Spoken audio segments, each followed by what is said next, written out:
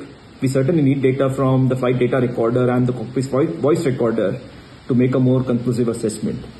But we do have some early evidence in the form of a video of the last moments and some early data from the site flight radar.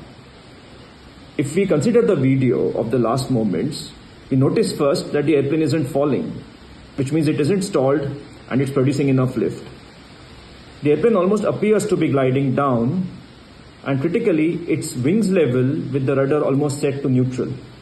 What that implies is that not only is there not enough thrust, it's most likely a case of dual engine out or dual engine idling. It's difficult to say which of the two it is at the moment.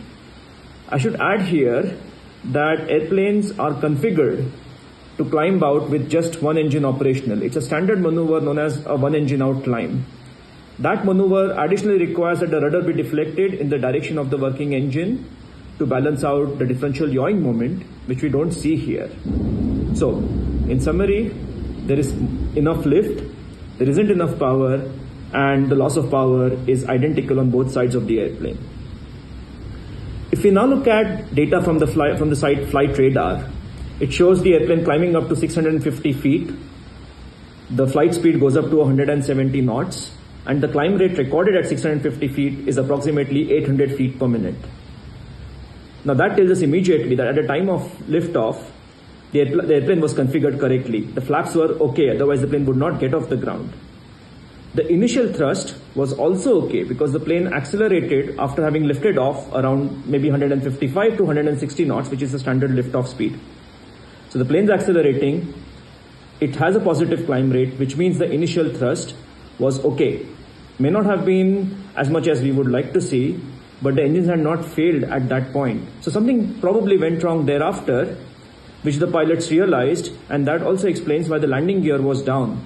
They either did not retract it, or they started the retraction and then reversed that process when they sensed the possibility of a hard landing.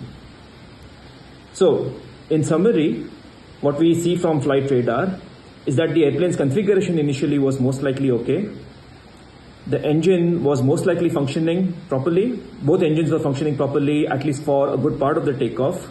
And whatever went wrong after the airplane had lifted off the ground. And thereafter we see from the videos of the last moment that most likely we had a dual engine out situation.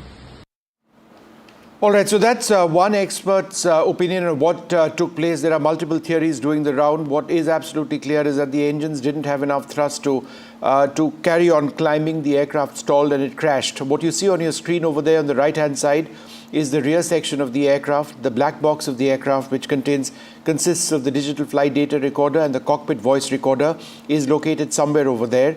That entire aircraft has just mushed into the side of that building. Now, whether that flight data recorder and cockpit voice recorder, it's essentially one large unit, is okay and or fit to be retrieved is something we don't know at this stage. We do know, and I've been checking this constantly, as of even 10 minutes ago, it had not been retrieved. Let's go straight across to my colleague Ankit Tyagi for more details. Ankit, go ahead. While Vishnu, like you were speaking and you were telling us that the black box has not been retrieved, but as I've been reporting for the last couple of hours, significant amount of activity near the tail section. The only large chunk or the piece of this aircraft which is intact, which still, in fact, that you can see hanging at this moment. A short while back, there were NDRF, SDRF personnel, those who came here, and they in fact stabilized this section with some rope. So that it doesn't slide, below or falls back. Even at this moment, I can see a lot of activity there, people moving around that section. Presumably, the search for the black box is still on. Like you were describing earlier, if the tail section is of interest, this is exactly where I can see a lot of activity which is taking place at this moment. The other important, aspect of this entire site of wreckage is that just about 10:30, SDRF and NDRF have declared that they are beginning the debris removal process from the site. Now remember, this is about 500 to 600 meters from this very place, from the been burnt, so the whole radius is about 500 to 600 meters. There is a lot of wall and buildings which have been broken, and that is why this entire process is going to take some time. What I also know is that the clear instructions to the NDRF and the SDRF team is that they have to clear the wreckage section by section. So the wreckage that they will be picking up, we saw some big JCBs going in. There were many which was already positioned there overnight. They will be clearing building by building. There are about overall 7 buildings which have been severely impacted, starting with this junior doctor's mess, a 2-floor building where the kitchen and the mess was. This is where maximum damage took place. And, inside we are being told that a lady and her daughter, those who were employed as cooks, have also perished as far as this aircraft, this crash is concerned, including 5 other junior doctors, and 2 more senior doctors are believed to have passed away as far as this entire accident goes. Now, they will start the clearing operation right from the front, because apart from this section that you see here, along with the landing gear and the tail, there is also the underbody of the plane which is lying near this building itself, and another cone sort shape sort of a section as well, which has the Air India markings on it, all of them lying in this area, and beyond this there is a tail and 2 tires. Apart from that, 2 buildings from here is the engine as far as this plane is concerned. They will begin from building number 1, that is near the gate number 1 of this entire compound, and then they will clear it building by building. What I've also been told that 4 of these buildings, 3 of them were very badly burnt. So even the NDRF and the SD venture into those buildings yesterday in the night. They will be going building by building, trying to pick up the debris and the wreckage from that section as well. And in the end, it is expected that the tail section will then be cleared. Vishnu, at this moment, what we also know that one of the lone survivor of this aircraft, Ramesh Kumar Vishwas, his ward has been shifted. His testimony also was heard after he met the Prime Minister. Apart from that, there are, we have been told, specialized teams which has come from Delhi, from the DGCA, Civil Aviation Ministry, and also from the Air Crash Investigation Bureau, which are on the site as we speak. In fact, I was told that there is a team of 6 to 7 people which is specifically only looking for the black box. Yes, the question certainly is, where is the black box and why hasn't it been spotted till now? Because usually whenever we have seen, as Vishnu was pointing out, that in the previous disasters, of course, this is a huge tragedy that we have seen, and the black box was recovered in a matter of hours. We are looking at nearly 24 hours now since the tragedy, and it appears that given the kind of debris and the huge debris which has perhaps all landed there, it's a combination, one would say, Ankit, of the plane and also of the building in which this entire plane, the Dreamliner, crashed. What I can also do at this stage, Maria, is actually bring up that photograph of that flight data, the digital flight data recorder. And what we see on the left-hand side of our screen are the experts, the rescuers in vests. So I think we've got a couple of important pieces of evidence with us. So can we play out that previous piece of footage with the investigators in those black vests who are actually milling around that entire area? And can we also pull out the footage of the black box, which I had highlighted, because I'd like to talk about that. And as soon as, right. So very important over here. Top right-hand side, you've got the forensic experts over there. They'd be part, there are multiple teams working. They could be working with the aviation regulator and the accident investigators over here. They could be working with police, etc., etc. It's all a combined effort right now. On the left-hand side of your screen is that Honeywell black box. It consists of the cockpit voice recorder and the flight data recorder. That is located in the tail section of the aircraft. On the top right-hand side of your screen, we are zooming in now to that tail section of the aircraft, which lies lodged in the top of a building, and that has not yet been recovered. And Ankit seeming to indicate that that was actually something which was being propped up, which was actually being secured to ensure that it's safe. And of course, on the right-hand side of your screen right now, you've got the Prime Minister meeting the one survivor from that plane. Miraculous, absolutely, a British national who walked out of that alive. Ankit, go ahead with what you were saying. Vishnu, like you are pointing out, and my colleague Sudesh is also giving you that live frame at this moment. Like I said, there is a lot of activity, and just a short while back, I also saw a couple of people, in fact, trying to somehow enter this. This is a very, and also, it may not, the gravity of this entire wreckage and the area it is completely been, splattered around may not be, justified or being visible from what we are showing, but it's a very big area. And also, there is a lot of metal and other things which are burnt. So like I showed you the engine yesterday, there are also absolutely charred remains of a lot of things which go into making an aircraft, absolutely strewn around everywhere.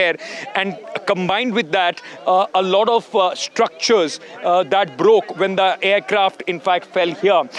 So what the entire salvaging of the wreckage, the entire clearing of the debris is going to take some time. I've been told it will take in fact 48 hours at least for them to preliminarily clear this entire area before they can hand it over to the civil administration for possible repair work. But like you are seeing at this moment, you would see two people, one of them standing right close to the tail. This is the very edge. This entire structure is also severely damaged. So it's not like a solid structure that we are talking at this moment. Half of the roof of this, the terrace has caved in.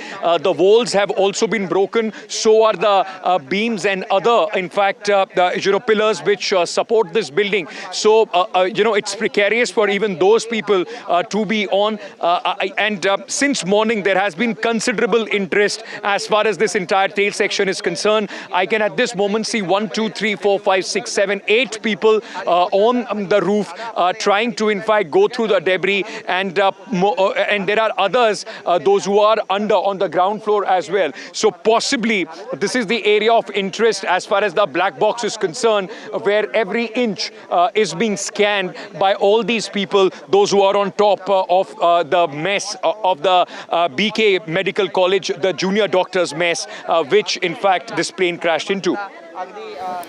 All right, Ankit, we're going to keep coming back to you, try and see what happens. And Ankit, I think one of the key points that you were mentioning a little while earlier on, we don't really see that right now, is that I think they try to secure that tail section to ensure that, it does appear to be lodged, but it could collapse. They don't want that. They'll take their time, secure it, and then recover that black box, which is it's a Honeywell black box as I understand it. That's on the right-hand side of your screen. That's the process. We're going to take a short break, come back with the very latest.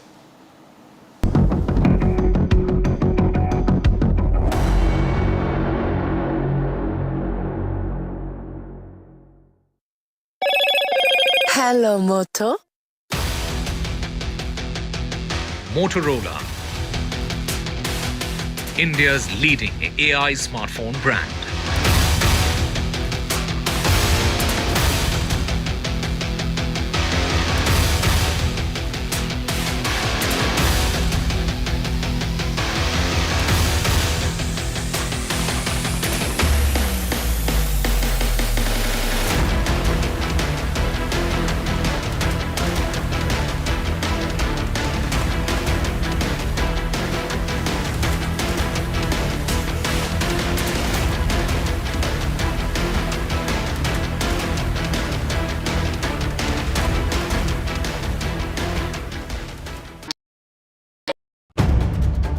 If it matters to you, if it matters to you, if it matters to you, it matters to India. It matters to India. And it matters to me. And it matters to me. India Matters with Shivaru. Only on NDTV 24/7.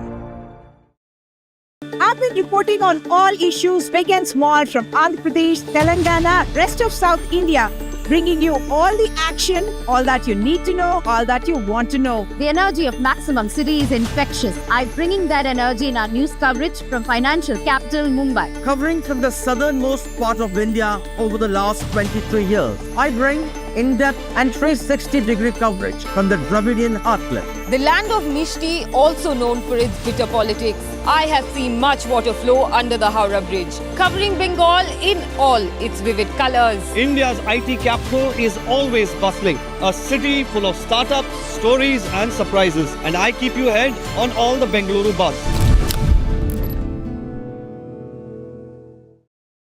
In today's interconnected world, India's voice is more crucial than ever.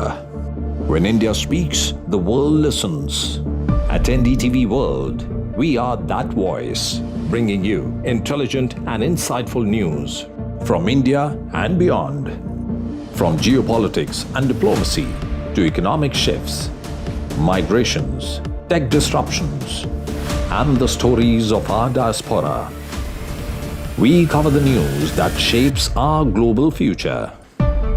NDTV World, your new home for global news is here. मैं नरेंद्र दामोदर दास मोदी ईश्वर की शपथ लेता हूं कि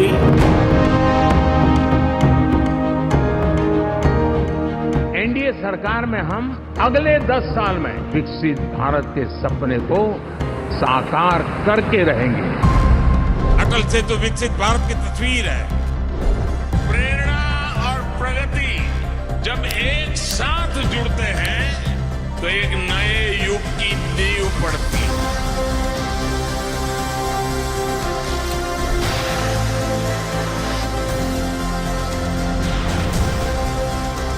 भारत माता का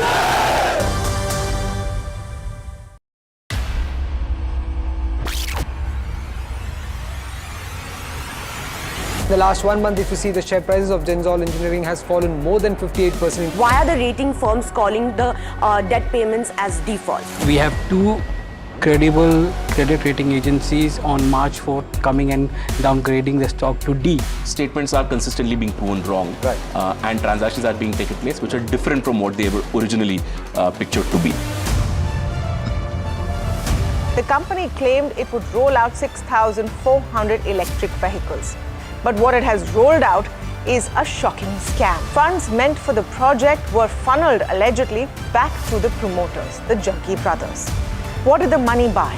Not EVs, of course, but a lavish flat in Gurgaon's luxurious DLF Carmelias.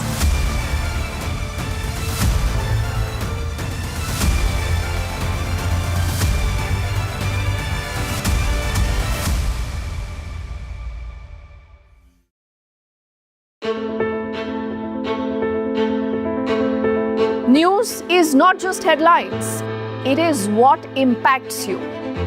And news should never be mistaken for noise. What matters is the reality. Accurate.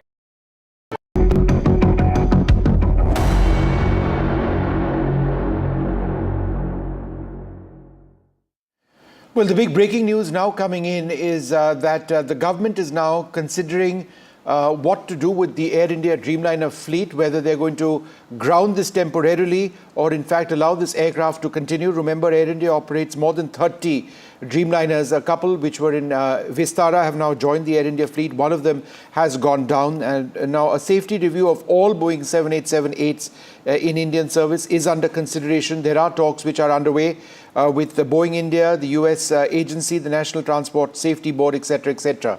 But what we are showing on our screens is separate And what is now emerging, and this is an article from Reuters, which we are trying to reconfirm, is that an Air India flight from Phuket to New Delhi received a bomb threat earlier today and made an emergency landing on Phuket. The passengers were escorted from the aircraft AI 379 in line with emergency plans. There were 156 passengers on the flight. The bomb threat was received on board the aircraft, is what we learn. The aircraft took off from Phuket airport at 9:30 a.m. local time. It made a wide loop around the Andaman Sea and landed back at the Thai island. This according to the flight tracker, Flight Radar 24. We are waiting for a statement from Air India on this, but this is a Reuters report saying that there was a bomb threat on an Air India aircraft between Phuket and New Delhi. We're going to be tracking this very, very closely indeed. This obviously comes just a day after that horrific plane crash took place when an Air India Dreamliner went down. This could be entirely unrelated, and it needs to be mentioned that there have been multiple bomb threats on air-to-aircraft across airlines, Indigo, Air India Express, Akasa, all of them a couple of months back when there was a serious investigation which was launched, and there was never really any conclusion on who was responsible for that. Be that as it may, this has now taken place, and investigators in Thailand would be looking at whether this was a bomb hoax or there was some sort of credibility associated with any of this. So that's news just coming in right now.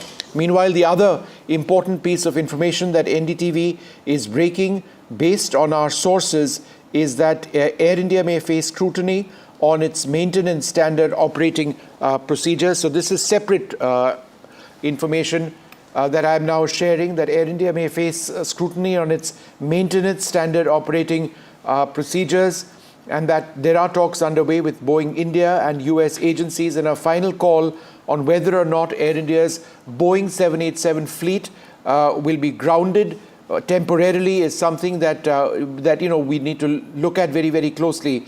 I think this is absolutely critical because if there is a grounding of the fleet, that it would affect tens of thousands of passengers. The Dreamliner, one of the primary types that Air India operates, it operates this aircraft into large parts of Europe. It operates it to several other destinations as well, to Australia also. Vishnu, but we don't know it's happening as yet.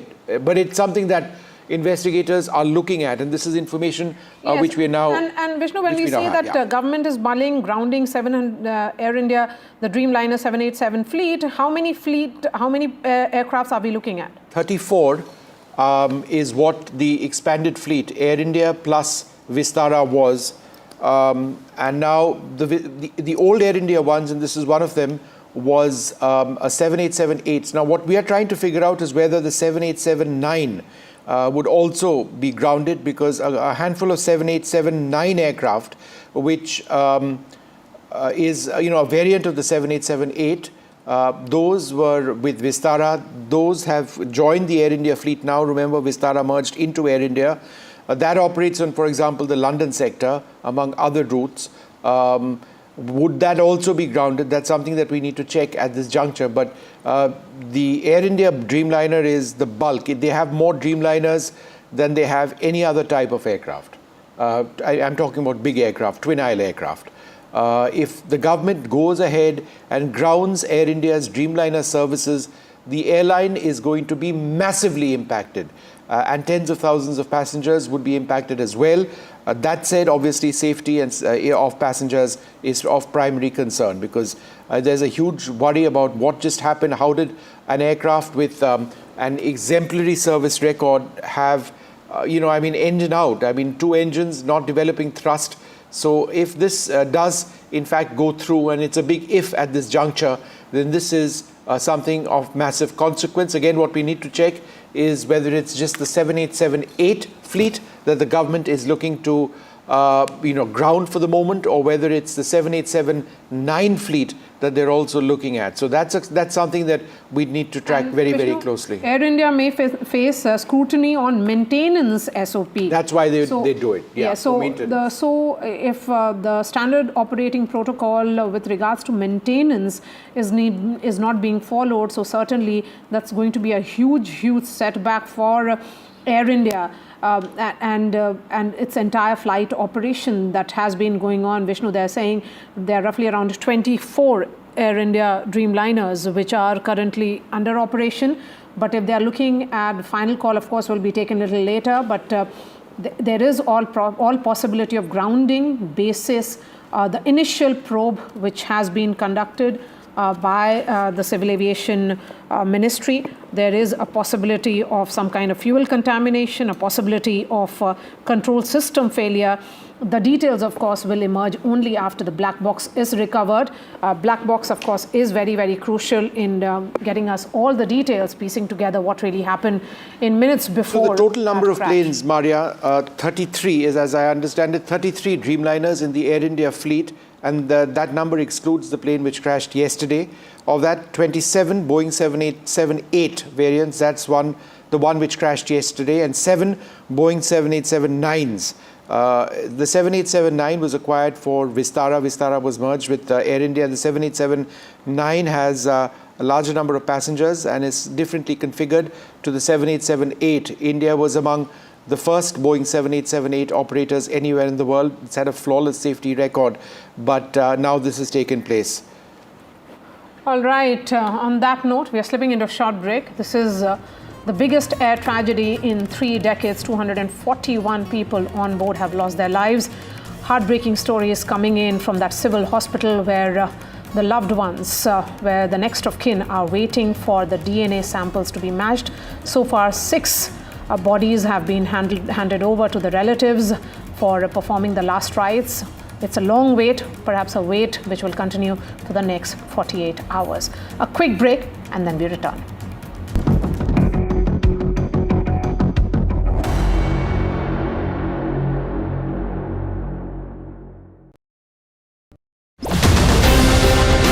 After 2 years of the India-Canada tensions, it's the big relationship reboot. Indian Prime Minister heads to the G7 summit. Indispensable India on the global stage. Modi's multilateral momentum. NDTV live from the G7 summit in Canada.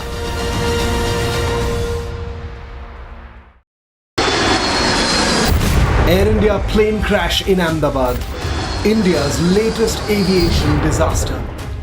India responds to the tragedy. Facts first, 100% ground reports. Fuel that burnt this entire area. Maximum reporters, maximum coverage on NDTV.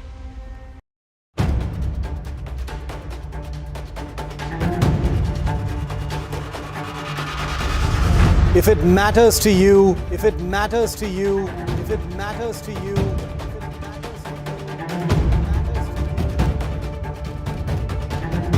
it matters to India. It matters to India. It matters to India. And it matters to me. And it matters to me.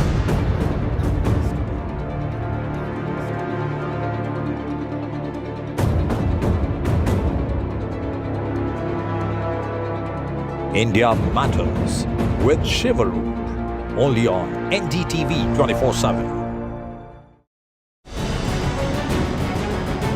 Why was there a hurry? Was it the government that was in a hurry? I don't want to blame anyone. Joining us today here in the NDTV newsroom. Government cannot walk away from this responsibility. Cricket is region of sort in this country. Would you like to comment on what happened? What is the condition of the injured at this point? How many people died? What exactly happened? You have lost your daughter.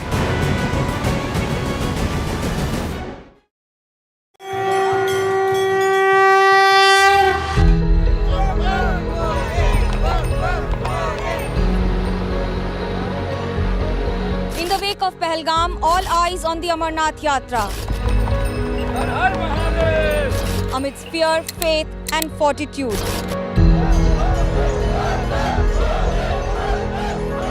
India's biggest fight against terror. NDTV reports on the holy route, the Amarnath spirit.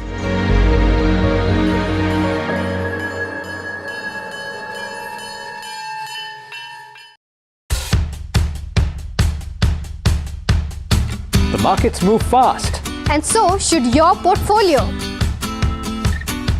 Expert insights, real-time stock picks. Do I buy Ola? Should I hold CDSL for the long term? Buy, sell or hold. The answers you need, straight from the experts. Callers from India and across the world. Connect live, ask, decide and invest wisely. Your portfolio, your future. Ask Profit.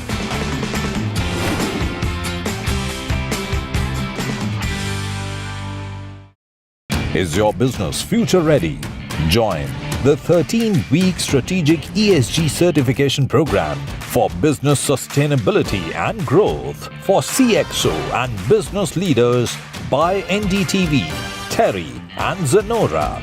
Master global ESG frameworks, gain real-world tools and lead with impact. Starts July 13th. Enroll now and power your business with sustainability.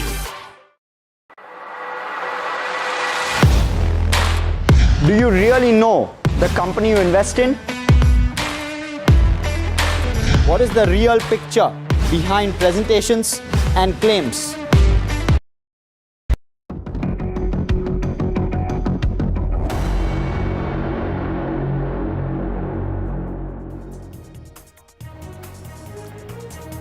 After the Air India crash in Ahmedabad, the government is now considering a Dreamliner safety probe. A domestic fleet could be grounded, is what sources have said. A safety review of the Boeing fleet 787 will take place.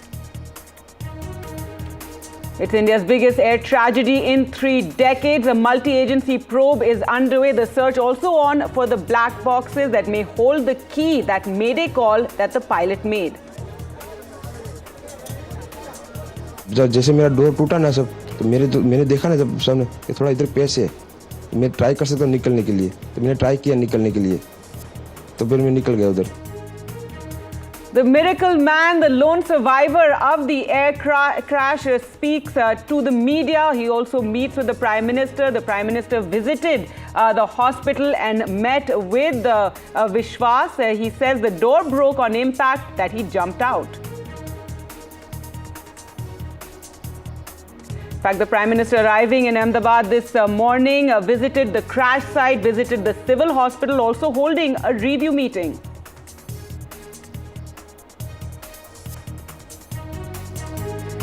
The Dreamliner crash will be India's most expensive aviation claim. There's a potential of 2,400 crore demand and claims for damage as well as the loss of lives. Meanwhile, Israel has launched strikes against Iran. Iran airspace is closed and multiple flights are diverted. In Air India alone, 16 flights have now been diverted or have returned to their points of origin.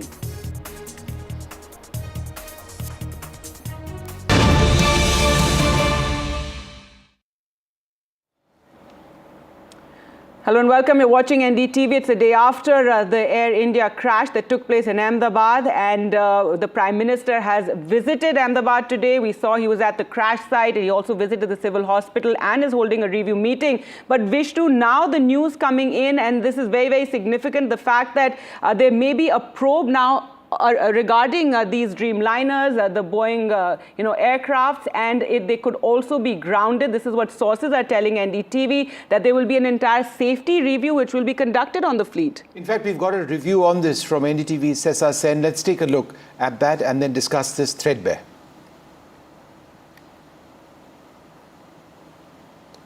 Ministry of Civil Aviation is considering a safety review of the domestic fleet of Dreamliners following the devastating crash of an Air India Boeing 787 aircraft, which claimed lives of 241 out of the 242 people that were on board of the London-bound flight, which is seen as the deadliest air disaster globally in a decade.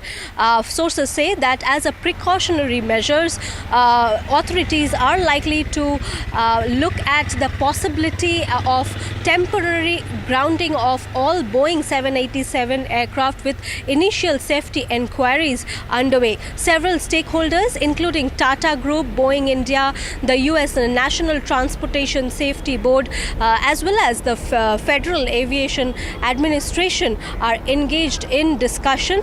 A final decision hinges on the investigation's final findings.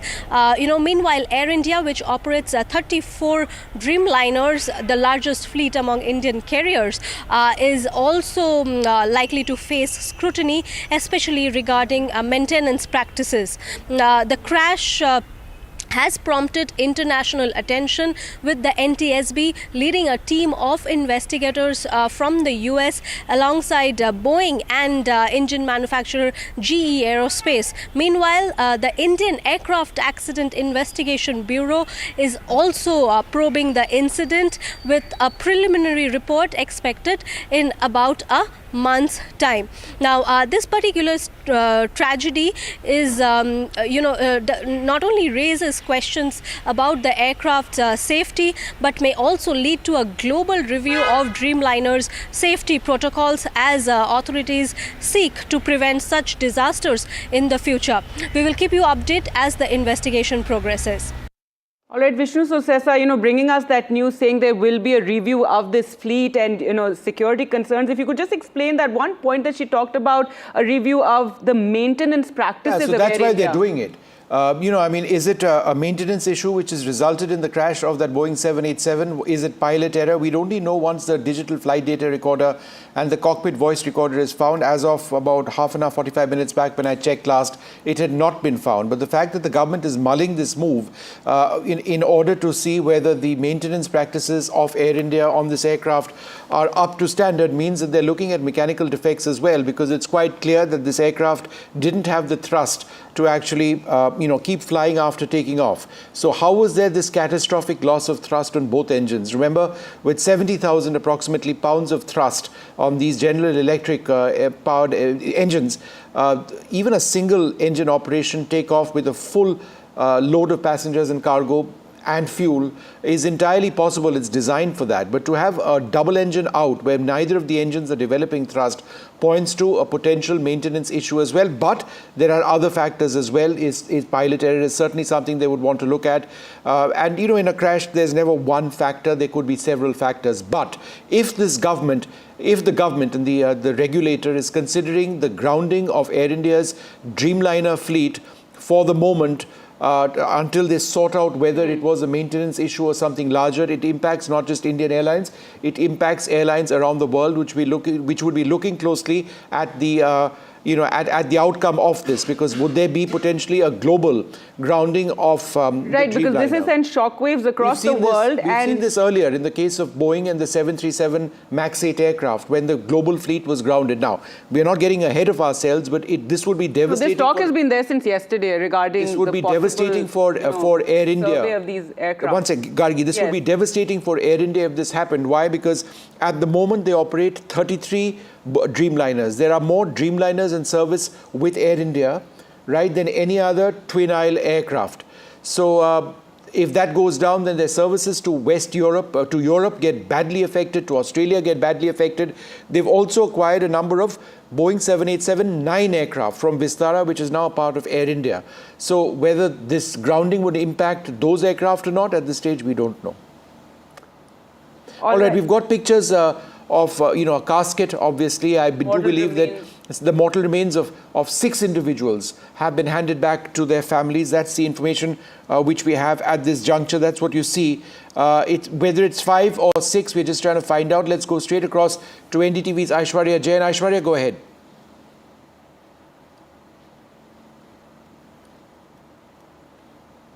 I am at the Kasauti Bhavan over here, where the DNA samples are being taken, and few of the family members are waiting to give their DNA samples because their loved ones are believed to be in that particular aircraft which crashed yesterday. Sir, if you can tell us who were those who were amongst their relatives in that particular flight, and how did you got to know, and why they were going to London? We got to know through news, media, and they were going to London to celebrate my brother-in-law's sister's 70th birthday. To celebrate that, they were going to London. What was the names and what were their age? Sister's name Amita Shah. She was 65, and brother-in-law Dr. Hitesh Shah, and his age was 68. They're based out of India only, and they were going to celebrate out there. They stayed at Surat, Gujarat. Okay. And you're here to give the DNA samples at the Kasauti Bhavan. What has been told by this? DNA samples. Actually, Amita is my cousin sister, so DNA sample will be given by her real sister. So we are waiting for her to come, and I think she will be here within 10-15 minutes. So we'll approach the persons there. And doctors are there in the forensic department, so they would be giving the DNA samples. Let me show you these quick visuals from Kasauti Bhavan as well as the family members were speaking. Gujarat Home Minister Harsh Sanghvi has just arrived over here. Let me tell my camera person to show you these visuals. Harsh Sanghvi over here, Gujarat Home Minister. And he's been speaking to the officials over here. This is Kasauti Bhavan, where the family members of those who have lost their lives have been told to come and to give the DNA sampling so that their bodies can be identified and they can be handed over. Harsh Sanghvi now entering the BJ Medical College Kasauti Bhavan over here, where the family members have been waiting since morning and has been talking to the officials. All across the Gujarat government, I must tell you, from the Gujarat Chief Minister to the Home Minister to Health Minister and the entire administration had been jumped into action. We are witnessing since morning here in Ahmedabad, be it the Health Minister or be it the other key ministerial position, all have been given some or the other charge to take care of the situation. It is the Health Minister who was earlier at the trauma center, and now Gujarat Home Minister Harsh Sanghvi, who was accompanying Prime Minister Narendra Modi since morning as he reached the crash site. All right, sorry, we've lost that signal over there with Aishwarya. But just for the benefit of our viewers, what's taking place is that there are 5 bodies or mortal remains which have been handed over to the families. These have been identified, but just imagine the condition of the others, the family members who are desperately looking for the remains, the mortal remains of their loved ones. They've gone through DNA tests. This is a process which has been going on since yesterday. They've given their blood samples. That needs to be matched with the DNA collected from the remains of those, many of who were charred beyond recognition. And it'll take a couple of days before a match is made. It's only then that the remains of bodies can be handed over, and that's an imprecise process. It's an extremely traumatic process for the family members. Just imagine. I mean, the family members couldn't have imagined one day after saying, goodbye, farewell, and their family members leaving to be here at this at the hospital at Kasauti Bhavan, as Aishwarya was telling us, giving their samples, DNA samples, so it can be matched with the charred remains 241 there. Let's go back to Aishwarya, who joins us from the hospital where the state minister is. Aishwarya, tell us what's happening now.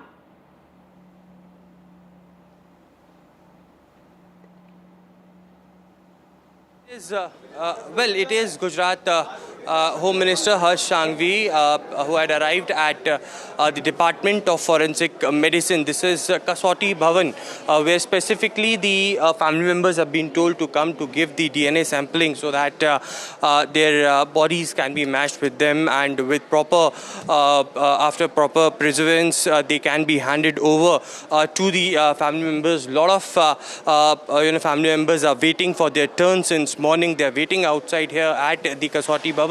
But Gujarat Home Minister along with other MLAs of Ahmedabad, speaking to the officials so that this can be fast-tracked, as the Home Minister of our country, Amit Shah, and Prime Minister this morning gave the instructions as well that these all processes should be fast-tracked. Now, senior police officials from the Gujarat Police also going inside the Department of Forensic Medicine, and certainly to fast-track the entire process, as Amit Shah also mentioned that India's best forensic laboratories or the DNA sampling methods or the laboratories are here in Gandhinagar itself, so there was no need to send it outside the Gujarat state, and therefore it can be fast-tracked very soon. 24 to 48 hours is the deadline that has been given for the DNA testing to be done and to hand over the body. So far, the officials have told us 6 bodies had been handed over to the family members after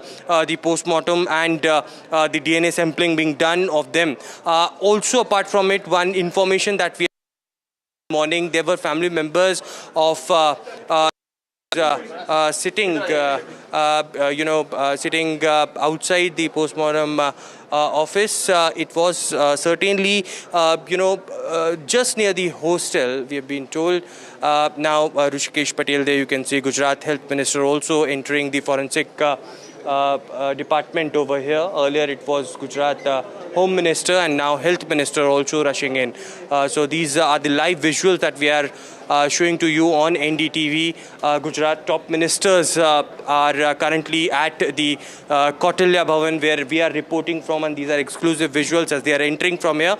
And certainly it is these guidelines, these informations, these prompt rules that have been given to the key officials, as these family members also now walking out after giving the DNA sampling so that the entire process can be fast-tracked. Right, Aishwarya, thanks so much for joining us. Aishwarya, they're reporting from the civil hospital where, as we saw, the Home Minister, Health Minister have arrived. But now let's talk about the search for the black box and the investigation taking place. Let's go across to Ankit, who joins us from the crash site. Ankit, tell us what's happening over there. Well, Gargi, at this moment, I can tell you that the black box, at least officially, the confirmation has not been given whether it has been found or not. It seems that the search has intensified as far as the black box is concerned. And the area of interest is what you are seeing behind me, this tail area of the 787 Dreamliner of Boeing, which crashed yesterday at around 1:40 p.m. What we see since morning, there have been a lot of investigators, some in uniform, others as well, those who have been on this very rooftop. Vishnu was also explaining earlier that the black box is expected at the rear end of the aircraft, and what you see behind me is the biggest chunk, the biggest structure which is which has not been completely burnt out as far as this entire aircraft is concerned. Under this are also the landing gear, which is hanging right next to this wall. And if my camera person can also show you, Sudesh will show you, there are still a lot of people on that roof.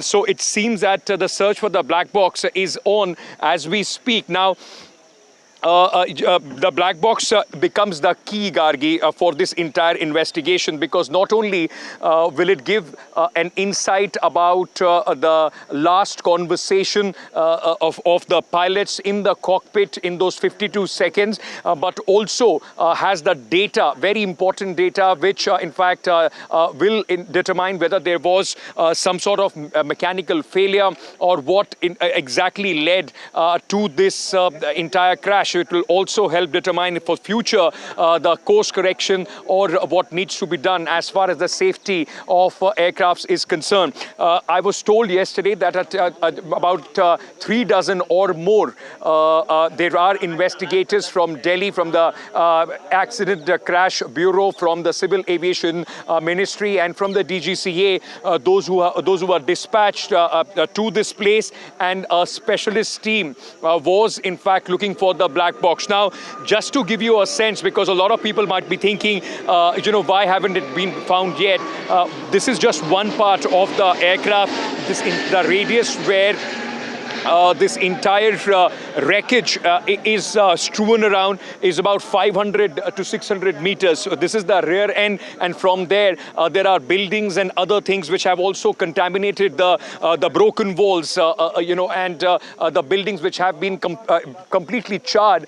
Their debris has also mixed as far as the aircraft is concerned.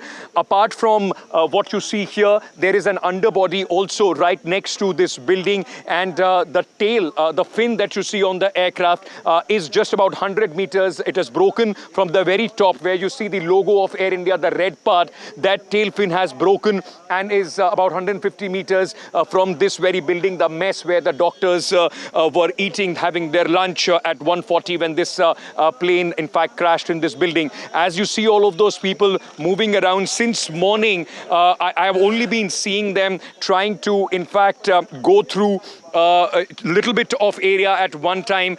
We also saw them securing this. There were ropes brought in to secure this tail section, because now this becomes a very, very important area, something that the investigators at this moment seems to be their area of interest to try and recover the black box of this ill-fated flight. All right, thanks very much, Ankit, for sharing those details with us. So just for the benefit of our viewers who are now tuning in, what Ankit was referring to is what we've got a picture of on the right-hand side of the screen. That is a black box. It's not black in color. It's orange or pink in color. It's meant to be reflective. It's meant to attract attention so that it can be collected. There are two parts of the black box. There is the digital flight data recorder and the cockpit voice recorder. Both of these are in the rear section or the aft section of the aircraft in a hardened structure. They are designed to take a substantial punishment. They can sustain G-forces, they can sustain high temperatures, and they can sustain immersion in water as well. In fact, if they are immersed in water, they'd be pinging a signal to identify their location so that investigators can find that. Once this is taken out, and assuming it's not damaged, it's just a plug-and-play system, essentially, which experts would be able to do to download data. The key point is, why did those two engines, 70,000-pound thrust per engine, General Electric engine, state-of-the-art, high bypass, turbofan engines on this aircraft, why did they fail to generate thrust? And right at just shortly after the aircraft took off, that's something within a minute. 30 seconds in fact. Yes. 30 seconds is all the aircraft flew, and then it crashed. So that's why this black box now becomes important. Again, as I've been mentioning, about 45-50 minutes back is the last time I checked, and it had not been recovered since then. Right, and Vishnu, just to understand this, we would expect it will be found today, because black boxes are recovered, as you said, when planes crash in the ocean, in a mountain, etc. And this is right next to the airport. So my sense is that it is that rear section that Ankit has been focusing on. And there are two, right? Is lodged. No, so there's it is two, but they are in close proximity to each other in the tail section of the aircraft, and together they're referred to as the black box. You can also say they're black boxes, but it's essentially one unit, and that's the area, Gargi, that you can see on your screen. It's somewhere over there, but... So it's just a matter of time. Well, the worry is that entire unit or that debris of that aircraft, is it stable where it is? Are engineers looking at whether they need to lift it out of that area, or are they going to try and extract the black box from there? So it's difficult, and they're taking their time because it is critical to get that black box out without damage. Perhaps it's already been damaged. They don't want any further damage, because accessing data from a damaged black box becomes very, very problematic. It's got 2 hours of conversation in the cockpit voice recorder, right? You just need to know a short while back what was taking place. That is an important element that they'd be looking at. And the digital flight data recorder would have more than 1,000 parameters of data, on the performance of the engines, any, errors which cropped up, the flight surfaces, what exactly was taking place. The key to that mayday call that the pilot made just before the aircraft crashed. But Vishnu, when we talk about the 241 passengers who've died, 5 medical students in that college have also died, and that number is going up. But also remember the miracle man of the moment, That's that the man over there. survivor, that one passenger in that seat 11A. The Prime Minister met with him. He walked away from the crash. Remember, yesterday we thought all the passengers have died, and then it emerged that one had survived. And we saw those visuals of him walking away from the crash. We spoke to, our reporter spoke to witnesses who said they didn't believe he was one of the passengers. Absolutely. So let's cue up that. Let's just listen into what he says, where he spoke about how the door broke on impact and how he jumped off. Ahmedabad से London के लिए जो flight जा रही थी, उस flight में 242 लोग सवार थे और उनमें 2 पायलट थे और इसके अलावा 10 क्रू मेंबर थे और 230 जो आम लोग थे जिसमें विदेशी भी शामिल थे। विश्वास कुमार इस समय हमारे साथ हैं। आपको बता दें कि विश्वास कुमार इकलौते ऐसे शख्स हैं जो उस हादसे में जिंदा बचे और ये एक तरीके से चमत्कार है, क्योंकि ऐसे चमत्कार बहुत ही कम देखने को मिलते हैं। प्रधानमंत्री यहाँ पर पहुँचे, विश्वास कुमार से उन्होंने बातचीत की, उनका हालचाल जाना। सर ने पूछा कि कैसे हुआ, तो मैंने उसके बारे में बताया और सब हालचाल पूछा सब। विश्वास, अगर हम जानना चाहें कि आप थोड़ा सा बता पाएं कि ये हादसा कैसे हुआ था, क्योंकि ये एक बड़ा चमत्कार है जिस तरीके से आप वहाँ से इकलौते ऐसे शख्स हैं जो जिंदा बचे। वो मेरे नज़रों के सब सामने हुआ था। मेरे खुद को भी बिलीव नहीं होता कि मैं कैसे उसमें से जिंदा बाहर निकला, क्योंकि थोड़ा टाइम लेके तो मेरे को लगा था कि मैं भी मरने वाला हूँ, लेकिन जब मेरी आँख खुल के मैं देखा ना तो मुझे लगा मैं जिंदा हूँ। तो मैंने ट्राई किया, जब मेरी सीट थे वो मेरी बेल्ट निकाला, मैंने वो ट्राई किया जहाँ से निकल सकता वहाँ से, तो मैं निकल गया वहाँ से। मेरे सामने नज़रों के सामने एयर होस्टल और दूसरे आंटी अंकल सभी उसमें मिस हो गए थे सभी। अच्छा, थोड़ा सा बता पाएं, जब जैसे ही टेक ऑफ हुई फ्लाइट क्या हुआ था और अचानक से कैसे हादसा हुआ? टेक ऑफ के बाद 1 मिनट के अंदर ही जब टेक ऑफ हुआ ना तो सडनली 5-10 सेकंड कैसे लगा जैसे स्टक हो गया वो। बाद में से मेरे को लगा कि कुछ हुआ। बाद में प्लेन में लाइट ऑन हो गई, ग्रीन और वाइट। बाद में वो पता नहीं वो प्लेन टेक ऑफ ज़्यादा करने के लिए वो रेस तो बोलते हैं क्या, रेस दिया होगा ऐसा कुछ, और सीधा स्पीड में ही घुस गया जहाँ वो क्या था वो हॉस्टल था, एक हॉस्पिटल का। हाँ, हॉस्टल में, और सब सामने सब हुआ। ये जब फ्लाइट जब क्रैश हुई उस समय हॉस्टल पे लैंड की थी, उसी समय आप बाहर निकले थे? नहीं, क्योंकि आई थिंक मेरे को जब मैं जो साइड पे था ना वो साइड हॉस्टल पे नहीं लैंड हुई थी। हॉस्टल के जो ग्राउंड फ्लोर है ना जैसे नीचे, वहाँ लैंड हुई थी। तो मुझे दूसरे के बारे में मेरे को पता नहीं, लेकिन मैं जहाँ लैंड हुआ था ना वो नीचे की साइड थी। तो जब वहाँ थोड़ा पेस भी था प्लेन के जब बाहर, तो जब जैसे मेरा डोर टूटा ना सब, तो मैंने देखा ना जब सामने कि थोड़ा इधर पेस है, मैं ट्राई कर सकता हूँ निकलने के लिए। तो मैंने ट्राई किया निकलने के लिए, तो फिर मैं निकल गया उधर, क्योंकि अपोजिट साइड पे था ना वो बिल्डिंग का वो था ना दीवार, तो उधर से कोई शायद नहीं निकल सका होगा, क्योंकि उधर पूरा उधर ही क्रैश हुआ था। मैं जो जहाँ था वहाँ ही थोड़ा पेस था। फिर भी मेरे पता नहीं मैं कैसे बचा हूँ, क्योंकि मेरे नज़र के सामने ही सब 2 एयर होस्टल वो अंकल आंटी सब उधर ही सब। आप पैदल चल के आए वहाँ से निकल के? हाँ, और थोड़ा जब आग लगी ना मेरा लेफ्ट हैंड भी जल गया थोड़ा। फिर एम्बुलेंस मेरे को उठा लेके इधर आया हॉस्पिटल में। अभी इलाज वगैरह कैसा हो रहा है? अभी कैसा फील कर रहे हैं आप? इलाज बहुत अच्छा है, यहाँ के लोग बहुत सपोर्टिंग है, बहुत अच्छा इलाज कर रहे हैं सब। All right, and absolutely, incredible occurrence in the midst of all this tragedy to have this miracle survival of one of the passengers. But Foreign Affairs Minister Jai Shankar has just posted on social media on how they're in touch with the UK Foreign Secretary and Foreign Minister of Portugal and Canada as well, because it's been various nationalities who were on that plane. Yeah, 53 British nationals, 7 Portuguese, 1 Canadian, and more than 160 Indian nationals on board. Total 242, including the crew on board. 241 have perished in this crash. The government reaching out, and very significantly, there are investigators now from across the world coming in over here, from the United Kingdom, from the United States. Our DGCA is leading the probe. They are the primary go-to authority.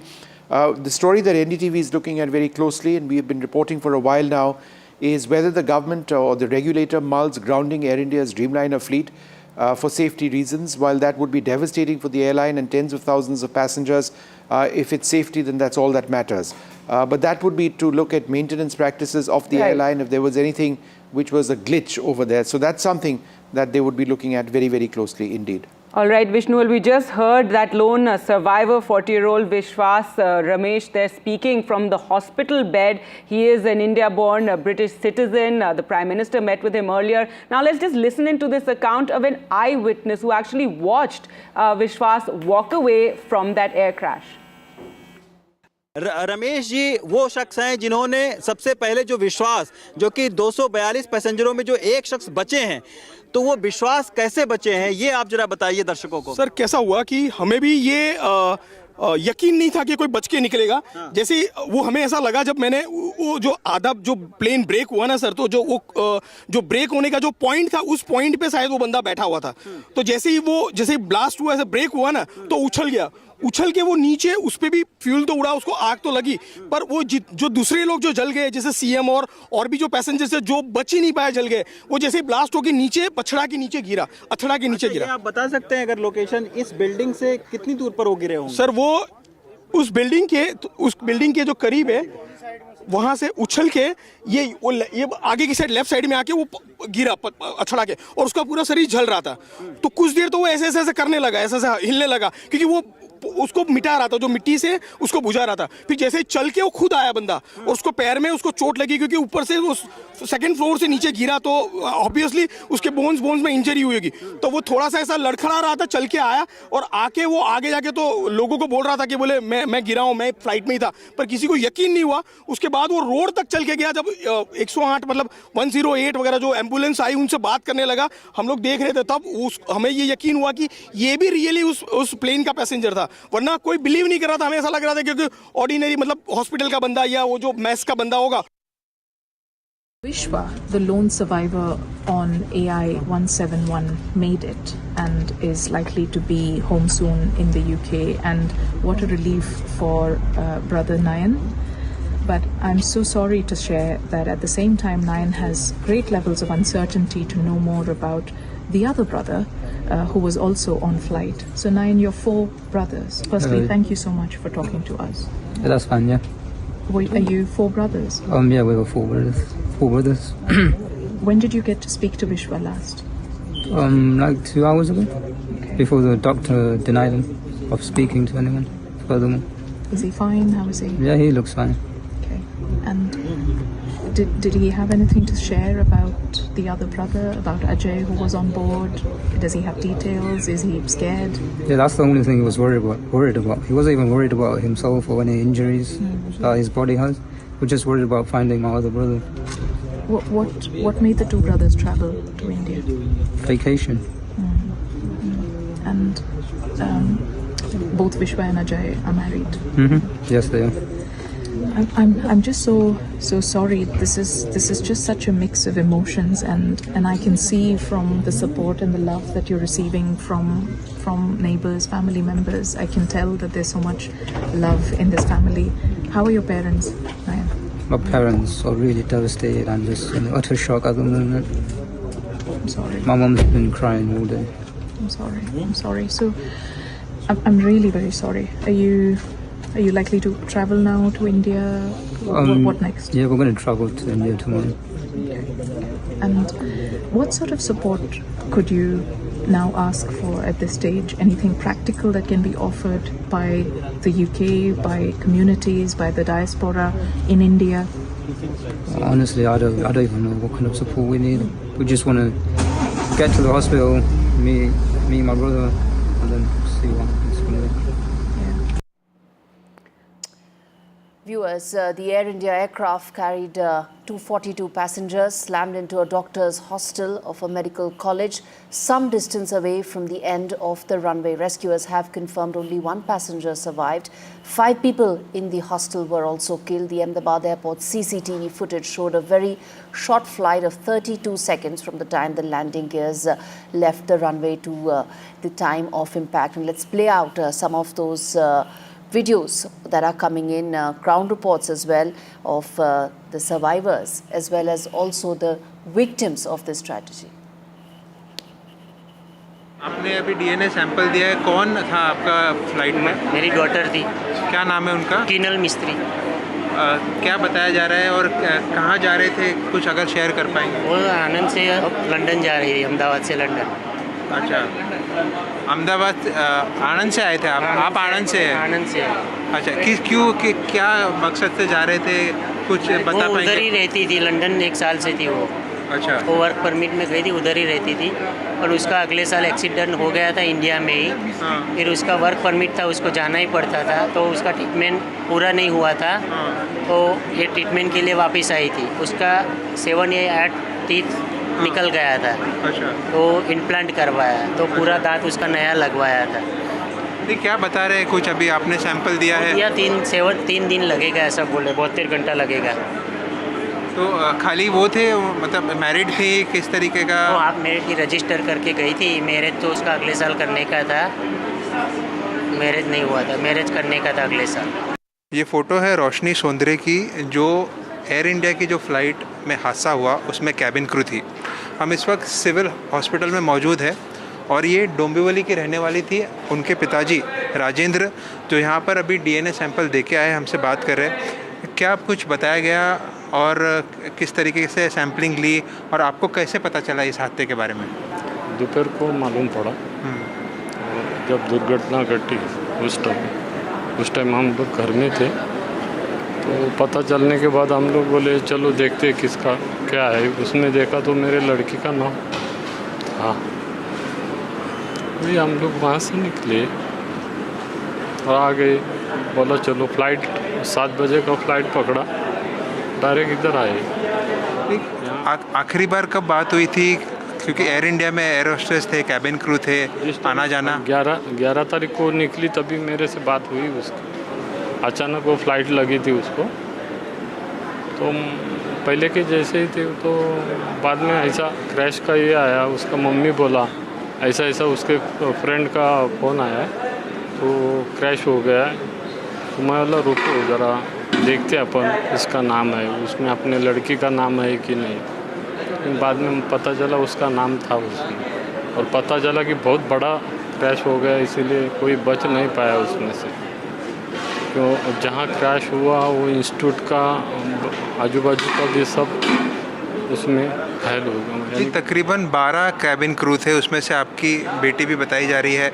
और यहाँ पर आकर किस तरीके की व्यवस्था हुई, sample लिया गया, अब आगे क्या बताया जा रहा है आपको कि कब तक जांच रिपोर्ट आएगी और कुछ सामने आ पाएगा? अभी वो DNA लिए है, DNA लेके वो सब हो गया उसका, और बाद में बोले अभी 72 घंटा, यानी कि हम लोग को लाके इधर होटल में रुकाया ताकि और दूसरों के पेरेंट जो है वो आएंगे, मिलेंगे, फिर उनका एयर इंडिया का जो HR है वो लेके आएंगे बाद में सब। All right, heart-rending scenes really from that civil hospital. Families who'd bid farewell to their loved ones now having to come there, give their blood so that DNA samples can be taken and matched with the charred bodies that were recovered from the crash site. Let's go across to Abhishek for more. And Gauri, also we've seen such a range of, the kind of passengers that were there from, an air hostess from Manipur, a nurse from Kerala, entire families, a doctor family from Udaipur. Those going for their vacations, those going to meet some of their friends and family in London, those who were looking to relocate. There was this young family that came, Gargi. That selfie, yes. Yeah, that fatal selfie that really was heartbreaking. Right, Abhishek joins us from the civil hospital, and Abhishek, it's really emotional, heartrending wait for those family members. We do know that around 5 bodies have been handed over to the families. Earlier, we saw that the Home Minister, the Gujarat Home Minister and Health Minister both had arrived at the hospital. Tell us what's happening now. Definitely, we are right present outside the center where DNA samples, you can say the blood samples for DNA matching are being collected. And every family which is reaching here, the relative, they have their own stories. As we are bringing out to you, we have the latest one of Keenal Mistry, and the last selfie says it all. A father and a mother who came to Ahmedabad airport to say goodbye to her daughter, and she didn't return is something. Now we have spoken to her father, and he's like, we were planning her marriage next year, and that was already registered a grand ceremony which now we couldn't be able to do it. You know, there are different stories, different memories of the relatives who are coming here. Some are ready to share, some are in very disturbed state of mind that we couldn't approach them also in that situation. You know, this is what is going on in the civil hospital currently. And as we speak, you know, as far as administration is concerned, or the hospital authority or the government, they have not come out with any official figures of death or like bodies being handed over or something like that. What we're coming to know is only from the sources, and the bodies which have been handed over, let me point out, because those are the bodies of the student who at least could have been identified by the friends and the relatives. But those of inside the flight and those passengers, definitely it has been made mandatory that without DNA report or matching, that couldn't be handed over to them. So it will take time. And what is more difficult in this situation is, after giving the blood for the sample, you will have to wait for next 72 hours. And necessary arrangements have been made by the administration, food packets, water. In fact, the accommodation will be provided to the relatives, and they are being asked to accommodate or live in the nearby area, circuit house and other accommodation made available for them. But you know, that 72 hours is also something they will have to wait until the reports come and they identify the mortal remains, and then they are handed over, and then they can finally take it back. So, you know, this is the situation here. And as far as the sampling is concerned, it is more than 200 to 220 samples have been collected. And remember, there were 241 passengers in the flight who have been presumed to be dead, as well as the flight crashed. There were certain students from there. So, you know, the number will increase, and in fact the most concern is about the international passengers, how their relative will come, when will they give their sample, and how they could claim their mortal remains is something that we're closely monitoring, and the number will increase over here. And I think that's the process where the government has actually tried to streamline the process. No, but high commissions are ensuring that they are in touch with the victims' families, and this entire process of getting the DNA is expedited. So that point that Abhishek made, Abhishek, you know, when those 5 bodies were handed over, so you're telling us these are of the medical students. Remember, this plane crashed into the BJ Medical College just adjacent to the airport, and these 5 bodies have been handed over. Abhishek also telling us that the number could go up. Abhishek, there's no clarity right now on the number of dead. The rest of the passengers so far, the DNA testing has to be done, so that will take longer. So Abhishek, just if you could tell us more about the students. We do know that the people who are working in the kitchen are also said to be missing. Any more clarity, any official word on the number of people on the ground who may have been affected? See, definitely, 2 case studies that I have already done is, how a senior citizen woman who used to prepare food in that canteen. I spoke to the son and the daughter of both the lady, and they have finally, by visiting across hospitals and mortuaries, they finally were told to go and give their sample. They spoke to us exclusively and said that, her mother used to cook food in the canteen, and the person whom we spoke to used to deliver the tiffins across the campus. And it is something very disturbing situation, because the senior citizen woman had a 2-year-old kid also. So, you can imagine the situation. Apart from those young doctors, in fact, the canteen staff has also suffered, and they are missing. And as far as the numbers are concerned, we cannot say that particular number, but definitely casualties have been of young doctors also. One of the Dr. Manav Bhadu, who have spoken with family with him last night. Yeah, so that's how things are going on, and process is there. People are turning up, relatives are turning up, and they are giving the samples, but they will have to wait for 72 hours. So as soon as early you reach, you might claim the mortal remains earliest. But ordeal is going to last 72 hours for the families of the victims. Abhishek Awasthi joining us live from the civil hospital, where that DNA testing process is underway. And viewers, another heartbreaking story that's coming in from Kerala. One of those killed in the Air India crash is the nurse Ranjita Gopakumar, who who had come on a quick visit to complete the formalities to renew her government job in Kerala. She was returning to the UK, hoping to then quickly return back and settle down in Kerala with her 2 young children. My colleague Sam Daniel, in fact, spoke with the family of the nurse. Listen in. More heart-rending stories are emerging a day after the crash of the Air India London-bound flight in Ahmedabad. One of those killed is a nurse from Kerala, Ranjita Gopakumar, who was on her way back to the UK after a brief visit to her hometown Pathanamthitta in Kerala. She had come to quickly complete formalities to renew her government job at a hospital in Pathanamthitta. She was going back hoping to return for good soon so that she'll be able to settle back at Pathanamthitta with her 2 children and her mother. She was even building a house, hoping to move in there with her family. Now she leaves behind her mother and 2 children. There's a pile of gloom at Pathanamthitta at her home, with friends, families and many from the community gathering there, hearing about the tragedy.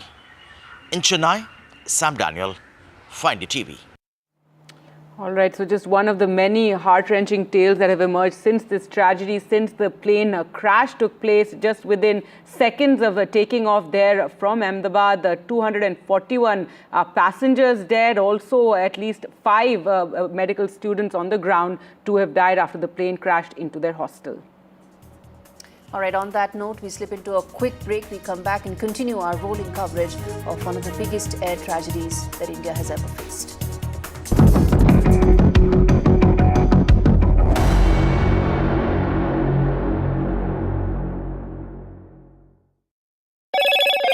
Hello, Moto. Motorola, India's leading AI smartphone brand.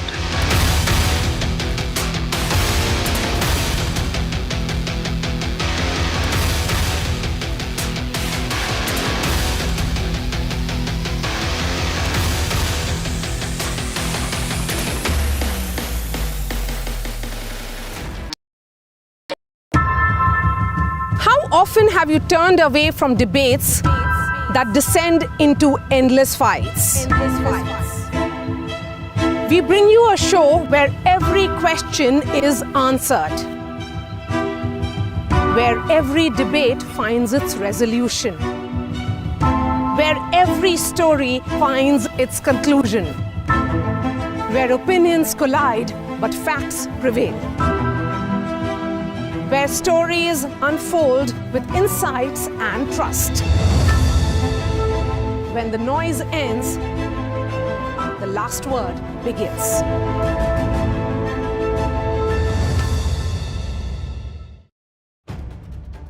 If it matters to you, if it matters to you, if it matters to you, it matters to India. It matters to India. And it matters to me. And it matters to me. India Matters with Shivaru. Only on NDTV 24/7.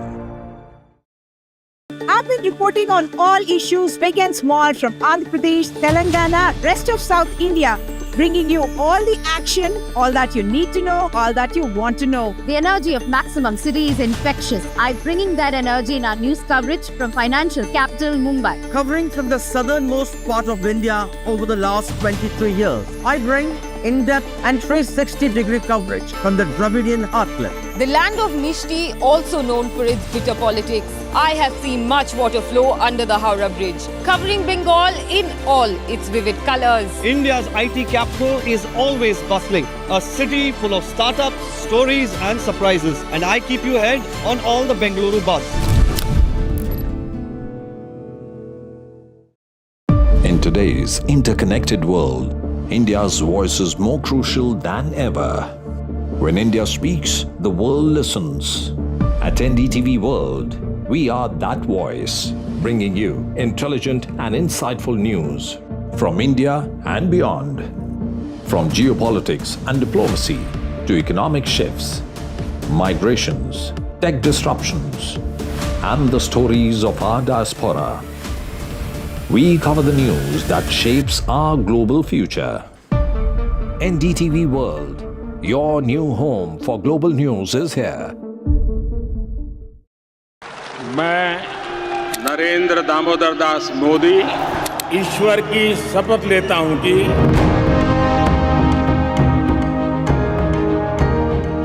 NDA सरकार में हम अगले 10 साल में विकसित भारत के सपने को साकार करके रहेंगे। अटल से तो विकसित भारत की तस्वीर है, प्रेरणा।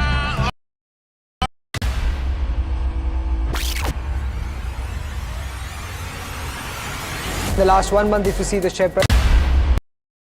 Tragic air crash that took place in Ahmedabad after the Boeing Dreamliner crashed shortly after taking off, barely seconds after taking off, it crashed into a medical college. We've been bringing you reports of the passengers who've lost their lives, 241, an array of people, be it an air hostess from Manipur, a nurse from Kerala, a former chief minister as well, and those reports coming in as at the same time news coming in that the government may be even considering grounding the entire fleet, the Dreamliner fleet, as they conduct an inquiry into what took place, what caused this crash, whether it was even a maintenance issue. Indeed, and that would be extremely significant given the fact that Air India does run over 30 Dreamliners. We are not going to jump the gun here. We're going to wait for the official probe and the official word as to what really happened. But meanwhile, I want to play out this important conversation that included with Akhilesh Chaube, a resident of the same building where Aparna Mahadik, who's a resident of Goregaon, who was there in that ill-fated aircraft. Listen in. Aparna Mahadik ये अहमदाबाद से London जा रही जो flight crash हुई कल अहमदाबाद में, उसमें crew member थी, मुंबई के गोरेगांव इलाके की रहने वाली थी और यहाँ पर जो उनके आसपास रहते हैं अखिलेश चौबे जी, वो हमारे साथ हैं। अक्सर दोनों वॉक पे मिला करते थे, एक साथ वॉक भी किया करते थे। उनसे बात करेंगे कि अपर्णा किस तरीके की व्यक्ति थी और क्या कुछ था। सर, बहुत दुखद घटना अहमदाबाद में सामने आई जहाँ पर तकरीबन 200 से ज़्यादा लोगों की मौत हो गई। उनमें से आप ही की सोसाइटी में रहने वाली एक क्रू मेंबर अपर्णा महादिक भी थी।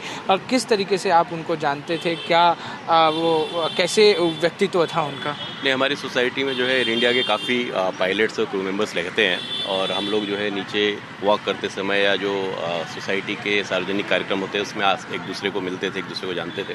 और कल फ़ोटो देखने के तुरंत बाद जैसे ये घटना घटी और उसके बाद जैसे अपर्णा का फ़ोटो आया, मुझे ऐसा लगा कि हमारे कोई जान पहचान वाले एक्सपायर हुए हैं। हमने फ़ोन करके फिर पता किया और पूरी सोसाइटी को ऐसा लग रहा है कि सोसाइटी का कोई अपना चला गया है। वैसे तो पूरे देश के लिए बहुत दुखद घटना है, बट हमारी सोसाइटी के लिए विशेष दुखद हो गया। सर, किसी से बात हो पाई है, उनके परिवार से आपकी बात हो पाई है और उनका व्यक्तित्व कैसा था, वो किस तरीके की व्यक्ति थी? जब आप वॉक्स पे मिलते थे तो क्या कुछ था उनके बाद, थोड़ी जानकारी? देखिए, फिटनेस फ्रीक थी, रूटीन वॉक करते थे, मॉर्निंग में दिखती थी और ऐसी घड़ी में घर से परिवार वालों से क्या बात करें वो समझ में नहीं आता है।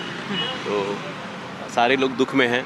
अब जो है सोसाइटी में जब भी आगे उनकी डेड बॉडी वगैरह आएगी तो उसके बाद जो भी प्रोग्राम कार्यक्रम होगा। Viewers, 12 people were from Rajasthan in that aircraft, and that included 5 from one family in Baswara district, a couple and 3 young children. You can see that final selfie that they took in the plane. And they were all relocating, in fact, Gargi. They were relocating to the UK. And you know, the husband was in the UK for the last 6 years. He had put the building block, so to say, in place. And the wife had just quit her job and they were relocating with their twin boys and daughter. NDTV's Harsha sent us this report. 12 people from Rajasthan have lost their lives in that tragic accident in Ahmedabad. 5 of them from one family from Baswara. In fact, Dr. Prateek Joshi, who was a medical doctor and working in London, had just come back to take back with him his wife and his 3 children. He had been working in London for 3 years and he wanted his family to move with him permanently and start a new life. He took a very happy selfie with his wife and his 3 children. His wife, Dr. Komi Vyas, also a doctor, sitting next to him in the aircraft. She'd quit her job in Udaipur to move to London with her husband and her 3 children across the aisle, their 8-year-old daughter and their twin boys. There was also a young girl, Payal Khatik, who was going to London to pursue medicine. There was a young bride, Khushbu, from a small village in Rajasthan's Balotra area. She'd just been married a few months ago. She was traveling to London to be with her husband for the first time. Her last photograph too with her father at the airport.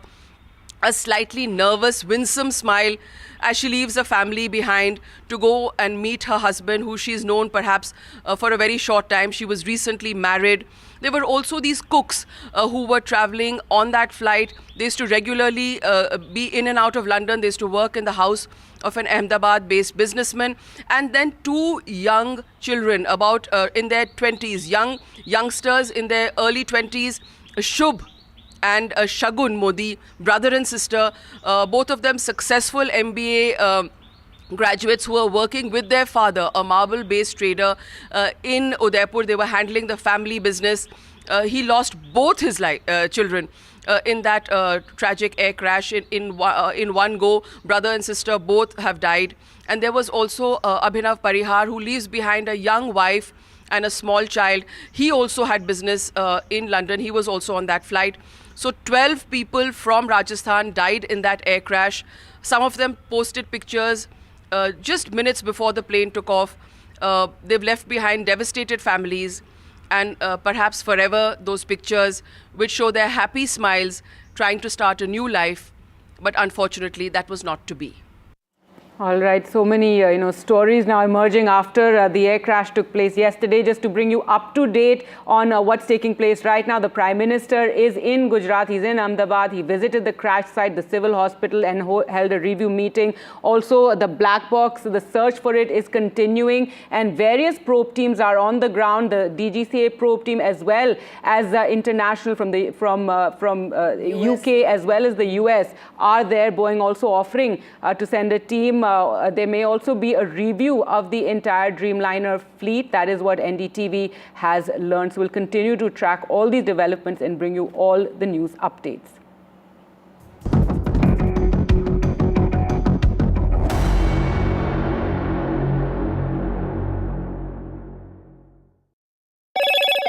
Hello, Moto. Motorola, India's leading AI smartphone brand.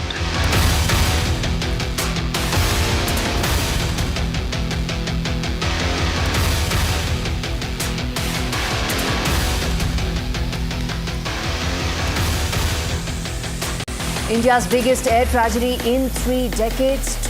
A fatal air crash to be probed by all investigating agencies going forward.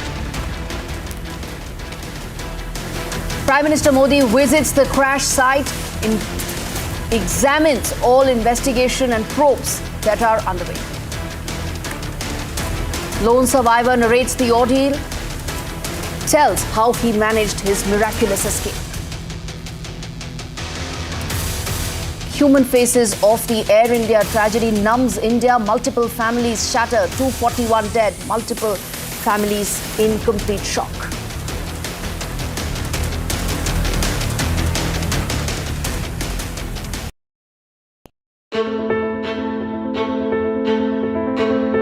News is not just headlines, it is what impacts you. And news should never be mistaken for noise. What matters is the reality. Accurate, in-depth, and with the right perspective. For over 20 years, I have been a journalist, and never has clarity mattered more than now. At Newsnight, we go beyond the surface. We dissect the details, challenge the narratives, and bring you the unparalleled clarity you deserve in a world clouded by misinformation. We are bold, we are direct. Newsnight, for the news in your interest. Only on NDTV 24/7.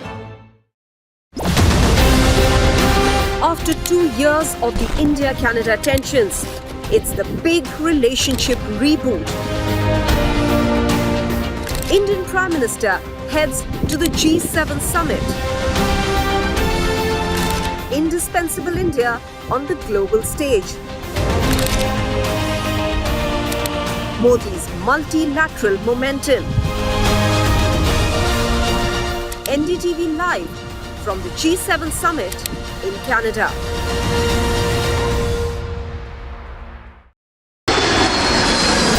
Air India plane crash in Ahmedabad, India's latest aviation disaster. India responds to the tragedy. Facts first, 100% ground reports. Fuel that burnt this entire area. Maximum reporters, maximum coverage on NDTV.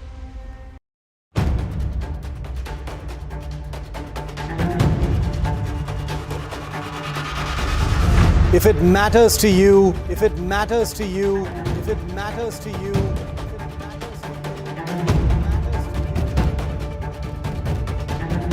it matters to India. It matters to India. It matters to India.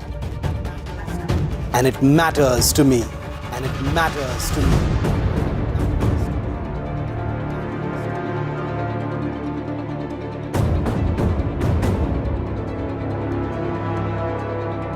India Matters with Shivaru, only on NDTV 24/7. Why was there a hurry? Was it the government that was in a hurry? I don't want to blame anyone. Joining us today here in the NDTV newsroom. Government cannot walk away from this responsibility. Cricket is religion of sort in this country. Would you like to comment on what happened? What is the condition of the injured at this point? How many people died? What exactly happened? You have lost your daughter.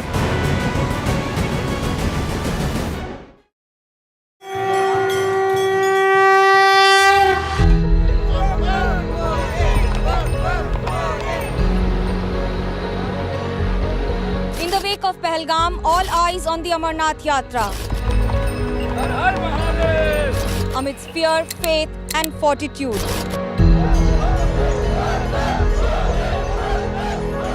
India's biggest fight against terror. NDTV reports on the holy route, the Amarnath spirit.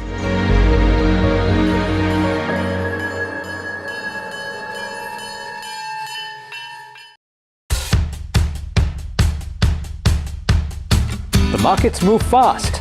And so should your portfolio. Expert insights, real-time stock picks. Do I buy Ola? Should I hold CDSL for the long term? Buy, sell or hold. The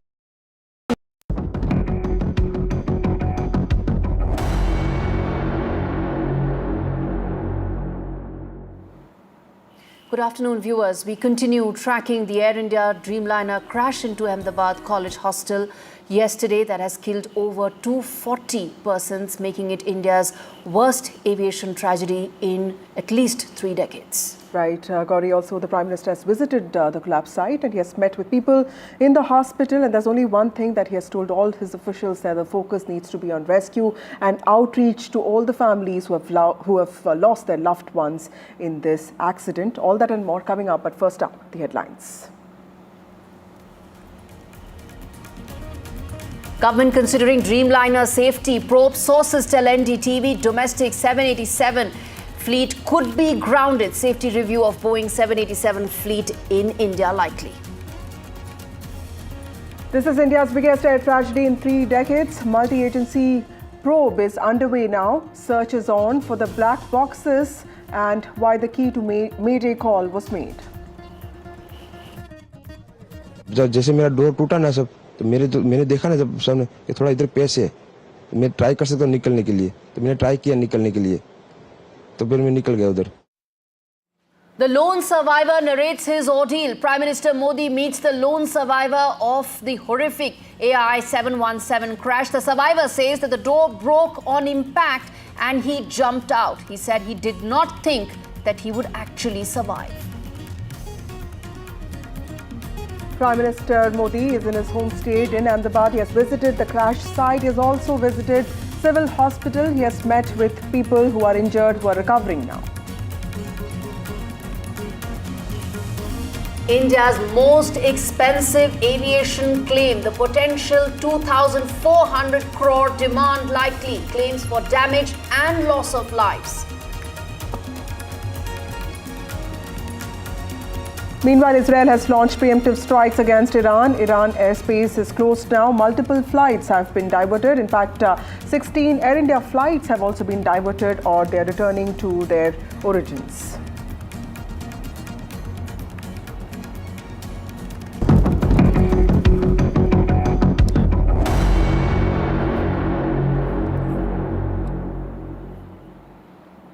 The Air India Ahmedabad London flight that crashed marks Boeing's 787 Dreamliner's first fatal crash since the aircraft's debut in 2011. What we understand now so far is that the government is mulling grounding this fleet and taking a call as to what should be the way forward. Also, Gauri, this is a fleet that has been under scanner for some years now. In fact, Air India operates 33 Dreamliners across the world, and these are mostly international flights. Air India's statement is awaited. And before Thursday's crash, the Boeing 787 Dreamliner aircraft had an immaculate record with 1,000 planes delivered around 14 years. But Boeing's program for the 787 series fleet has also suffered several setbacks, including repeated and costly delivery suspensions, and also some allegations with regard to faults and manufacturing quality issues. Let's go across to our colleague Sessa from NDTV Prophet, who has a report on this. The Ministry of Civil Aviation is considering a safety review of the domestic fleet of Dreamliners following the devastating crash of an Air India Boeing 787 aircraft, which claimed lives of 241 out of the 242 people that were on board of the London-bound flight, which is seen as the deadliest air disaster globally in a decade. Sources say that as a precautionary measures, authorities are likely to look at the possibility of temporary grounding of all Boeing 787 aircraft, with initial safety inquiries underway. Several stakeholders, including Tata Group, Boeing India, the US National Transportation Safety Board, as well as the Federal Aviation Administration, are engaged in discussion. A final decision hinges on the investigation's final findings. Meanwhile, Air India, which operates 34 Dreamliners, the largest fleet among Indian carriers, is also likely to face scrutiny, especially regarding maintenance practices. The crash has prompted international attention, with the NTSB leading a team of investigators from the US alongside Boeing and engine manufacturer GE Aerospace. Meanwhile, the Indian Aircraft Accident Investigation Bureau is also probing the incident, with a preliminary report expected in about a month's time. Now, this particular tragedy is, not only raises questions about the aircraft's safety, but may also lead to a global review of Dreamliner's safety protocols as authorities seek to prevent such disasters in the future. We will keep you updated as the investigation progresses. All right, Vasudha, in fact, pilot error as well as engine failure are supposed to be one of the theories that are being bandied about. Only the recovery of the flight box, black box recorders are likely to provide the concrete answers. But this crash is also going to be a major setback to Boeing's reputation, as well as the importance it gives to safety. The company said that also, that its thoughts are with the passengers, crew, as well as first responders and all that are affected. Went on to also say that it was working with Air India to gather as much information as it can about the air crash. Absolutely, Gauri. This is a setback to Boeing's reputation, and Boeing is one of those international players apart from Airbus, and every international flight that you travel in is expected to be either a Boeing aircraft or Airbus. So clearly this is a setback. And of course, when stock markets closed in New York on Thursday, Boeing shares went down by nearly 5%. The company has faced serious questions over its safety practices. In April, the company had said that it had improved operational performance from the ongoing focus on safety. And yesterday, it released an official statement saying that it's ready to cooperate with DGCA and the regulator and everybody else, even Air India, to understand what really went wrong. But let's go across to our colleague Shiv, who has more details on this. The important thing to look back on now as we report on the Ahmedabad crash is Boeing's track record over the last 5 years, which has been, to say the least, a very, very turbulent one. It has faced a probe over two very similar crashes that took place. This was of a different aircraft type. This was the 737 MAX, which, as you know, was globally grounded for a very long time, leading to one of the largest aviation investigations in history. The Lion Air flight and the Ethiopian Air flight, the crashes that took place in which 346 people had died, sparked one of the deepest and most damaging investigations into Boeing. The 737 MAX aircraft in 2024, after the investigation was complete and the aircraft were back in the air, lost a door panel mid-air. This was an Air Alaska flight. There were no lives lost in this particular accident, but this led to a huge amount of scrutiny as far as factory floor quality control, something that Boeing has always prided itself on, but that became a big talking point as well. Boeing's brand has been taking a beating for about 5 to 6 years now, with the 737 MAX especially now. The whistleblower aspect of Boeing's troubles has been something in the media highlights for a while very sharply, especially John Barnett, who raised many safety concerns, and gave the impression that it was an I told you so moment as far as many of these accidents was concerned. He's warned of unsafe manufacturing practices. He'd put out a great deal of information suggesting that he had raised the flag on some of these practices in the past as well. He said that Boeing had responded to Barnett saying that the issues raised by him don't directly affect aviation safety, but John Barnett was found dead in March 2024, adding a very insidious sort of color to this entire thing. Now, the 787 issue becomes personal because the CEO of Boeing, Kelly Ortberg, has had to deal with troubles with the 787 in the past, even though Flight 171's crash is the first accident involving the Boeing Dreamliner, which is otherwise a very well-regarded aircraft. It has had troubles, and Kelly Ortberg will now be challenged by the effort to restore that trust. It's already been facing what I just described to you with the Boeing 737 MAX and now the 787 as well. Like I said, the post-crash effect financially on Boeing has had a telling effect. Their shares have already tanked by about 5%. So that's a shareholder challenge that Boeing will have to look like. The 787 Dreamliner, which was introduced in 2011, carried its billionth passenger last month. It's a widely used, widely operated wide-body passenger jet. And a loss of $11.8 billion is one of the big financial crises that Boeing actually faces in 2024 and going into this year. Total losses since 2019 is a staggering $35 billion. This is an enormous old aviation giant, but this has actually started to hurt. So the financial issues, the suspense and questions over safety will continue, to haunt Boeing. Fatalities in this particular accident, 241, like we've been reporting here on NDTV, one sole survivor who just met the Prime Minister as well. But 241 makes this one of the biggest and most damaging accidents involving a Boeing aircraft. There was a 737 crash in 2024 of Jeju Airlines.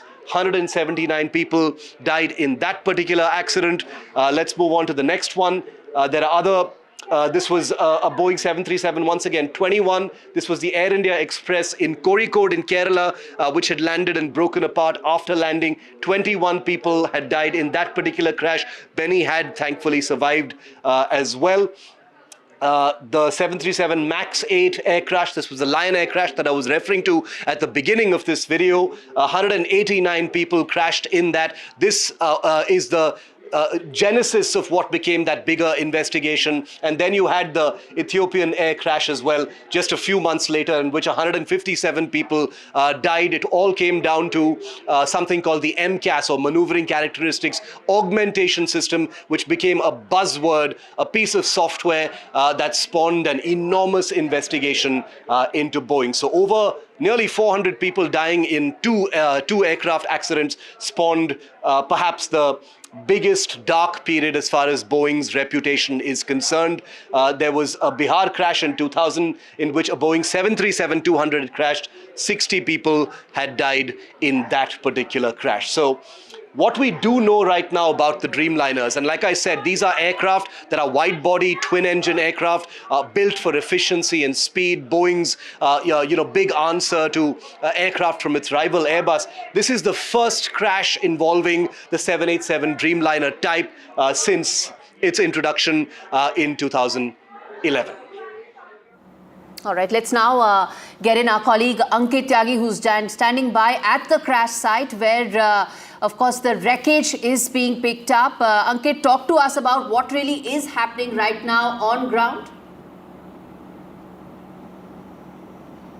Let me start by giving you the latest what is happening at this moment, Gauri and Vasudha. And we were reporting since morning, this area, the mess area, which was where the doctors were eating when the plane in fact crashed. Now, very important visuals, and I'll ask these to in fact zoom in. Since morning, there was a lot of activity. Now, this half of this building had already collapsed. The roof had already collapsed. Now there are workers right on top where the tail section is, and they are using, in fact, machines to drill and break the remaining section of the roof. I can show you at this moment. You will see people in the fluorescent vest, and also a few of them standing right at the top. And Sudesh will zoom in and probably be able to show you the drilling machine that they are using at this moment to break those sections of the terrace. Now, this could happen for two reasons. Number one, this entire structure on the roof over the mess is very, very precarious at this moment. It's unstable. So they are trying to, in fact, break this so that people don't walk over. Apart from that, earlier we saw that there were ropes brought in to secure this tail section. Now, this tail section becomes very, very important because what we have learned so far for the Boeing 787 Dreamliner, the black box is somewhere located in the tail section. Now, since yesterday, there have been one after another, many teams, those who have come here. But at this moment, we do not have any confirmation whether the black box have been recovered or not. At least last a couple of hours back, when Vishnu spoke to his sources in Air India, it was clear that the black box is yet to be recovered.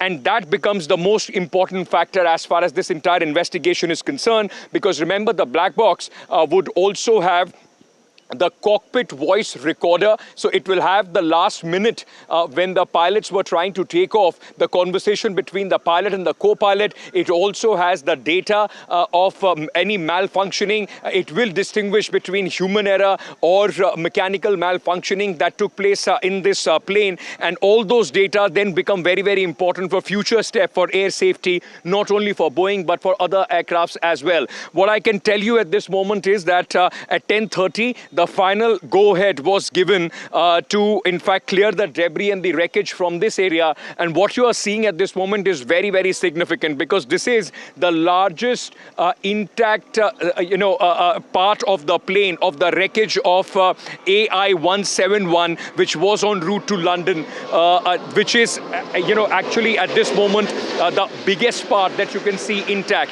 Apart from this, everything else from the cockpit to the entire body of the plane is absolutely charred beyond recognition. It is scattered around 400 to 500 meters, in fact 600 meters, because let me very quickly once again tell you, the roof at which you are seeing the workers working at this moment to try and break it is the roof of the hostel mess, and this is also the area where the kitchen was. Now, at least 5 doctors and 2 women, mother-daughter duo, those who were working in the kitchen mess, died at this moment, at this place. Apart from that, just under this building is the underbody of the plane, which carries, in fact, the luggage, and a lot of luggage has been strewn all across that area as well. Okay, there are certain teams that I can see at this moment on the ground as well. As I told you, there's a lot of movement here. The area of interest becomes this tail section. Right in front of the tail section, about 100 meters from there, is the tail fin. The area that you see of the wreckage, the red area with the Air India logo, it also had a tail fin which had fallen about 100 meters from here. The landing gear is also intact and hanging under this wreckage. But what we are seeing at this moment are in fact very significant visuals of how this entire debris is being cleared. The roof is being in fact broken. There are workers working right on top. Since morning, right after the Prime Minister's visit, there were about 8 to 10 people continuously moving around this roof itself. And this is where the action at this moment is taking place. Hopefully, they are either planning to break this and bring this entire section down so that they can safely try and see if the black box is in that area. You will see once again just near where this debris is, where this part is of the tail, the rear end of the aircraft. Two gentlemen, those who are in the fluorescent vest, also, in fact, surveying the area. It looks like they will start breaking this down, the walls as well. Both these gentlemen are in uniform, could be part of multiple air crash investigation teams, which are at this moment stationed all across this BK Medical College, junior doctors, mess, and of course, beyond that is the residential area, quarters. In the residential quarters, at least 5 of the buildings have been charred very, very badly. The engine, other parts of the plane are strewn all across that place. The fatalities on the ground could even go higher. More than 10 is what sources are telling us at this moment. Well, Ankit, also what I understand is that while an expert team from DGCA and aircraft AAIB is already there, we also understand that there are institutions and organizations like NTSB and EASA, which will also be looking at sending teams, and some of them have already arrived. What is it that can be expected from these international experts? Because Boeing is an international player and there's a lot of scrutiny on the company, and more importantly, there'll be a lot of expert attention also on this episode. And how soon are those experts likely to be there? Those foreign investigative probes, how soon are they likely to join these investigations? See, it is going to be, Vasudha and Gauri, a multi-nation probe, because but India is going to have a lead on this. Beyond the scrutiny of Boeing, the important thing is to try and figure out what went wrong. And that would only happen once the black box is recovered. Remember, 737 Dreamliner, this is, one of the major aircraft on long-haul flights, not just being flown by Air India, but many other airlines as well. So they would be, in fact, also be waiting anxiously to exactly know what went wrong as far as this entire accident is concerned. On your question about the experts, so what we know is that from United Kingdom, there is a team which is coming to assist the investigation, which the Indian, in fact, aircraft accident bureau is doing. And apart from that, there is a team for Boeing as well, which will come and access. Now, very quickly, just about the black box, the data recorder, the black box that we are talking about, we've been telling our viewers simultaneously that though it is called the black box, but it is an orange, painted sort of a thing, which is very securely put at the tail end or the rear end of the aircraft, and it is designed to take substantial punishment. G-forces. It can also a high impact burning. If it goes underwater, then there are provisions that a transponder starts emitting a signal so that it can be in fact found. But since this was low altitude, I don't know whether that transponder mechanism works or not. But the fact is, if the black box is recovered and if it is undamaged, which we have seen in one of the major crashes as well, it is largely a plug and play game. They will put it in a system and they will start receiving the data immediately. So that becomes very important. Yesterday, Vasudha, teams, as you were saying, from the DGCA, Civil Aviation Ministry, along with the, aircraft accident investigation teams of India, the Bureau, had all come here. I was told about more than 36 people, 36 to 40 people had arrived yesterday in this multidisciplinary team. Apart from that, there are some teams from the Defense Forces as well, those who are helping them investigate the crash. As far as the international teams are concerned, we don't have a timeline to that. But Boeing already have been told has dispatched engineers and their teams to assist the investigation. Now, in this entire matter, 2-3 things become very, very important. Number one, they will come and assess how the plane disintegrated. So this entire area, which was photographed extensively by the teams which were investigating this last night, at around 11 o'clock, they reached here. They made 6 to 7 teams comprising of 5 to 8 people, which went to different areas to understand what happened, and also to take multiple pictures and visuals of this, so that can be put together to understand what happened at the point of impact, where all did the debris fall. And after that, I've been told that the SDRF and the NDRF have been given specific instructions that the debris which will be cleaned, because, it's difficult to explain to our viewers, those who are on television, the enormity of the debris. The entire, those buildings that you see which are charred black, the entire ground beneath them is just mangled remains of the aircraft, broken walls, things which have fallen from the buildings as well. So it will be a very, very difficult task to scoop everything up and clean this area. But they have been told that it has to be done section by section. It has to be marked and then put into baggages and then dispatched from here. It's not that all of this is going to be cleared and thrown to a side. They will be taken to facilities for investigation, where they will try and put a picture together of the last moments of this aircraft and what exactly happened when the impact, in fact, took place. Let me also very quickly tell you that as we speak, we are seeing more people, presumably from the investigation teams, coming in at this tail section of the aircraft.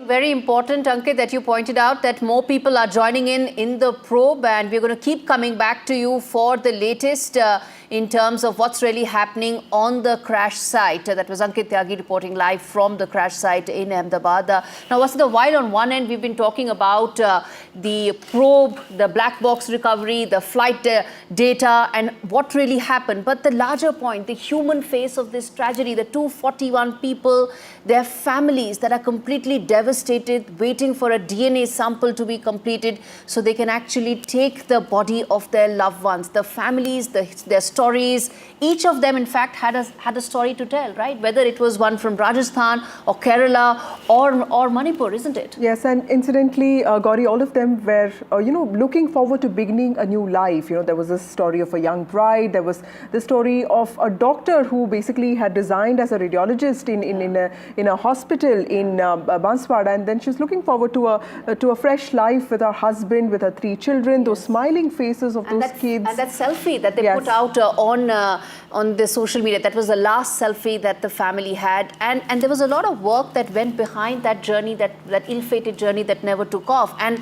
like that, there were so many other such cases. In fact, also the former Chief Minister of Gujarat, Vijay Rupani, as well. The tragic details of each of those 241 passengers is essentially the human side of this tragedy. So while we've been talking about how do you identify what happened, but we can never lose sight of the faces who bore the brunt of India's worst air disaster. Absolutely. And Vijay Rupani, former Chief Minister of Gujarat, dying in such a tragic way. And, Gauri, a lot of us actually used to call him the accidental Chief Minister. But, he was the first Chief Minister of Gujarat after Keshubhai Patel from Saurashtra. He represented something so important. Apart from him, all the young and old faces who were looking forward to something so promising, a future that had so much in store for them and for their family members. And their family members had not even left the airport when the crash news came in. We saw it, all of it firsthand. And I'm going to play out some of those reactions, viewers, as we keep coming back to those, as I said, the human side of this devastating tragedy. But first, listening to some of those reactions. Aparna Mahadik, ये अहमदाबाद से London जा रही जो flight crash हुई कल अहमदाबाद में, उसमें crew member थी। मुंबई के गोरेगांव इलाके की रहने वाली थी और यहाँ पर जो उनके आसपास रहते हैं, अखिलेश चौबे जी, वो हमारे साथ हैं। अक्सर दोनों वॉक पे मिला करते थे, एक साथ वॉक भी किया करते थे। उनसे बात करेंगे कि अपर्णा किस तरीके की व्यक्ति थी और क्या कुछ था। सर, बहुत दुखद घटना अहमदाबाद में सामने आई, जहाँ पर तकरीबन 200 से ज़्यादा लोगों की मौत हो गई। उनमें से आप ही की सोसाइटी में रहने वाली एक क्रू मेंबर अपर्णा महादिक भी थी। किस तरीके से आप उनको जानते थे? क्या वो कैसे व्यक्तित्व था उनका? नहीं, हमारी सोसाइटी में जो है एयर इंडिया के काफ़ी पायलट्स और क्रू मेंबर्स रहते हैं और हम लोग जो है नीचे वॉक करते समय या जो सोसाइटी के सार्वजनिक कार्यक्रम होते हैं उसमें एक दूसरे को मिलते थे, एक दूसरे को जानते थे। और कल फ़ोटो देखने के तुरंत बाद जैसे ये घटना घटी और उसके बाद जैसे अपर्णा का फ़ोटो आया, मुझे ऐसा लगा कि हमारे कोई जान पहचान वाले एक्सपायर हुए हैं। हमने फ़ोन करके फिर पता किया और पूरी सोसाइटी को ऐसा लग रहा है कि सोसाइटी का कोई अपना चला गया है। वैसे तो पूरे देश के लिए बहुत दुखद घटना है, बट हमारी सोसाइटी के लिए विशेष दुखद हो गया। सर, किसी से बात हो पाई है, उनके परिवार से आपकी बात हो पाई है और उनका व्यक्तित्व कैसा था? वो किस तरीके की व्यक्ति थी? जब आप वॉक्स पे मिलते थे तो क्या कुछ था उनके बाद, थोड़ी जानकारी? देखिए, फिटनेस फ्रीक थी, रूटीन वॉक करते थे, मॉर्निंग में दिखती थी और ऐसी घड़ी में घर से परिवार वालों से क्या बात करें वो समझ में नहीं आता है। तो सारे लोग दुख में हैं। अब जो है सोसाइटी में जब भी आगे उनकी डेड बॉडी वगैरह आएगी तो उसके बाद जो भी प्रोग्राम कार्यक्रम होगा। आपने अभी डीएनए सैंपल दिया है, कौन था आपका फ्लाइट में? मेरी डॉटर थी। क्या नाम है उनका? किनल मिस्त्री। क्या बताया जा रहा है और कहाँ जा रहे थे, कुछ अगर शेयर कर पाएंगे? वो आनंद से लंदन जा रही थी, अहमदाबाद से लंदन। अच्छा, अहमदाबाद आनंद से आए थे आप आनंद से हैं? आनंद से। अच्छा, क्या मकसद से जा रहे थे, कुछ बता पाएंगे? उधर ही रहती थी, लंदन 1 साल से थी वो। अच्छा। वो वर्क परमिट में गई थी, उधर ही रहती थी और उसका अगले साल एक्सीडेंट हो गया था इंडिया में ही। फिर उसका वर्क परमिट था, उसको जाना ही पड़ता था, तो उसका ट्रीटमेंट पूरा नहीं हुआ था। तो ये ट्रीटमेंट के लिए वापस आई थी। उसका 7 या 8 टीथ निकल गया था। अच्छा। तो इम्प्लांट करवाया, तो पूरा दांत उसका नया लगवाया था। क्या बता रहे हैं कुछ? अभी आपने सैंपल दिया है? या 3 दिन लगेगा ऐसा बोले, 72 घंटा लगेगा। तो खाली वो थे, मतलब मैरिड थी, किस तरीके का? तो आप मैरिड की रजिस्टर करके गई थी। मैरिज तो उसका अगले साल करने का था, मैरिज नहीं हुआ था, मैरिज करने का था अगले साल। अहमदाबाद हादसे में मारे गए लोगों के परिजनों का जो डीएनए परीक्षण है वो इस वक्त मेडिकल कॉलेज में चल रहा है। मेरे साथ में धैर्य हैं और इनके जो अंकल हैं वो इस हादसे में उनकी मौत हुई है। धैर्य, अपने अंकल के बारे में बताइए, कहाँ जा रहे थे, क्या कर रहे थे? हाँ, वो यहाँ से लंदन की फ़्लाइट में जा रहे थे। उनको लंदन नहीं जाना था, उनके सन के पास, और वो वहाँ यहाँ बनासकांठा से आ रहे थे और वो प्लेन में थे। और कुछ तो आपको कब पता चला कि हमें जैसे ही न्यूज़ में आया तो पता चला। फिर हमें तो पता था कि उनकी 1 बजे की फ़्लाइट है और यही फ़्लाइट थी, वो पता था। फिर उनके सन से टिकट सब मंगवाए और फिर यहाँ पर आ गए कल दोपहर को। अभी क्या हुआ है, डीएनए परीक्षण? हाँ, डीएनए परीक्षण अंकल के लिए रिपोर्ट्स दे दिए हमने। मेरी आंटी भी थी, उनका बाकी है, तो अभी उनका सैम्पलिंग के लिए आए। तो कब तक शव मिलने की उम्मीद है, क्या बताया गया? हाँ, अभी आइडेंटिफिकेशन के लिए उन्होंने बोला है कि आपको बुलाएगी जल्दी से। मीन्स अभी आप सैंपल दे दो, 72 आवर्स वैसे बोले, लेकिन हो सकता है कि वो इतना जल्दी तो हम दे देंगे। मतलब ये कहा गया है कि 3 दिन के भीतर? हाँ, क्योंकि क्या है कि इतनी ज़्यादा मौतें हुई तो सबका सैम्पलिंग होना है तो टाइम लगेगा शायद, तो इसलिए अभी 72 आवर्स हमें बोले गए।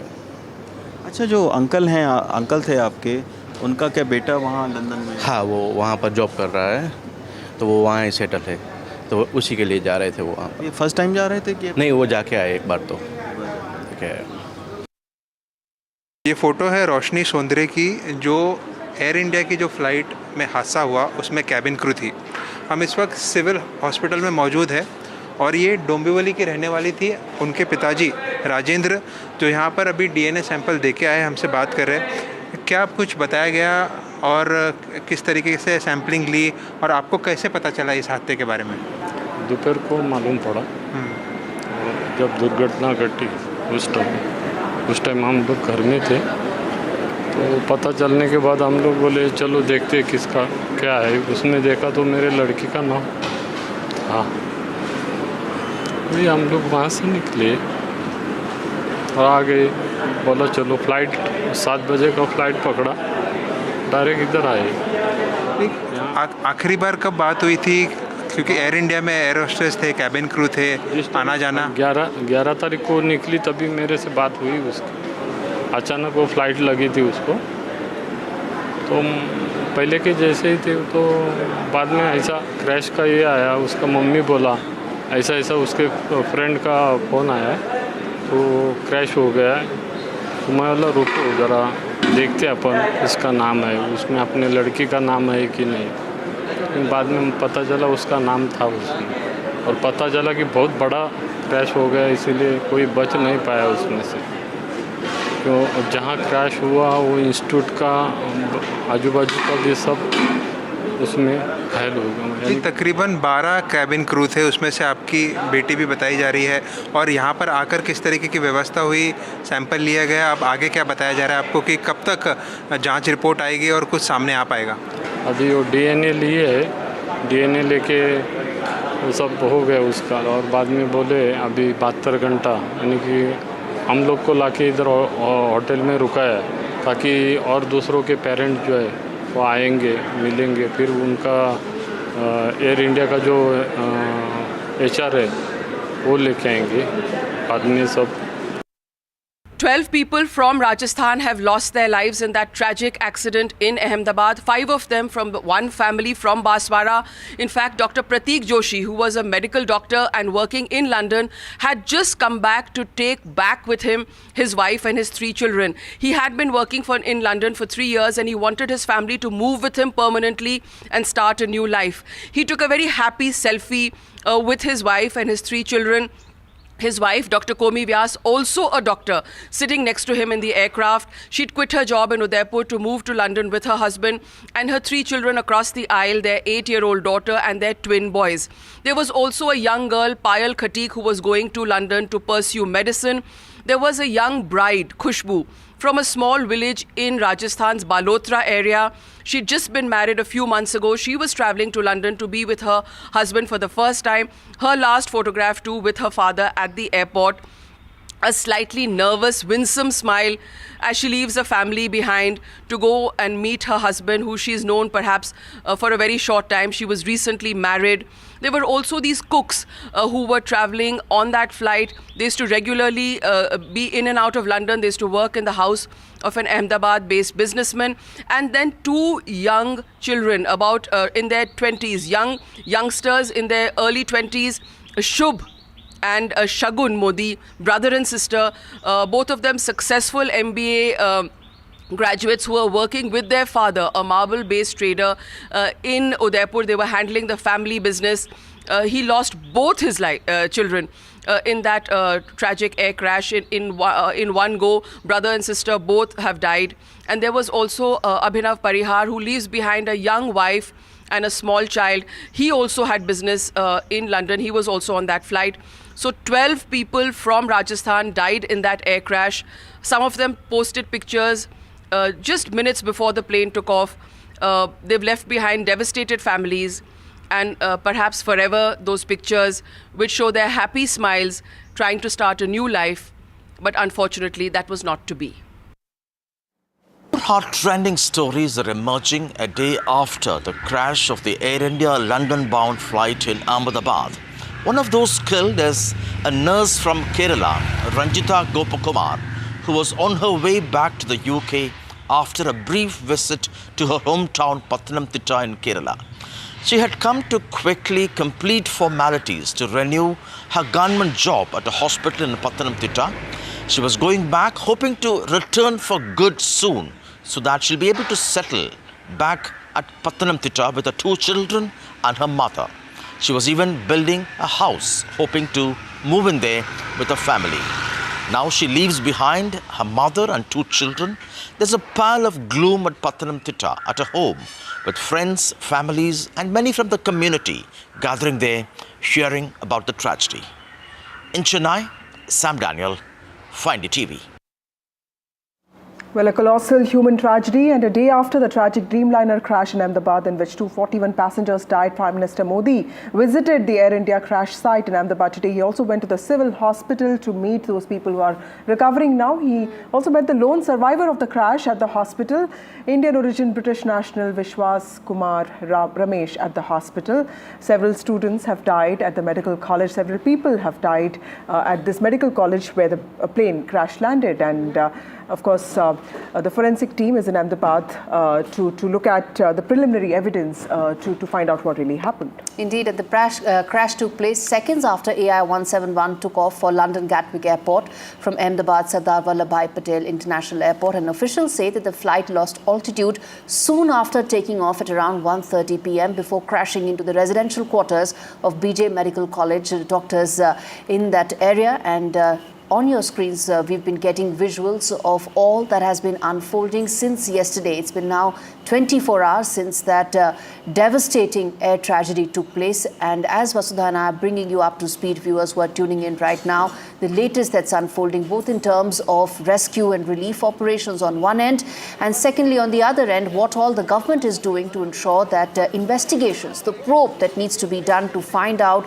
what really happened, is also expedited at the very latest and at the very earliest. And in fact, all right, let's play out this ground report that's been filed by my colleague Aishwarya on this. Yesterday, after the tragic Air India crash, it is the injured ones who had been brought to the trauma center here at the civil hospital, and it is also the lone survivor, Vishwas Kumar, who had been admitted right here at the B7 ward, where we are reporting from the civil hospital. Amid of the heavy security, no one is being allowed to enter this particular location, but you can see the police officials, the senior officials from the Gujarat government also right outside here. All the injured ones are being treated here at the trauma center. Prime Minister Narendra Modi just met the lone survivor over here, Vishwas Kumar, and he told about how the incident occurred yesterday. What was it? Of course, it's a part of the investigation that different officials are conducting, but these injured are being treated over here. Let me show you these list of the survivors over here as well at the trauma center, which has been placed 16 and 25 others. But Vishwas Kumar's name is right here. He's been admitted to B735. His condition is stable, and the relatives of other persons of the 171 Air India crash are requested to get the information from Kasauti Bhavan. This is also a place which is being dedicated for the family members who can give their DNA samples as well, but it is a part of the investigation, and the statements will be recorded from Vishwas Kumar as well. We've been told the family members will be soon leaving from UK because they have to give another DNA sample for the brother that died, but Vishwas Kumar currently admitted over here, and we are reporting exclusively from the trauma center. Aishwarya Jain in Ahmedabad. That was my colleague Aishwarya Jain reporting from the civil hospital in Gujarat, where a lot of bodies are, and also people who have been injured in yesterday's incident. Also, they are recovering. It is a day of colossal human tragedy that has erupted, and we'll have to wait and see how many more details really come out there. And as all our team of reporters at NDTV get you every aspect of covering this horrific air tragedy, viewers, we slip into a very short break. We come back with more details, more updates, and more exclusive updates on that story. Stay with us.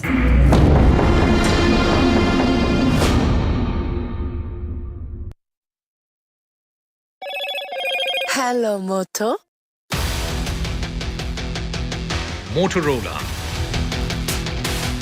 India's leading AI smartphone brand.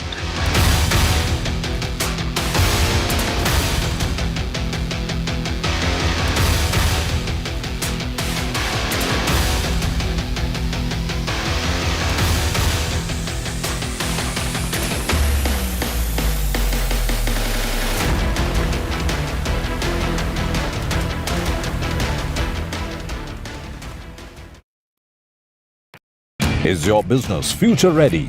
Join the 13-week strategic ESG certification program for business sustainability and growth for CXO and business leaders by NDTV, Terry and Zenora.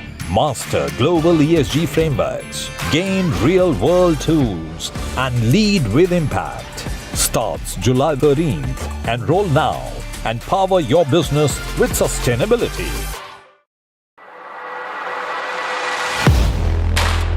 Do you really know the company you invest in? What is the real picture behind presentations and claims? Is the outlook as rosy as the company claims? Know Your Company, powered by NDTV Profit Research, shines a light on the biggest stock market movers.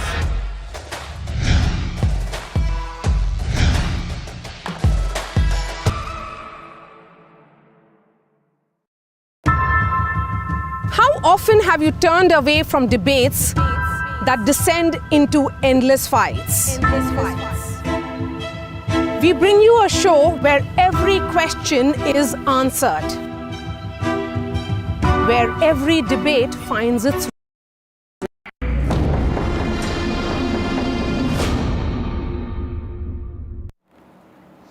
Now, viewers, in the aftermath of the tragic Air India crash in Ahmedabad, the Pallava Bagla speaks to Dr. Rakesh Mishra, who's the former director of Center for Cellular and Molecular Biology in Hyderabad, about DNA fingerprinting and how that can help in identifying victims, from charred remains to familial matching. Science is the one that is offering clarity as well as closure, and India is well equipped to respond with both precision and compassion. Listen in. We share our sorrow and with the victims who have died in the Air India crash at Ahmedabad. But let us also try and understand what is DNA fingerprinting. And I have with me one of India's foremost experts on molecular biology, Dr. Rakesh Mishra, former director of the Center for Cellular and Molecular Biology. Thanks a lot, Dr. Mishra. Can you explain to us in simple terms what is DNA fingerprinting and how can it be deployed and used in a situation like an aircraft? Thank you, Pallavji, for approaching me. DNA fingerprinting is a now very well established technique for identifying individuals. The way we do this is from any source of genetic material, whether it's part of the tissue or semen or blood, saliva, hair follicle, any part of the body from where we can extract nucleic acids. We can get very small amount is also okay. So from there we extract the DNA, and that DNA is then processed to look for specific regions of the genome. They are generally repeats which vary a lot in the population, and that's how every individual is unique. And we can then identify whether the samples that we are having are of the same individual or different individual, and to whom these people may be related. Let's say somebody claims that this is my son or daughter, then we can compare with the parents and tell that yes, this is the related person or not. And we can also, if all the tissues are various biological material is collected, we can then separately analyze and figure out how many people were involved in a particular event, or in this case, like some accident where is it very specific and accurate? Oh, yes. So we will be able to tell from these samples whether this individual belongs to this lineage or family or not. And there is no confusion about it, because each person has a unique signature and everybody can be identified using this. Identified means that we will not be able to tell the name or anything else about the person, but relatedness of the person, whether somebody is a brother or sister, a genetic relationship we'll be able to distinguish. And also among two samples, we can say that these are two different individuals or same individuals. Well, moving on, a day after 241 people were killed after a London-bound Air India plane crashed in Ahmedabad. Of course, the numbers are likely to go up. The official numbers are awaited now. Prayer meetings and interfaith vigils are being held across the United Kingdom, including at Hindu temples in northwest London and other places. The crash particularly impacted the Gujarati communities in London, many of whom were concentrated in Harrow and other districts. In fact, there were 53 British nationals, Vasudha, on that aircraft yesterday. So you had a lot of reactions that's come in from the UK, given the large number of British nationals who've also lost their lives. So far, there's been only one lone survivor of that air crash. So 53 British nationals have indeed lost their lives. Let's listen in to some of those reactions coming in. where these prayer meetings have taken place in the UK. We are going to continue prayers on the Saturday as well. Afternoon, we are going to have interfaith prayer. So with interfaith prayers, we are going to invite the many leaders from the different community. And it's about 2 o'clock, we are going to have their prayers for the community's strength, also for the departure soul. Viewers, as India mourns, critical questions are now emerging on Boeing's troubled Dreamliner and the silence around repeated red flags. What caused the crash? Preliminary reports indicate that a mayday call was made, indicating that the crew was aware of some sort of a critical issue, Vasudha. Absolutely, Gauri. But now there are questions regarding if it was a mechanical fault, it was a human error, or basically a systems malfunction, or was the aircraft even airworthy? Because the Dreamliner was 11 years old. It's also considered amongst the safest aircrafts. But what was its maintenance history? Were there any prior issues that were flagged with this specific aircraft? And why did it lose altitude so rapidly, and what does this mean for Boeing and Air India? Indeed, let's play out this report that's been filed by my colleague Parmeshwar Baba, putting all these questions at the forefront, something that is impacting policymakers, companies and also flyers. For them, these questions are very important, and Parmeshwar Baba puts them all and connects the dots for us. Why did the Boeing 787 fail to climb? Did the flight lift off too early? Was the aircraft in the takeoff configuration?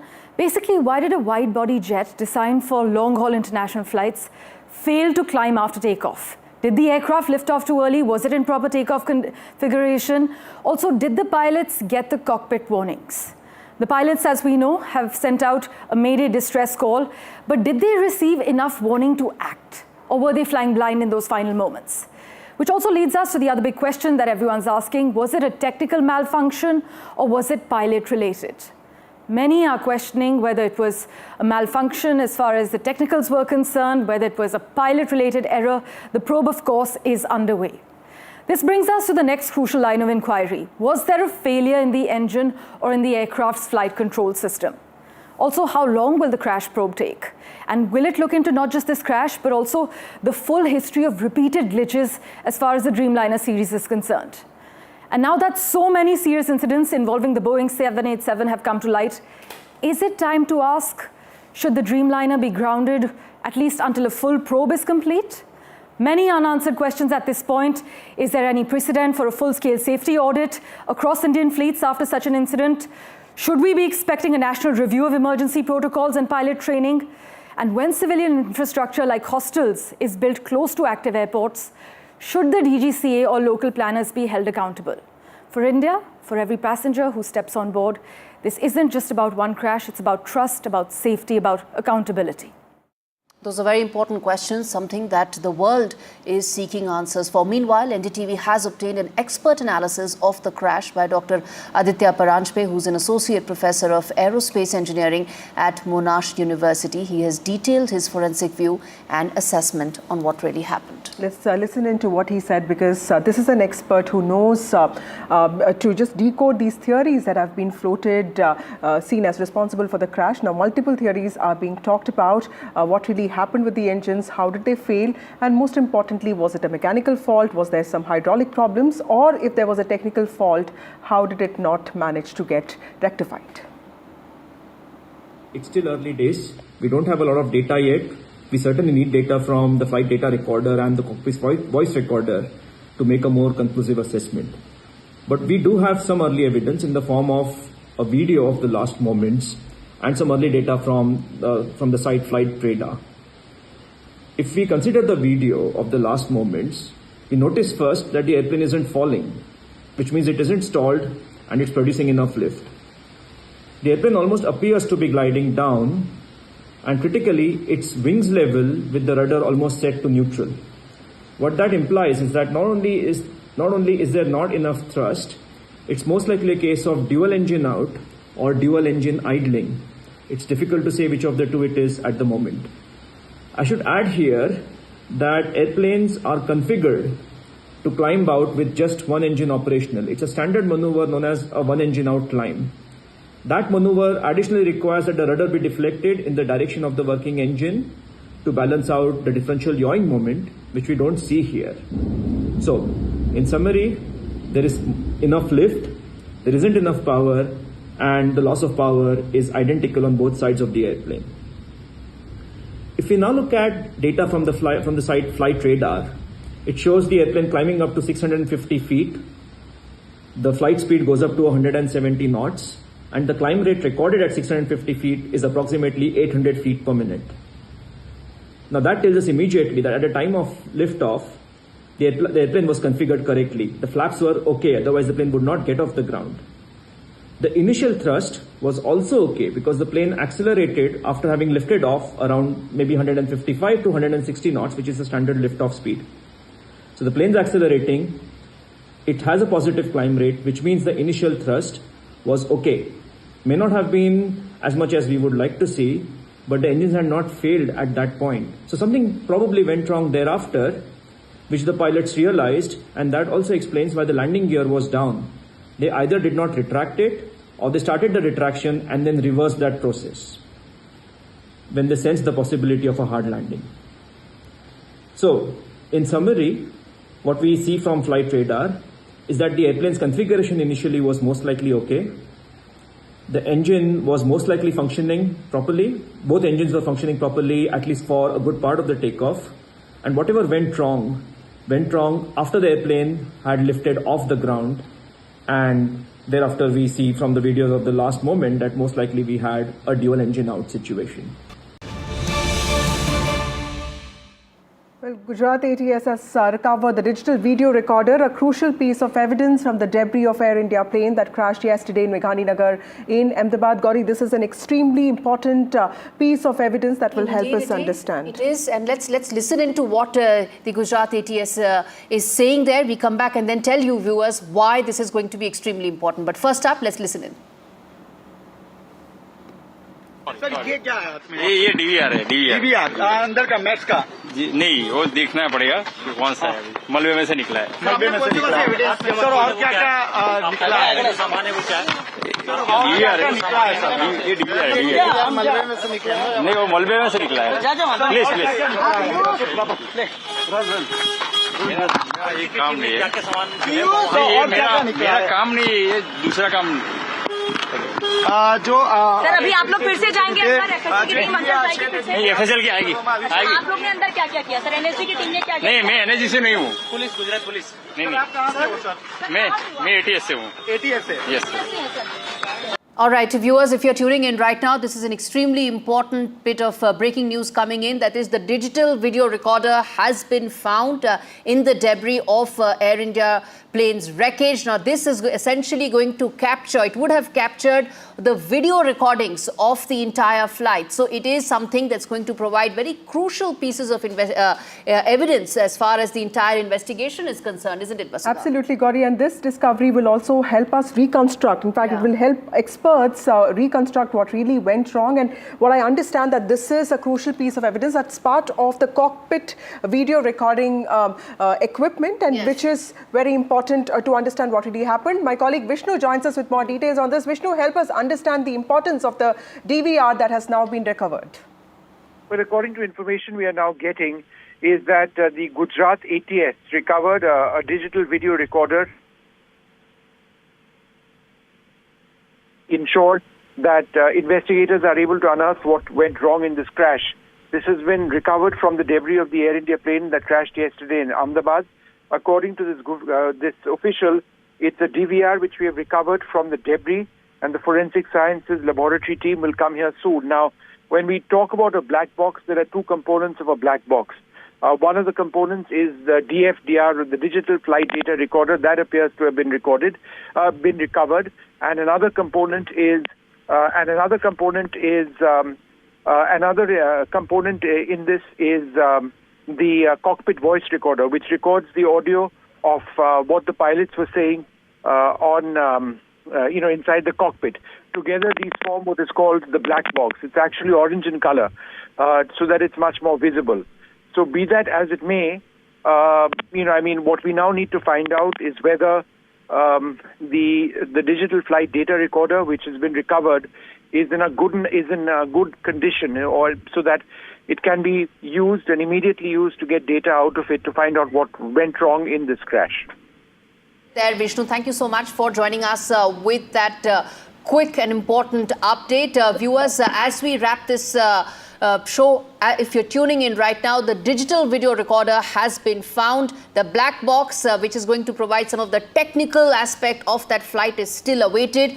Together, they complement the probe. So efforts are being made to recover that part. But this is an extremely important update as far as the probe is concerned. On that note, we wrap things up here. Absolutely, and we'll keep continuing to bring you all the latest updates from the ground as this human tragedy unfolds, this massive human tragedy that's unfolding in Gujarat. With that, it's time for a short break. More news and updates on the other side.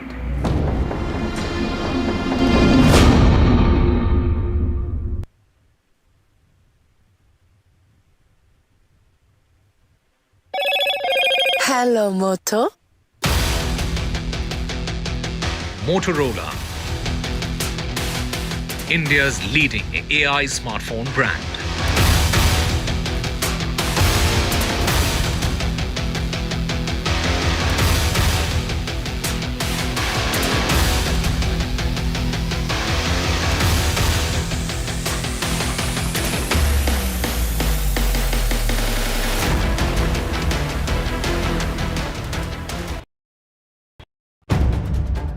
If it matters to you, if it matters to you, if it matters to you,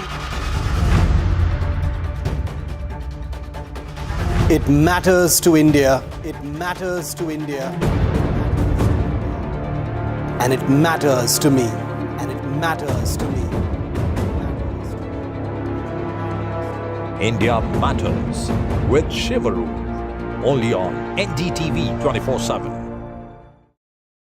I've been reporting on all issues big and small from Andhra Pradesh, Telangana, rest of South India, bringing you all the action, all that you need to know, all that you want to know. The energy of maximum city is infectious. I'm bringing that energy in our news coverage from financial capital Mumbai. Covering from the southernmost part of India over the last 23 years, I bring in-depth and 360-degree coverage from the Dravidian heartland. The land of Mishti, also known for its bitter politics. I have seen much water flow under the Howrah Bridge, covering Bengal in all its vivid colors. India's IT capital is always bustling, a city full of startups, stories and surprises. And I keep you ahead on all the Bengaluru buzz.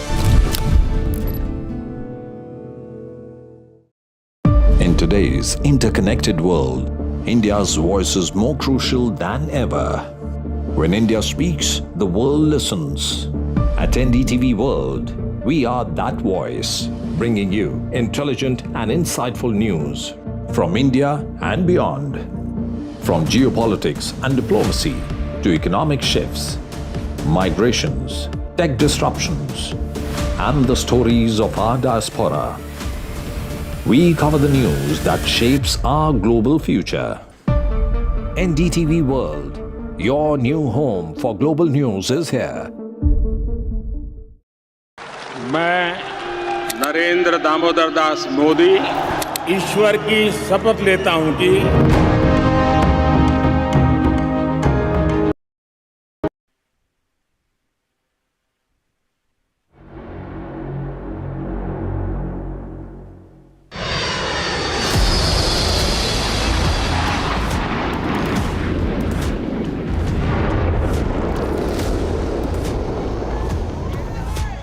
निकला तो मैंने देखा कि आवाज जोर से आवाज आया विंग्स का, फिर पूरा धुआं भर गया।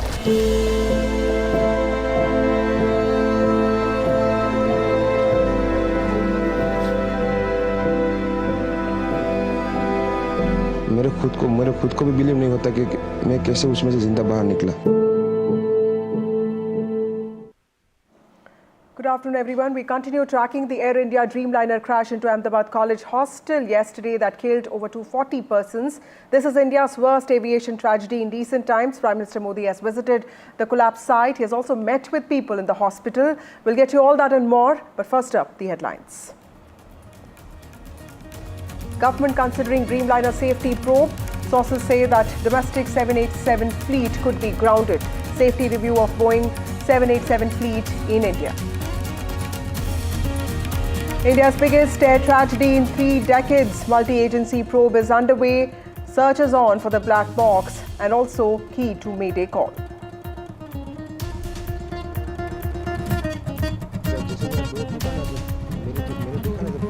कि थोड़ा इधर पेश है, मैं ट्राई कर सकता हूँ निकलने के लिए, तो मैंने ट्राई किया निकलने के लिए, तो फिर मैं निकल. Lone survivor of this tragedy narrates his ordeal. In fact, Prime Minister Modi has also met him. This is a survivor who was from Britain, and he is an Indian by origins. He says that he did not think that he would survive.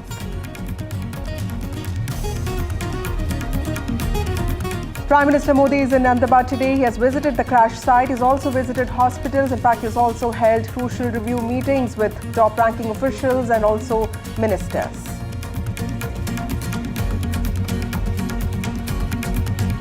This is also India's most expensive aviation claim. This is the potential 2,400 crore demand, claims for damage and loss of lives.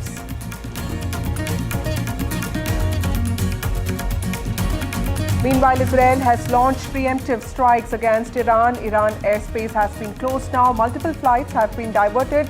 16 Air India flights diverted or returning to origins.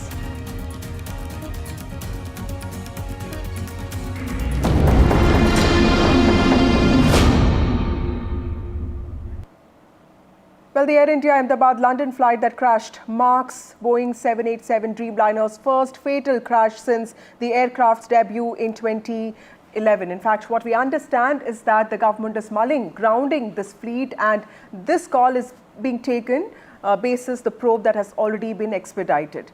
787 fleet is under scanner now. Air India operates 33 Dreamliners across the world. Air India's statement is awaited. Before Thursday's crash, the Boeing 787 Dreamliner fleet had an immaculate record of 1,000 planes delivered around the world in 14 years since it was launched. But Boeing's program for 787 has suffered several setbacks in the last few years, including repeated and costly delivery suspensions between 2021 and also 2023, and this was mainly due to assembly faults and manufacturing quality issues. My colleague Sessa from NDTV Profit has the details. The Ministry of Civil Aviation is considering a safety review of the domestic fleet of Dreamliners following the devastating crash of an Air India Boeing 787 aircraft, which claimed lives of 241 out of the 242 people that were on board of the London-bound flight, which is seen as the deadliest air disaster globally in a decade. Sources say that as a precautionary measures, authorities are likely to look at the possibility of temporary grounding of all Boeing 787 aircraft, with initial safety inquiries underway. Several stakeholders, including Tata Group, Boeing India, the US National Transportation Safety Board, as well as the Federal Aviation Administration, are engaged in discussion. A final decision hinges on the investigation's final findings. Meanwhile, Air India, which operates 34 Dreamliners, the largest fleet among Indian carriers, is also likely to face scrutiny, especially regarding maintenance practices. The crash has prompted international attention, with the NTSB leading a team of investigators from the US alongside Boeing and engine manufacturer GE Aerospace. Meanwhile, the Indian Aircraft Accident Investigation Bureau is also probing the incident, with a preliminary report expected in about a month's time. Now, this particular tragedy is, not only raises questions about the aircraft's safety, but may also lead to a global review of Dreamliner's safety protocols as authorities seek to prevent such disasters in the future. We will keep you updated as the investigation progresses.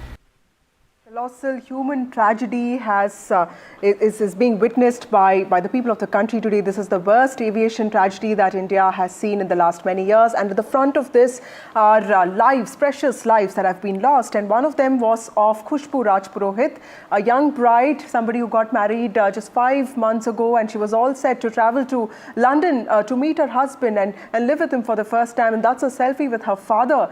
She tragically lost her life yesterday. Joining us now is her brother, her cousin, Than Singh Rajput.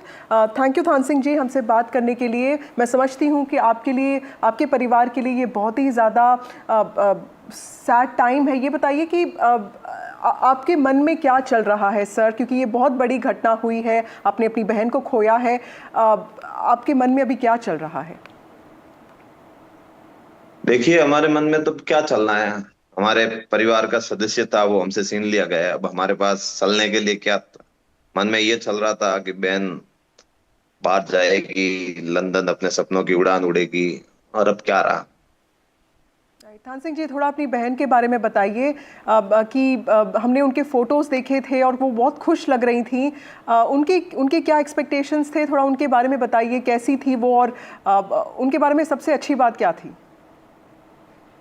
देखिए, वो हमारा जो पारिवारिक culture है उस हिसाब से वो हमेशा हमारे साथ में रही, और प्रथम बार वो बाहर की यात्रा कर रही थी. कभी इंडिया में भी बाहर कहीं नहीं गई. वो यहीं पढ़ाई की, यहीं परिवार के बीच में रही, दादाजी के साथ. फिर बाद में शादी हुई और अब जा रही थी बाहर.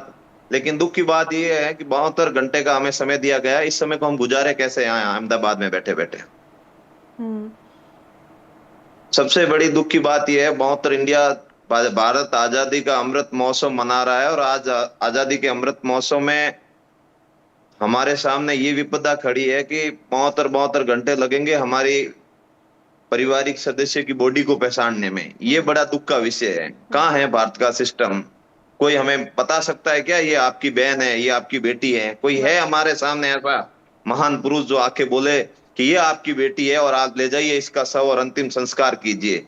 हमारे सामने दिक्कत अब दूसरी खड़ी हो गई है. सर, इसके बारे में थोड़ा बताइए, क्योंकि बॉडीज बहुत ही ज़्यादा चार्ड हैं और बताया जा रहा है कि डीएनए टेस्टिंग हो रही है. लेकिन मैं समझती हूँ कि ये बहुत ही दुख का समय है, और जिस तरह ये हादसा हुआ है उससे भी काफ़ी चैलेंजेस बढ़ गए हैं. अभी आपकी फैमिली को किस तरह की दिक्कतों का सामना करना पड़ रहा है? मैडम, आज हम हिंदू धर्म में रहने वाले लोग हैं.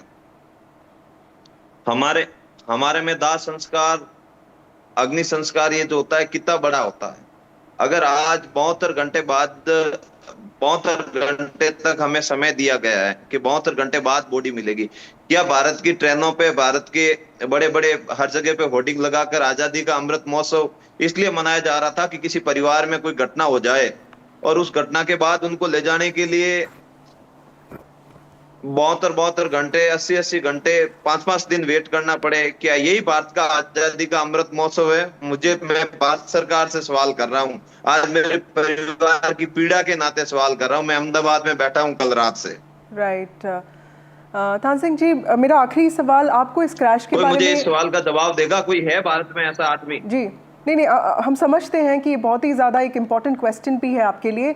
ये थोड़ा सा बता दीजिए कि आपको इस क्रैश के बारे में पता कैसे चला था सर, और इमीडिएटली आप लोगों ने क्या किया था, और आपको बताया किसने इसके बारे में?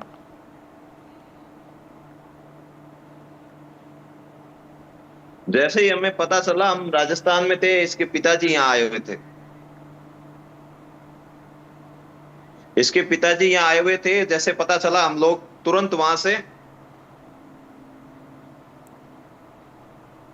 से जो बालोतरा से यहाँ अहमदाबाद के लिए निकल गए हम लोग. राइट. थैंक यू थान सिंह जी, हमसे बात करने के लिए. हमारे प्रेयर्स आपके साथ हैं. Thank you so much for speaking to us. Moving on to other stories now.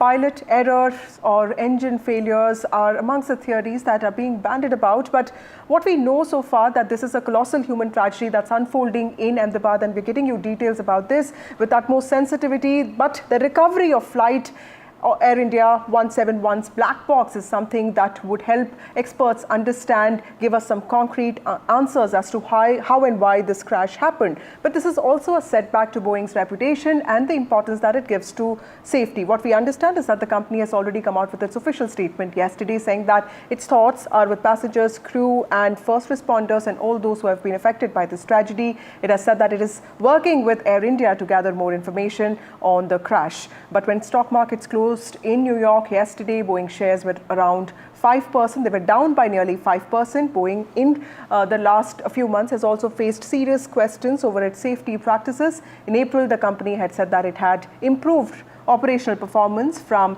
ongoing focus on safety and quality.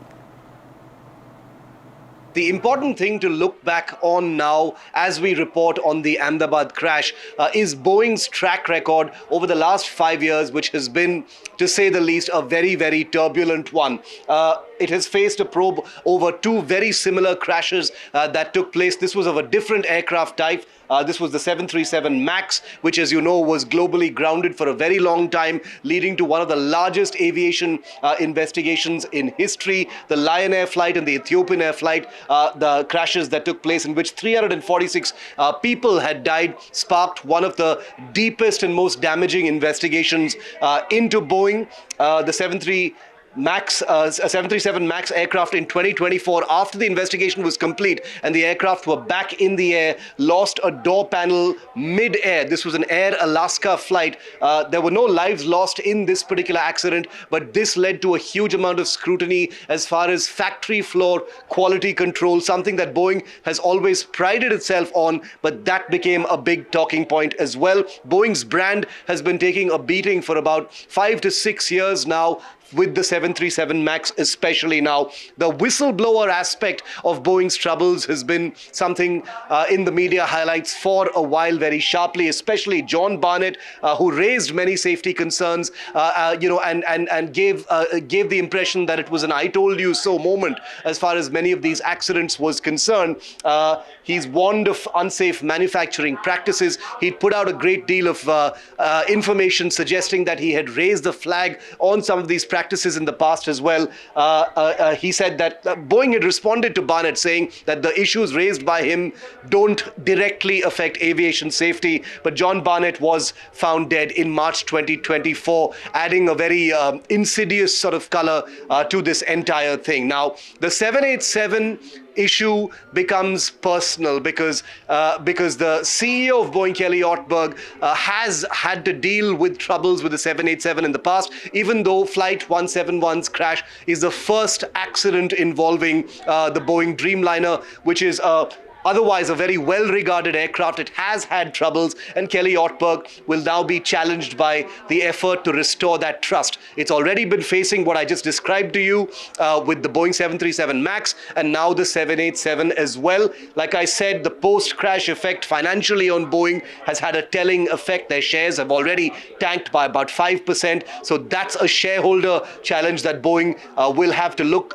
like. The 787 Dreamliner, which was introduced in 2011, carried its billionth passenger last month. It's a widely used, widely operated wide-body passenger jet. At a loss of $11.8 billion is one of the big financial crises that Boeing actually faces in 2024 and going into this year. Total losses since 2019 is a staggering $35 billion. This is an enormous old aviation giant, but this has actually started to hurt. So the financial issues, the suspense and questions over safety will continue, to haunt Boeing. Fatalities in this particular accident, 241, like we've been reporting here on NDTV, one sole survivor who just met the Prime Minister as well. But 241 makes this one of the biggest and most damaging accidents involving a Boeing aircraft. There was a 737 crash in 2024 of Jeju Airlines. 179 people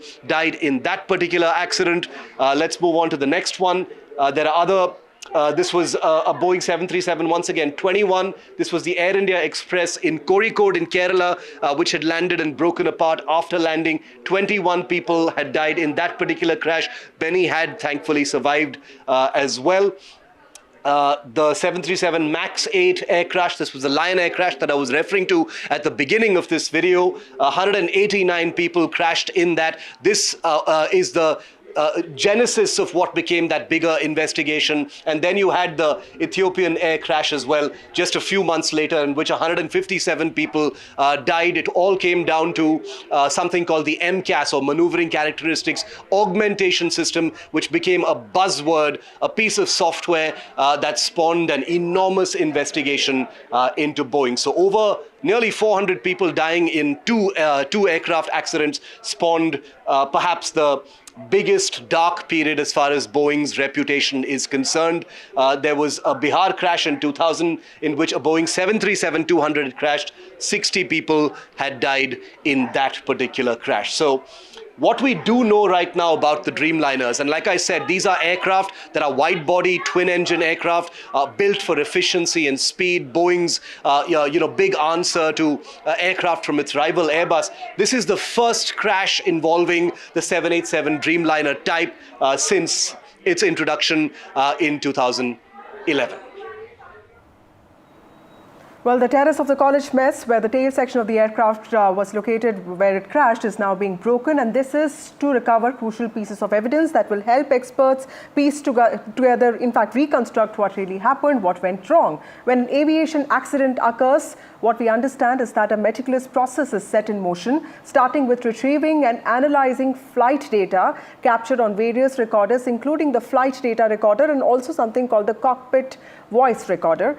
And these are all part of the black boxes. Aircraft black boxes are painted bright orange, and they are built to withstand all kinds of forces and impact, including fire, water pressure, and extreme temperatures. Every commercial aircraft has 2 black boxes. What we understand is that there is a search for that black box, which will help experts reconstruct what went wrong and to also find out the reasons what led to this crash. My colleague Ankit has details from the ground on this.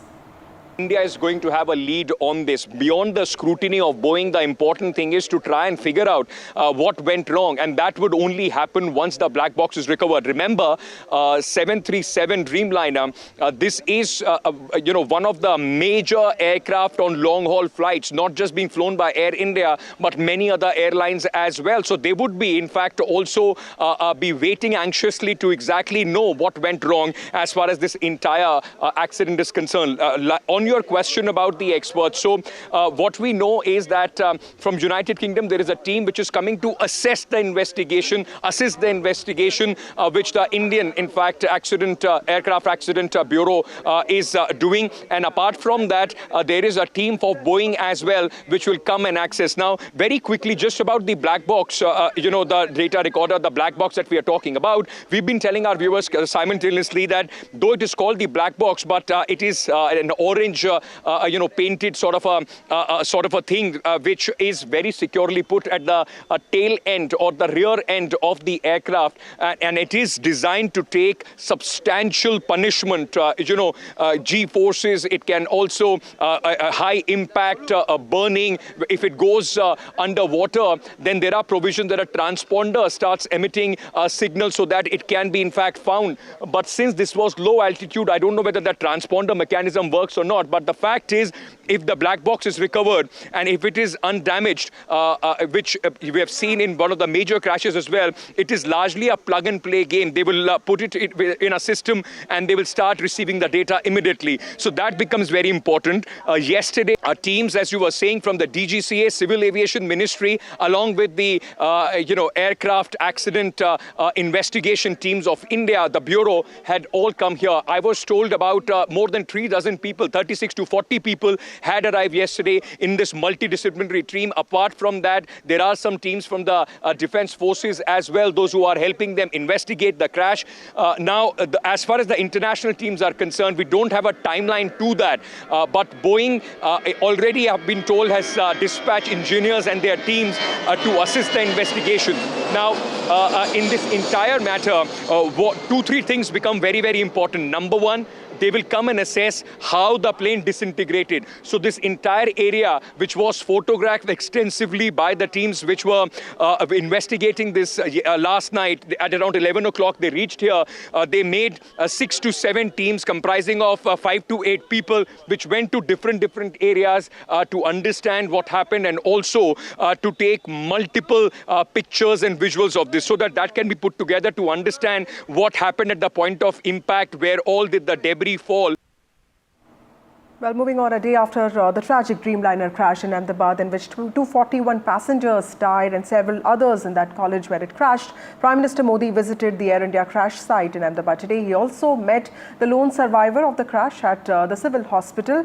In fact, this was an Indian origin British national called Vishwas Kumar Ramesh, and he met him at the hospital. At least several students, in fact, have also died at the BJ Medical College, which is where the plane had crashed. In fact, a forensic team is in Ahmedabad, and it is looking at all possible evidence that will lead us to reasons for this. The crash took place seconds after AI 171 took off for London from Ahmedabad's Sardar Vallabhbhai Patel International Airport. Officials say that the flight lost altitude soon after taking off at around 1:30 p.m. before crashing into the residential quarters of BJ Medical College, Doctors Meghani Nagar area in Ahmedabad, and it went up in flames soon after, and it sent plumes of thick smoke spiraling in the air across the city. The Prime Minister today, in fact, met this miracle survivor today, Kumar Vishwas Ramesh, and in fact, this is also the face of human tragedy that's something that the country is witnessing now. And the Prime Minister has told top-ranking officials today that the priority is to ensure that families of victims are given their bodies without much hassle. In fact, the DNA testing is already underway in several hospitals in Ahmedabad. Let's also look at some visuals of the Prime Minister meeting the lone survivor of this tragedy. Ahmedabad से London के लिए जो flight जा रही थी, उस flight में 242 लोग सवार थे और उनमें 2 पायलट थे और इसके अलावा 10 क्रू मेंबर थे और 230 जो आम लोग थे, जिसमें विदेशी भी शामिल थे। विश्वास कुमार इस समय हमारे साथ हैं। आपको बता दें कि विश्वास कुमार इकलौते ऐसे शख्स हैं जो उस हादसे में जिंदा बचे, और ये एक तरीके से चमत्कार है, क्योंकि ऐसे चमत्कार बहुत ही कम देखने को मिलते हैं। प्रधानमंत्री यहाँ पर पहुंचे, विश्वास कुमार से उन्होंने बातचीत की, उनका हालचाल जाना। सर ने पूछा कि कैसे हुआ, तो मैंने उसके बारे में बताया और सब हालचाल पूछा सब। विश्वास, अगर हम जानना चाहें कि आप थोड़ा सा बता पाएं कि ये हादसा कैसे हुआ था, क्योंकि ये एक बड़ा चमत्कार है जिस तरीके से आप वहाँ से इकलौते ऐसे शख्स हैं जो जिंदा बचे। वो मेरे नज़रों के सब सामने हुआ था।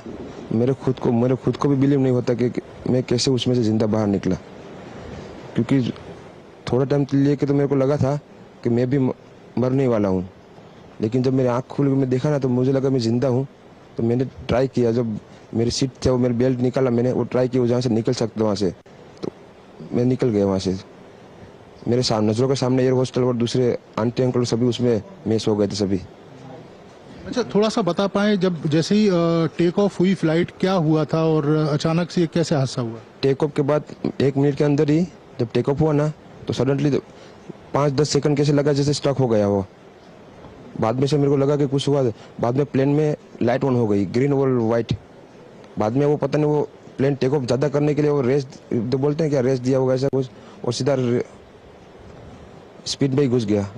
जहाँ वो क्या था, वो हॉस्टल था, एक हॉस्पिटल का। हाँ, हॉस्टल में, और सब सामने सब हुआ।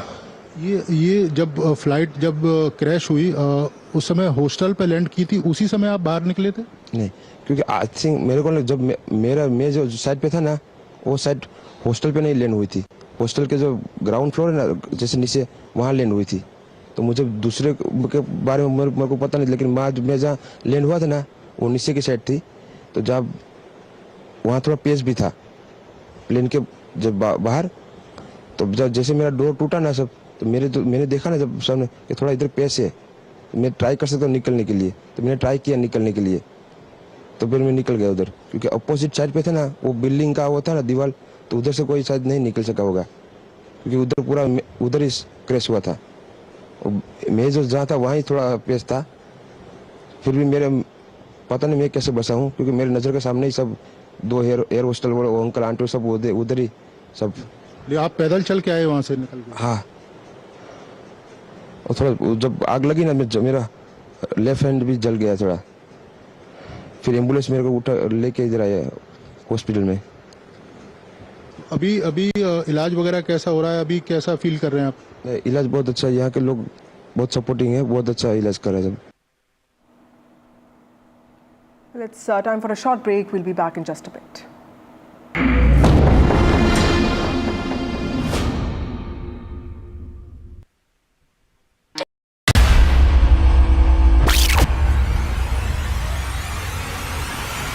The last 1 month, if you see, the share prices of Genzol Engineering has fallen more than 58%. Why are the rating firms calling the debt payments as default? We have 2 credible credit rating agencies on March 4th coming and downgrading the stock to D.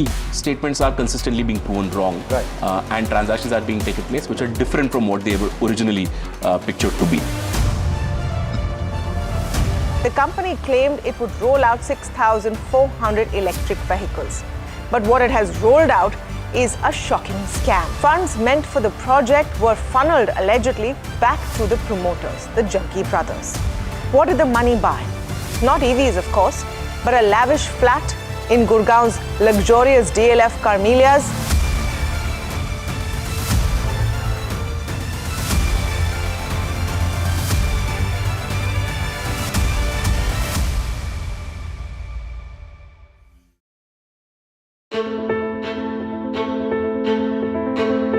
News is not just headlines, it is what impacts you. And news should never be mistaken for noise. What matters is the reality. Accurate, in-depth, and with the right perspective. For over 20 years, I have been a journalist, and never has clarity mattered more than now. At Newsnight, we go beyond the surface. We dissect the details, challenge the narratives, and bring you the unparalleled clarity you deserve in a world clouded by misinformation. We are bold, we are direct. Newsnight, for the news in your interest. Only on NDTV 24/7. After 2 years of the India-Canada tensions, it's the big relationship reboot. Indian Prime Minister heads to the G7 summit. Indispensable India on the global stage. Modi's multilateral momentum. NDTV live from the G7 summit in Canada.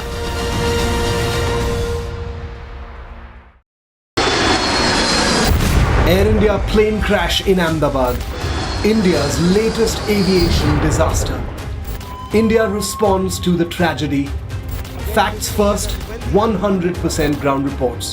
Fuel that burnt this entire area. Maximum reporters, maximum coverage on NDTV.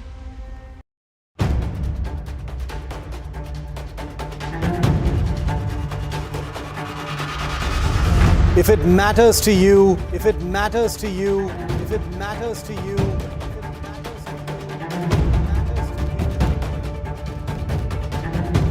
it matters to India. It matters to India. It matters to India. And it matters to me. And it matters to me.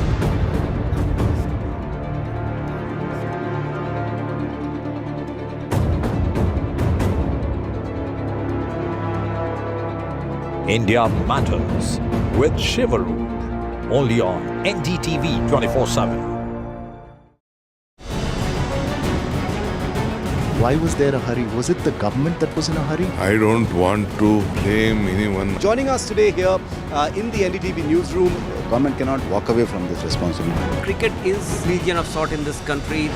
Would you like to comment on what happened? What is the condition of the injured at this point? How many people died? What exactly happened? You have lost your daughter.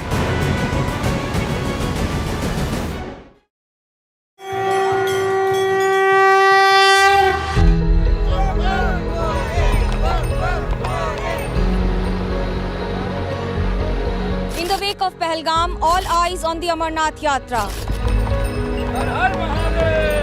Amidst fear, faith and fortitude.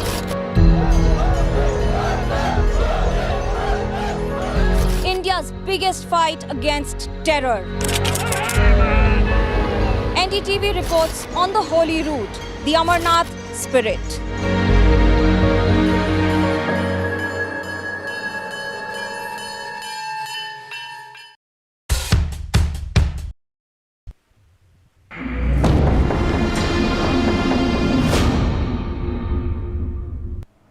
Welcome back. The Air India aircraft carrying 242 passengers slammed into a doctor's hostel of a medical college yesterday, and this was some distance away from the end of the runway. Rescuers have confirmed only one passenger survived this tragedy. 5 people in the hostel were also killed. In fact, the numbers are also expected to go up. Official numbers are awaited though. The Ahmedabad airport CCTV footage showed a very short flight of 32 seconds from the time the landing gears left the runway to the time of the impact. Aviation experts have said that the final moments of the flight showed that the aircraft either struggled to generate thrust or lift. The exact cause behind the crash would be known after a few months following a detailed probe that has already been expedited. But what it surely was a massive human tragedy, a colossal human tragedy that's unfolding in Ahmedabad today. Stories of families that are still waiting at hospitals, at airports, and they're all in visibly shaken state, unable to believe what really happened to their loved ones. The tragedy has sent shockwaves through the global aviation community as well. It has also raised urgent questions on safety, oversight and accountability. But what we want to get you is also voices from family members of those who have lost their loved ones in this tragedy. आपने अभी DNA sample दिया है, कौन था आपका flight में? मेरी daughter थी। क्या नाम है उनका? टीनल मिस्त्री। क्या बताया जा रहा है और कहाँ जा रहे थे, कुछ अगर शेयर कर पाएंगे? वो आनंद से लंदन जा रही थी, अहमदाबाद से लंदन। अच्छा, अहमदाबाद आनंद से आए थे आप आनंद से? आनंद से। अच्छा, क्यों क्या मकसद से जा रहे थे, कुछ बता पाएंगे? उधर ही रहती थी, लंदन 1 साल से थी वो। अच्छा। वो वर्क परमिट में गई थी, उधर ही रहती थी और उसका अगले साल एक्सीडेंट हो गया था इंडिया में ही। फिर उसका वर्क परमिट था, उसको जाना ही पड़ता था, तो उसका ट्रीटमेंट पूरा नहीं हुआ था, तो ये ट्रीटमेंट के लिए वापस आई थी। उसका 7 या 8 टीथ निकल गया था। अच्छा। तो इम्प्लांट करवाया, तो पूरा दांत उसका नया लगवाया था। क्या बता रहे हैं, कुछ अभी आपने सैंपल दिया है? या 3 दिन लगेगा ऐसा बोले, 72 घंटा लगेगा। तो खाली वो थे, मतलब मैरिड थी, किस तरीके का? तो आप मैरिड की रजिस्टर करके गई थी। मैरिज तो उसका अगले साल करने का था, मैरिज नहीं हुआ था, मैरिज करने का था अगले साल। Well, the victim from Maharashtra also spoke. The family member of a victim from Maharashtra also spoke to NDTV, and this is what they said. ये फ़ोटो है रोशनी सोंदरे की, जो एयर इंडिया की जो फ़्लाइट में हादसा हुआ उसमें कैबिन क्रू थी। हम इस वक्त सिविल हॉस्पिटल में मौजूद है और ये डोंबिवली की रहने वाली थी। उनके पिताजी राजेंद्र जो यहाँ पर अभी डीएनए सैंपल देके आए, हमसे बात कर रहे हैं। क्या कुछ बताया गया और किस तरीके से सैंपलिंग ली और आपको कैसे पता चला इस हादसे के बारे में? दोपहर को मालूम पड़ा, जब दुर्घटना घटी उस टाइम हम लोग घर में थे, तो पता चलने के बाद हम लोग बोले चलो देखते किसका क्या है। उसमें देखा तो मेरे लड़की का नाम था। हम लोग वहाँ से निकले और आ गए, बोला चलो फ्लाइट 7 बजे का फ्लाइट पकड़ा, डायरेक्ट इधर आए। आखिरी बार कब बात हुई थी? क्योंकि एयर इंडिया में एयर होस्टेस थे, कैबिन क्रू थे, आना जाना। 11 तारीख को निकली, तभी मेरे से बात हुई उसकी। अचानक वो फ्लाइट लगी थी उसको, तो पहले के जैसे ही थे, तो बाद में ऐसा क्रैश का ये आया, उसका मम्मी बोला ऐसा ऐसा उसके फ्रेंड का फ़ोन आया है तो क्रैश हो गया है। तो मैं बोला रुको ज़रा देखते अपन इसका नाम है, उसमें अपने लड़की का नाम है कि नहीं। लेकिन बाद में पता चला उसका नाम था उसमें, और पता चला कि बहुत बड़ा क्रैश हो गया, इसीलिए कोई बच नहीं पाया उसमें से। तो जहाँ क्रैश हुआ वो इंस्टीट्यूट का आजू बाजू का भी सब उसमें घायल हो गया। जी, तकरीबन 12 कैबिन क्रू थे, उसमें से आपकी बेटी भी बताई जा रही है।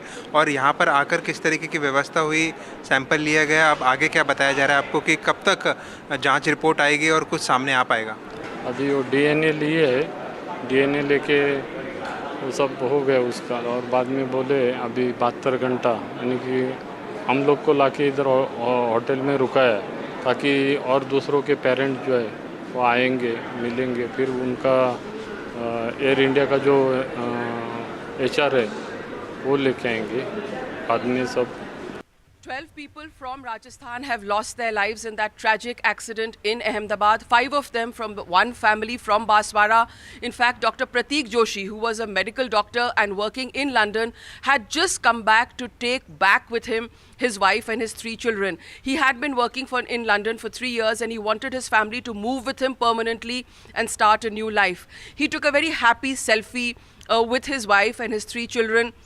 His wife, Dr. Komi Vyas, also a doctor, sitting next to him in the aircraft. She'd quit her job in Udaipur to move to London with her husband and her 3 children across the aisle, their 8-year-old daughter and their twin boys. There was also a young girl, Payal Khatik, who was going to London to pursue medicine. There was a young bride, Khushbu, from a small village in Rajasthan's Balotra area.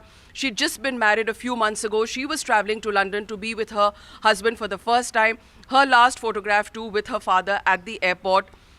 A slightly nervous, winsome smile as she leaves the family behind to go and meet her husband, who she's known perhaps for a very short time. She was recently married.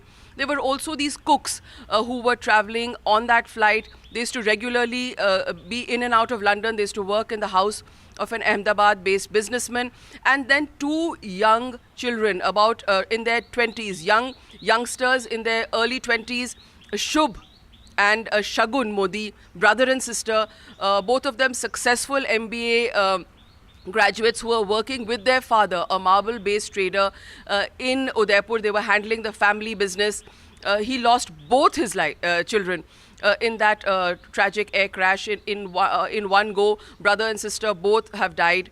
And there was also Abhinav Parihar, who leaves behind a young wife and a small child. He also had business in London. He was also on that flight. So 12 people from Rajasthan died in that air crash. Some of them posted pictures just minutes before the plane took off. They've left behind devastated families and perhaps forever those pictures which show their happy smiles trying to start a new life. But unfortunately, that was not to be.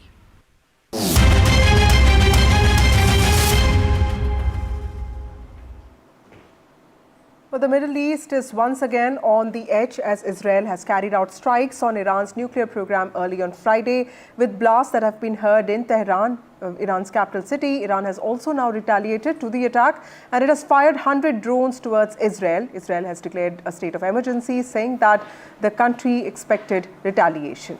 Israel's Prime Minister Benjamin Netanyahu has said that these strikes are part of Operation Rising Lion, and he also said that Iran was a threat to Israel's very existence. Moments ago, Israel launched Operation Rising Lion, a targeted military operation to roll back the Iranian threat to Israel's very survival. This operation will continue for as many days as it takes to remove this threat. For decades, the tyrants of Tehran have brazenly, openly called for Israel's destruction. They've backed up their genocidal rhetoric with a program to develop nuclear weapons. The Middle East is once again on the edge as Israel has carried out strikes on Iran's nuclear program, and this happened early on Friday. Blasts have been heard in the capital city of Iran, Tehran. Iran has retaliated to the attack and it has fired 100 drones towards Israel. My colleague Vishal joins us with more details on this. Vishal, we've often heard of this proxy conflict between Iran and Israel. Even in 2024, we saw that getting escalated. But today there are reports of Israel striking not just the missile factories of Iran, but also nuclear establishments. Tell us what is going on. The latest is that Iran has also retaliated and fired about 100 drones in the direction of Israel. Those drones have reached Israeli skies, but they have almost all been obliterated, all been intercepted by the Iron Dome missile system of Israel, the most sophisticated missile system in the world. So it remains to be seen what Israel does now, because the damage has mostly been done by Israel already. So far, there are no reports as to how many people have died on Iranian soil, but the damage is extensive. As you mentioned, nuclear facilities have been attacked. Top scientists have been killed, some top generals have been killed, and also reports of women and children being killed are also there, which need to be verified, but it seems that there has been an extensive damage. Iran has vowed that there will be big price to pay from Israeli side. It remains to be seen what happens on that front, and also in this mix is the US. What US does now will also be seen closely, because US has a lot of bases in the Middle East which are also at the risk of being attacked from Iran. So that will also have to be seen. Right, Vishal, also help us quickly understand what does this mean for Benjamin Netanyahu, because we have seen even Iran's foreign minister in the past in some ways ridicule Mr. Netanyahu, saying that, it's only a few times that you can cry wolf, but clearly Mr. Netanyahu has done something that he has been waiting for several years. Yeah, so these strikes were, expected to happen, because in the last 48 hours or so, there were many reports, especially in the US media, pointing to the fact that Israel is almost ready to attack Iran. But nobody had an idea this would be such a big attack, so that remains to be seen how Iran responds to that. But this is a big escalation in the Middle East. Whether or not this spirals into a big all-out war, that remains to be seen. So far, US has said that it is not involved in this operation, but Iran has said that that won't be possible, because without the support of US, such a big scale attack wouldn't have been possible. Right. Thank you, Vishal, for joining us with those very important details. We'll keep coming back to you as and when there are developments in the story. Meanwhile, a day after 241 people were killed after a London-bound Air India plane crashed in Ahmedabad, prayer meetings and interfaith vigils are taking place across the United Kingdom, including at Hindu temples in northwest London and other cities of UK. The crash particularly impacted the Gujarati communities that live in London, many of whom were concentrated in Harrow and several parts of the city. Spiritual leaders have also spoken about this. Let's listen into some of those reactions.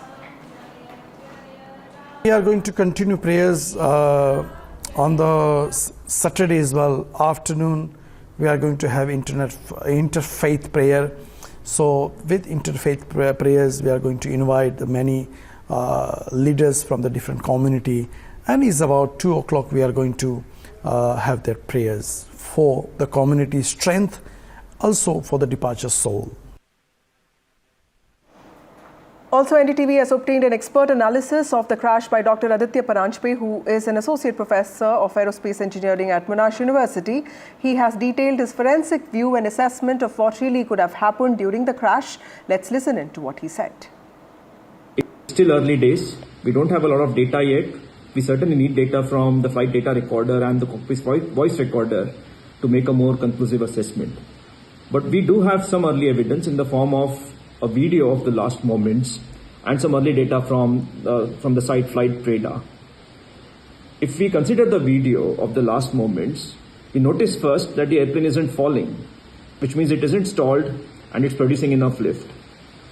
The airplane almost appears to be gliding down, and critically, its wings level with the rudder almost set to neutral. What that implies is that not only is there not enough thrust, it's most likely a case of dual engine out or dual engine idling. It's difficult to say which of the two it is at the moment. I should add here that airplanes are configured to climb out with just one engine operational. It's a standard maneuver known as a one engine out climb. That maneuver additionally requires that the rudder be deflected in the direction of the working engine to balance out the differential yawing moment, which we don't see here.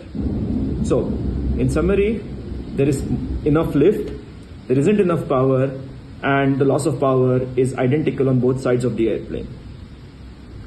If we now look at data from the site flight radar, it shows the airplane climbing up to 650 feet. The flight speed goes up to 170 knots, and the climb rate recorded at 650 feet is approximately 800 feet per minute.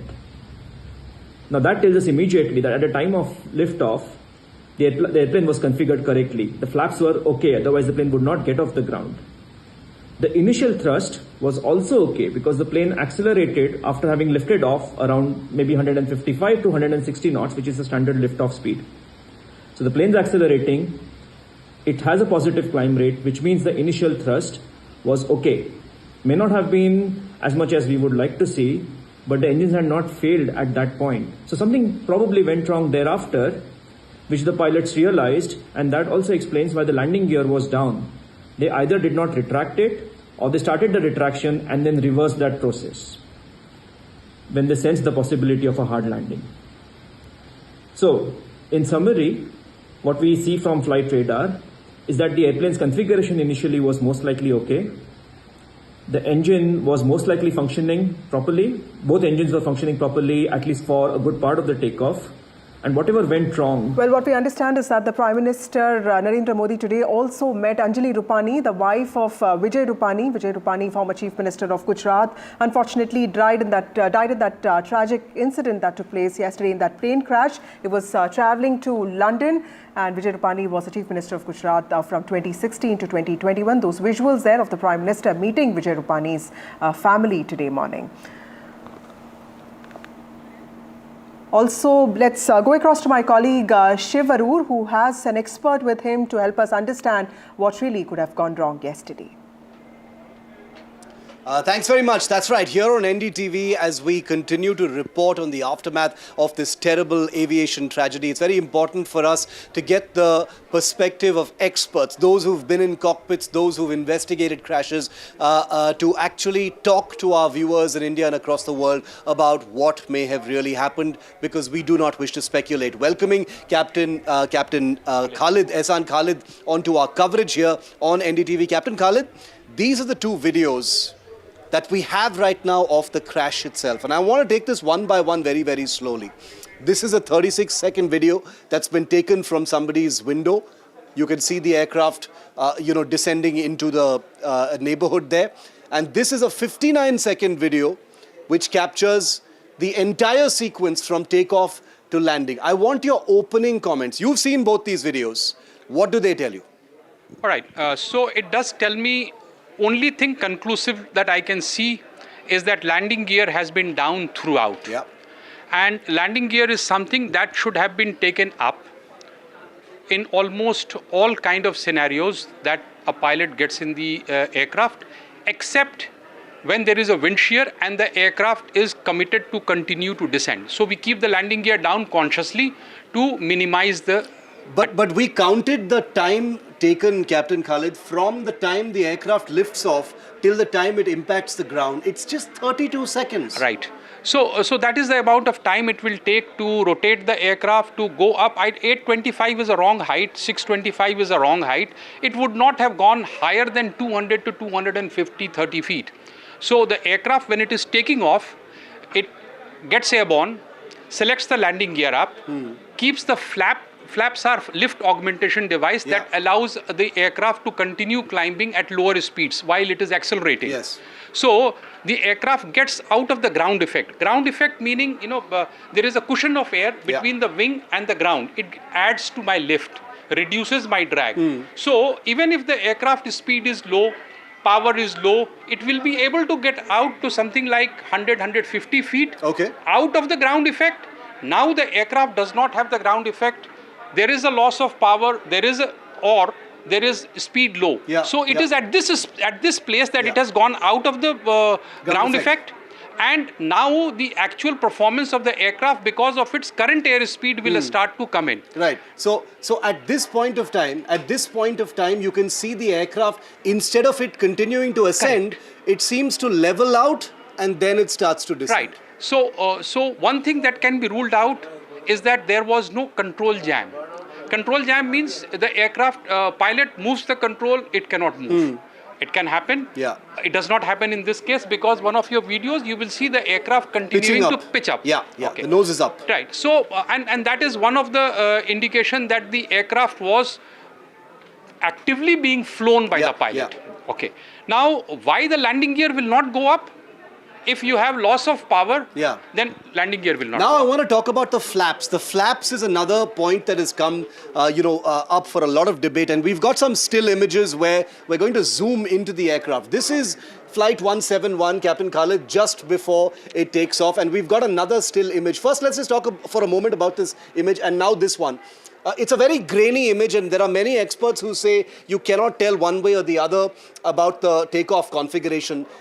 Does this look like a takeoff configuration to you? Can you? Is it something you can tell? No way. I have also tried to zoom it.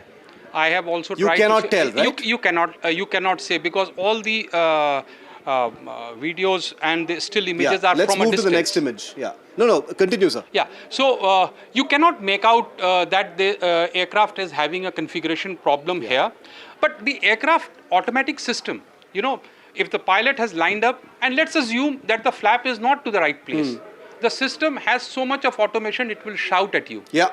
Flap. It will not let you take off in a wrong configuration, Right. basically. It is like, somebody shouting at you, wrong configuration, wrong configuration, you can't take off. Okay. So that thing is ruled out. Aircraft has gone up, the flaps, let's assume, not assume, I'm pretty certain that the flap is to the configuration. Yeah, let's move to the other video. And the flap right now is not up. It can happen, this aircraft and many modern aircraft, in fact, all modern aircraft have got flap auto retraction mechanism. Yeah. And that gets signal from airspeed, it gets signal from electrical system and sensors. So then I want to ask you the final question then, Captain Khalid, which is, what do you think happened? What do you think happened? These are early hours, I understand that, but what is your best guess as to what may have happened? I will tell you the most probable thing, looking at the airfield like Ahmedabad, okay, there were a lot of birds that would cause distraction. Bird hit will cause loss of power, loss of indication system, loss of airspeed system. That will now create situation which is totally out of the book for the pilot. So what pilot did at that point of time is not in the book. Okay. So, and it will also preclude landing gear going up. It can also cause, without any interference from the pilot, flaps going up. Right. Though, let me tell you that Boeing 787 aircraft, having flown 30 million hours, has not had any of this wrong flap retraction. Correct. So, in the field of speculation, we can speculate a lot, but certainly the pilot was actively trying to control the aircraft and they gave a mayday call. That means they were seeing something which is visually telling them that things are not right. And we'll know about that once the black box is analyzed. That is right. Guessing. Okay, we've got, on the flaps issue, and this is an evolving story, so it's interesting. And we've got an image showing you this image that we put together yesterday. This is a generic file image of a 787 taking off, Captain Khalid, where you can see the flaps retracted. This one yesterday, this flap is to the takeoff position. Yeah, the takeoff deflected. position. Extended, I mean, not retracted. I beg your pardon. And in this one, there was speculation yesterday about whether this image confirms that the flaps are retracted. But you're saying now that this does not confirm that. This is too unclear an image to say that the flaps are retracted. There is no way that you could tell from this where it was. Because this aircraft, once it goes, it is at this angle. Once it goes a little more front, this white thing will become absolutely, even in this one you can't make out. Yeah. No, it's incredible. So there is no way of telling from just this crash video or these still images whether the flaps played some kind of a role. That's what you're saying? It's absolutely, from here you can't conclude. Yeah, you can't conclude. But the fact remains that the aircraft did not do a successful flight. Yeah. There was a loss of lift. Loss of lift can happen because of loss of airspeed. Yeah, let's put that video back because we'll conclude with that video of the actual crash itself. This is 32 seconds, Captain Khalid. Yeah. Okay, if you start counting from this position when the aircraft actually rotates and lifts off, up until the point of impact where you see the right now, I don't see anything wrong. Okay. The aircraft is pitched up nicely. There is no yaw. There is seems like a normal takeoff. It seems like a normal takeoff for a heavy aircraft in hot temperature. Yeah. Okay. And thereafter, what happens is totally abnormal. Right. Okay. Here's where the abnormal starts, because it seems to level out. It's going down at an angle like this. It seems to be, like you rightly said, the nose is being, pitched actively up. Flown. The yoke is being pulled back by the pilots, and then it just goes down, belly down in that kind of angled up position. So, so final comment then. Final comment is like this, that the aircraft has gone down because there was not sufficient lift. It can happen because of two reasons. A, airspeed was not sufficient, power was not sufficient. Power not being sufficient can happen because of technical error or bird hit or both. Correct. Airspeed not being sufficient for that phase of flight, that means for the flap that it was not sufficient. Or there could be some weather phenomena with wind shear, which we don't see here. Okay. So the investigation is on right now. The black box is going to be retrieved any moment. Other equipment is also being recovered from the debris site, and hopefully we will have clarity very soon as to how flight AI 171 went down. Thank you very much, Captain Khalid, for being with me. Back to the studio. Thank you. Right. Thank you, Shiv, for those voices. Aviation expert Ehsan Khalid explaining very clearly that there was no problem with the takeoff, but of course things started going wrong soon after the takeoff, and he's also talking about how the aircraft doesn't seem to have enough lift, and that could be because of insufficient power. But remember that detailed probe that's already underway and expedited will help us know what really went wrong. If it was a technical fault or if it was a mechanical problem, we'll get to know all of that in about a few days from now, and we'll keep getting you details from the ground as well. But now it's time for a short break. More news and updates on the other side.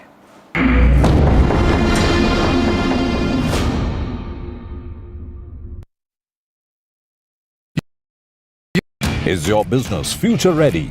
Join the 13-week strategic ESG certification program for business sustainability and growth for CXO and business leaders by NDTV, Terry and Zenora. Master global ESG frameworks, gain real-world tools, and lead with impact. Starts July 13th. Enroll now and power your business with sustainability. Do you really know the company you invest in? What is the real picture behind presentations and claims? Is the outlook as rosy as the company claims? Know Your Company, powered by NDTV Profit Research, shines a light on the biggest stock market movers.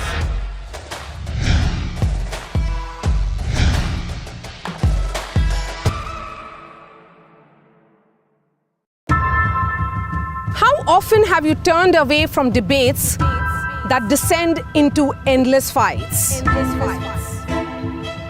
We bring you a show where every question is answered,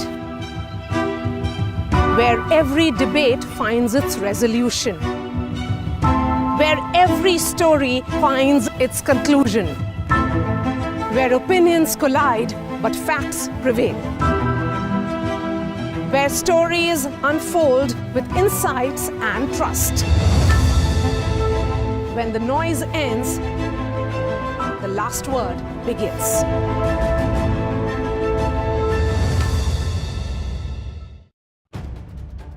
If it matters to you, if it matters to you, if it matters to you, it matters to India. It matters to India. And it matters to me. And it matters to me.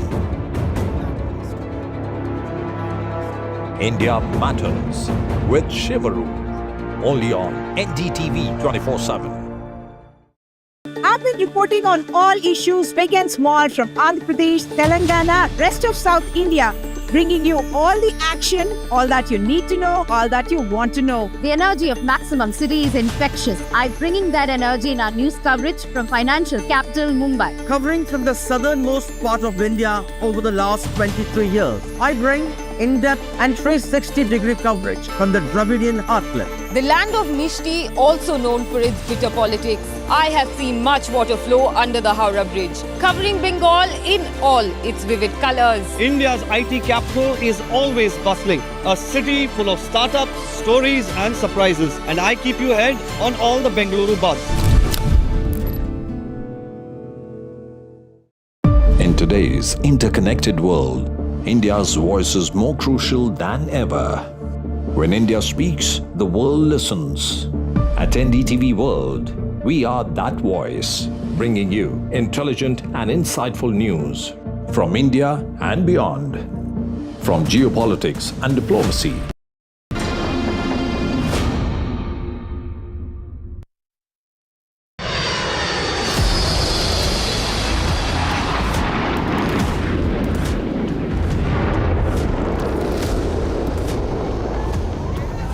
Bharat निकला तो मैंने देखा कि आवाज जोर से आवाज आया विंग्स का, फिर पूरा धुआं भर गया।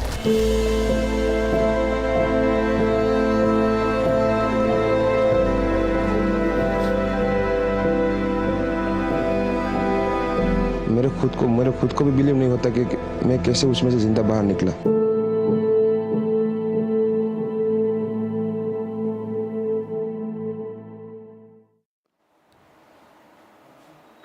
How did the Air India flight even crash? What possibly could be the reasons? Remember, it's a full-blown investigation that is underway. Even on the other side, you have the Prime Minister who was at the crash site earlier. We get you highlights of that and much more. And NDTV's team right now is on ground zero, piecing together everything that you need to know. First up, as always, the headlines.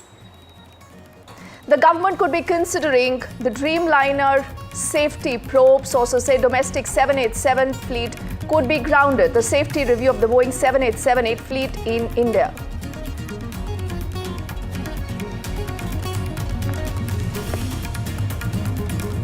The Prime Minister is in Ahmedabad. He visited the crash site earlier. He also was at the civil hospital. He's also met with the former Gujarat Chief Minister Vijay Rupani's family. जैसे मेरा door टूटा ना सब, तो मैंने देखा ना जब सामने कि थोड़ा इधर पेश है, मैं ट्राई कर सकता हूँ निकलने के लिए, तो मैंने ट्राई किया निकलने के लिए, तो फिर मैं निकल गया उधर. That is the lone survivor narrating the ordeal. The Prime Minister also meets with him a little earlier. The survivor says the door broke on the impact and I jumped out. He said, I did not even think that I would survive this crash.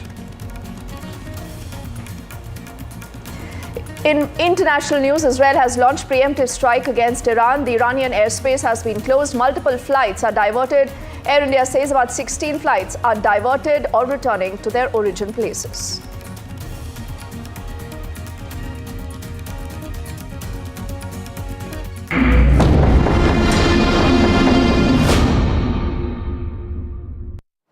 So do remember, in case of any investigation, particularly when you have a crash like this, everything hinges on the black box. But till now, we do not know whether that black box has been recovered or not. But why is this so significant? It is important because it helps you unravel the disaster. It records the moment of the last few minutes, as you had seen the pilot making the mayday call, but then what was the communication? What did he say? The efforts are on right now to retrieve the black box. The plane's tail, remember, landed on the college roof, working on to right now bring down the tail, and those are images again up on your screens. Our colleague Ankit has been on ground zero and he tells us more about where is the investigation headed right now and what is going on at the crash site.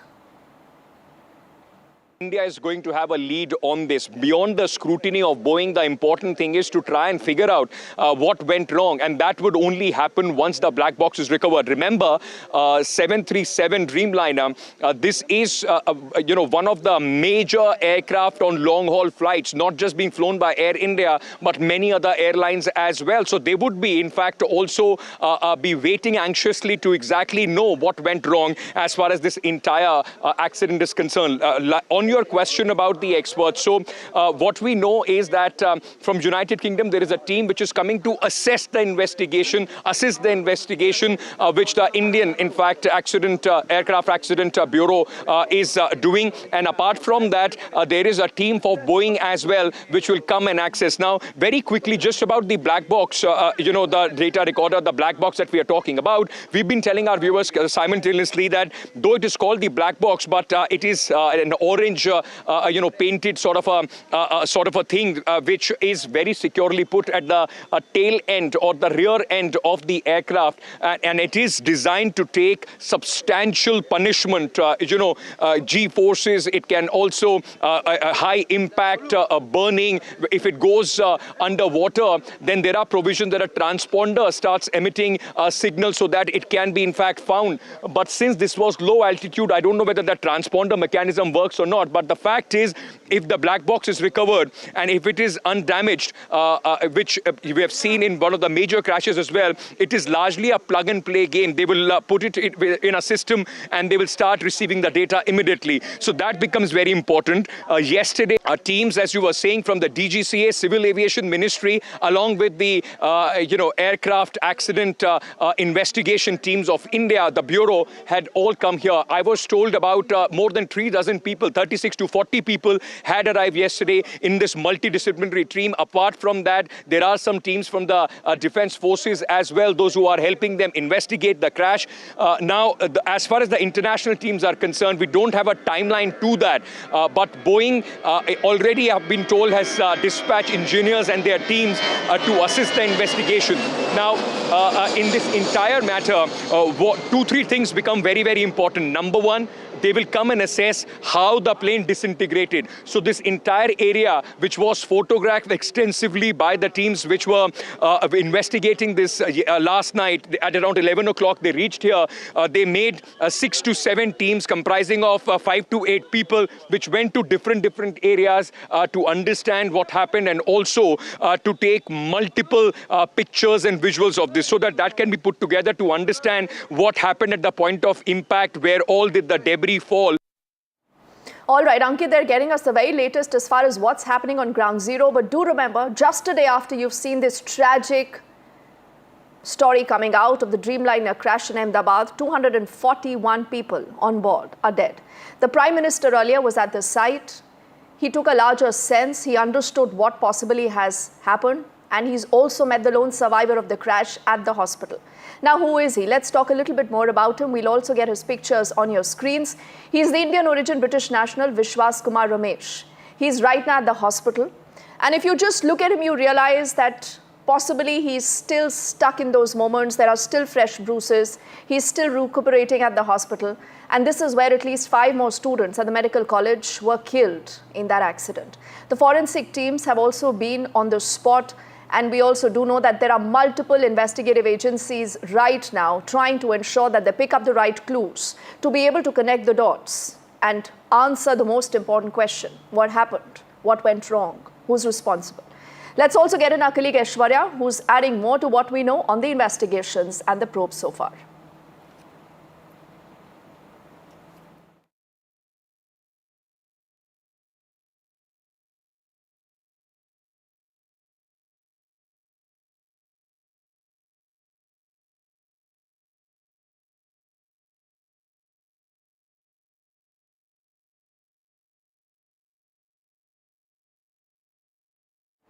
All right, we'll just get Aishwarya up with us in a while to tell you more about this. But on the other side, when you talk of the probe, it is the question of the safety when it comes to Dreamliners. Are they safe? What really went wrong? The government possibly could be mulling grounding the 7878 fleet. And there is this call right now that there must be a thorough probe. Could this entail grounding of this entire fleet? At this point, remember, the Air India is operating about 33 Dreamliners. There is a statement from airlines that is awaited. Now, the Air India Ahmedabad London flight that crashed has marked the Dreamliner's first fatal crash since the aircraft even made its debut in 2011. What we now understand is that there could be some action. Could this amount to grounding the entire fleet? We still do not know, but that is a likely scenario. And this is a call that could be taken basis of the probe that already has been right now put in a fresh gear. Now, like I said earlier, the Air India is operating about 33 Dreamliners. We'll have a statement also from the airlines very, very shortly. What went wrong, helping us understand that when you look at the robustness of the aircraft, it's a twin-engine aircraft, but it has never suffered a setback like this. What happened? Let's get you more details. The Ministry of Civil Aviation is considering a safety review of the domestic fleet of Dreamliners following the devastating crash of an Air India Boeing 787 aircraft, which claimed lives of 241 out of the 242 people that were on board of the London-bound flight, which is seen as the deadliest air disaster globally in a decade. Sources say that as a precautionary measures, authorities are likely to look at the possibility of temporary grounding of all Boeing 787 aircraft, with initial safety inquiries underway. Several stakeholders, including Tata Group, Boeing India, the US National Transportation Safety Board, as well as the Federal Aviation Administration, are engaged in discussion. A final decision hinges on the investigation's final findings. Meanwhile, Air India, which operates 34 Dreamliners, the largest fleet among Indian carriers, is also likely to face scrutiny, especially regarding maintenance practices. The crash has prompted international attention, with the NTSB leading a team of investigators from the US alongside Boeing and engine manufacturer GE Aerospace. Meanwhile, the Indian Aircraft Accident Investigation Bureau is also probing the incident, with a preliminary report expected in about a month's time. Now, this particular tragedy is, not only raises questions about the aircraft's safety, but may also lead to a global review of Dreamliner's safety protocols as authorities seek to prevent such disasters in the future. We will keep you updated as the investigation progresses. Let's switch our gears back to what has been happening. There is a story of people who've lost their loved ones, but then there is this powerful story of that lone survivor who's in fact earlier at the hospital, and we've seen images of the Prime Minister interacting with him and asking him how he is doing. And clearly one would want to know what really went behind all that, because in spite of this very, very tragic incident, you have this little glimmer of hope coming in. Aishwarya has been outside that very hospital getting us the latest. Yesterday, after the tragic Air India crash, it is the injured ones who have been brought to the trauma center here at the civil hospital, and it is also the lone survivor, Vishwas Kumar, who has been admitted right here at the B7 ward, where we are reporting from the civil hospital. Amid of the heavy security, no one is being allowed to enter this particular location, but you can see the police officials, senior officials from the Gujarat government also right outside here. All the injured ones are being treated here at the trauma center. Prime Minister Narendra Modi just met the lone survivor over here, Vishwas Kumar, and he told about how the incident occurred yesterday. What was it? Of course, it's a part of the investigation that different officials are conducting, but these injured are being treated over here. Let me show you these list of the survivors over here as well at the trauma center, which has been placed 16 and 25 others. But Vishwas Kumar's name is right here. He's been admitted to B735. His condition is stable, and the relatives of other persons of the 171 Air India crash are requested to get the information from Kasauti Bhavan. This is also a place which is being dedicated for the family members who can give their DNA samples as well, but it is a part of investigation, and the statements will be recorded from Vishwas Kumar as well. We've been told the family members will be soon leaving from UK because they have to give another DNA sample for the brother that died, but Vishwas Kumar currently admitted over here, and we are reporting exclusively from the trauma center. Aishwarya Jain in Ahmedabad. Let's also now move on to bring you another facet of this entire tragedy. The Prime Minister earlier met with the former Chief Minister Rupani's family, and then he also took to the social media as he put out this picture. He says, met with the family of Shri Vijay Bhai Rupani ji. It's an unimaginable thing that Vijay Bhai is not in our midst. He says, I've known him for decades. We worked together, shoulder to shoulder, including during some of the most challenging times. He goes on to say that Vijay Bhai was humble and hardworking, firmly committed to the party's ideology.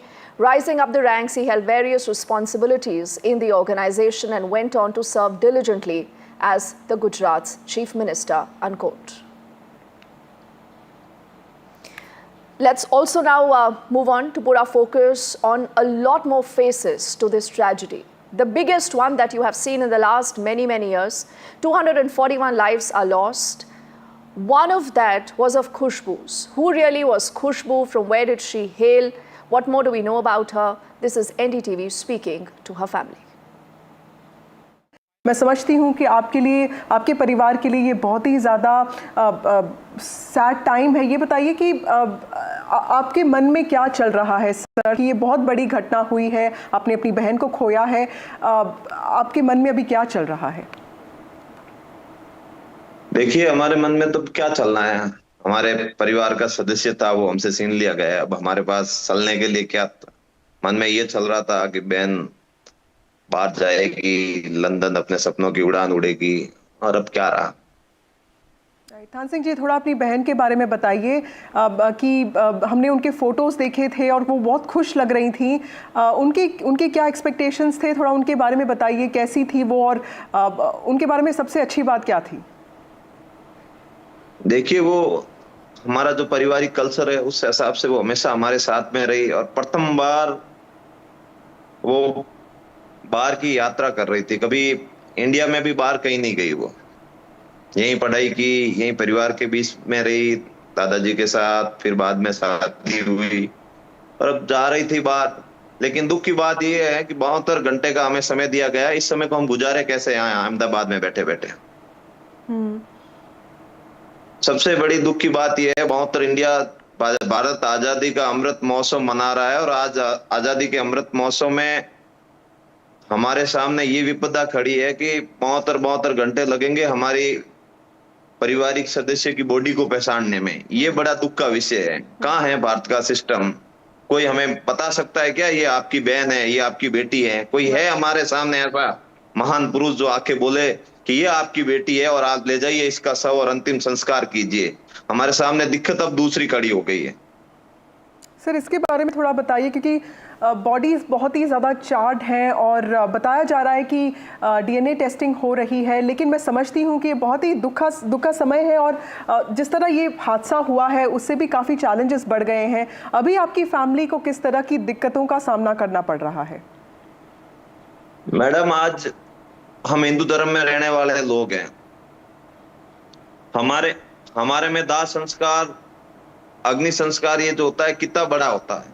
अगर आज 72 घंटे बाद, 72 घंटे तक हमें समय दिया गया है कि 72 घंटे बाद बॉडी मिलेगी, क्या भारत की ट्रेनों पे, भारत के बड़े बड़े हर जगह पे होर्डिंग लगाकर आजादी का अमृत महोत्सव इसलिए मनाया जा रहा था कि किसी परिवार में कोई घटना हो जाए और उस घटना के बाद उनको ले जाने के लिए 72 घंटे, 80 घंटे, 5 दिन वेट करना पड़े? क्या यही भारत का आजादी का अमृत महोत्सव है? मैं भारत सरकार से सवाल कर रहा हूँ, आज मेरे परिवार की पीड़ा के नाते सवाल कर रहा हूँ। मैं अहमदाबाद में बैठा हूँ कल रात से। Right. So our thoughts and prayers right now with all these families grieving. On the other side of this very quick break, we'll take up a forensic analysis of the crash. What could be the possible reasons?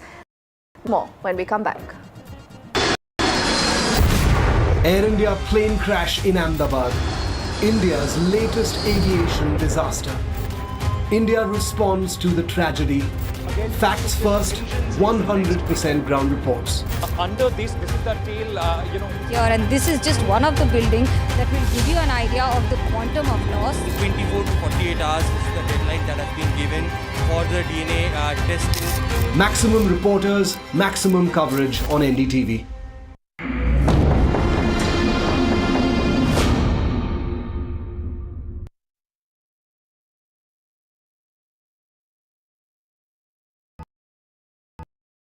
मैं नरेंद्र दामोदर दास मोदी ईश्वर की शपथ लेता हूं कि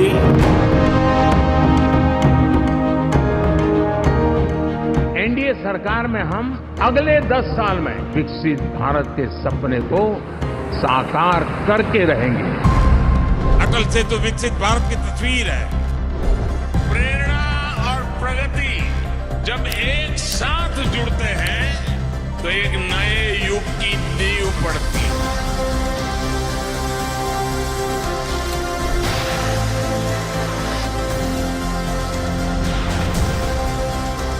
भारत माता की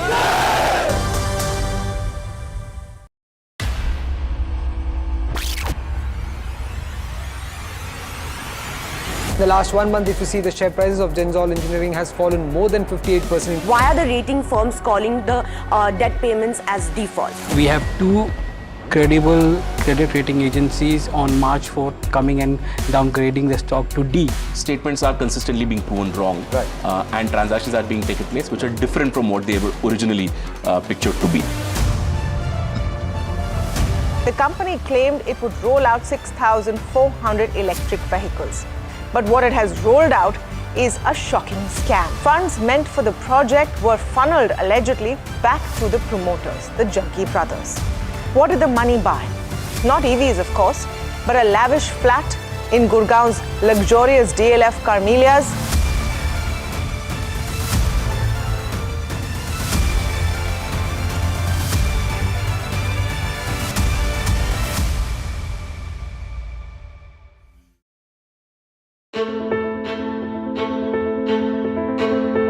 News is not just headlines, it is what impacts you. And news should never be mistaken for noise. What matters is the reality. Accurate, in-depth, and with the right perspective.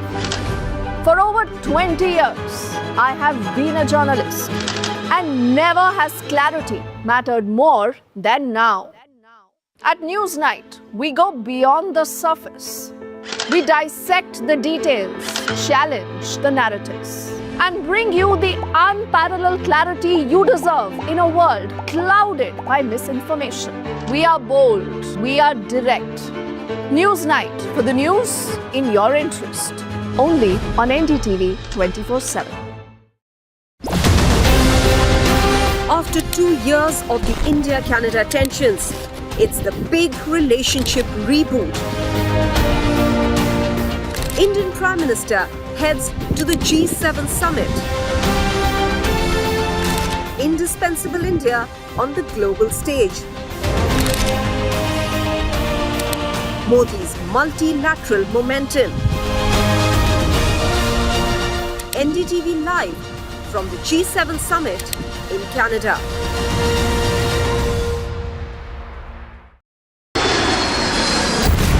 Air India plane crash in Ahmedabad, India's latest aviation disaster. India responds to the tragedy. Facts first, 100% ground reports. Under this is the tail, Here, and this is just one of the buildings that will give you an idea of the quantum of loss. 24 to 48 hours is the deadline that has been given for the DNA testing. Maximum reporters, maximum coverage on NDTV.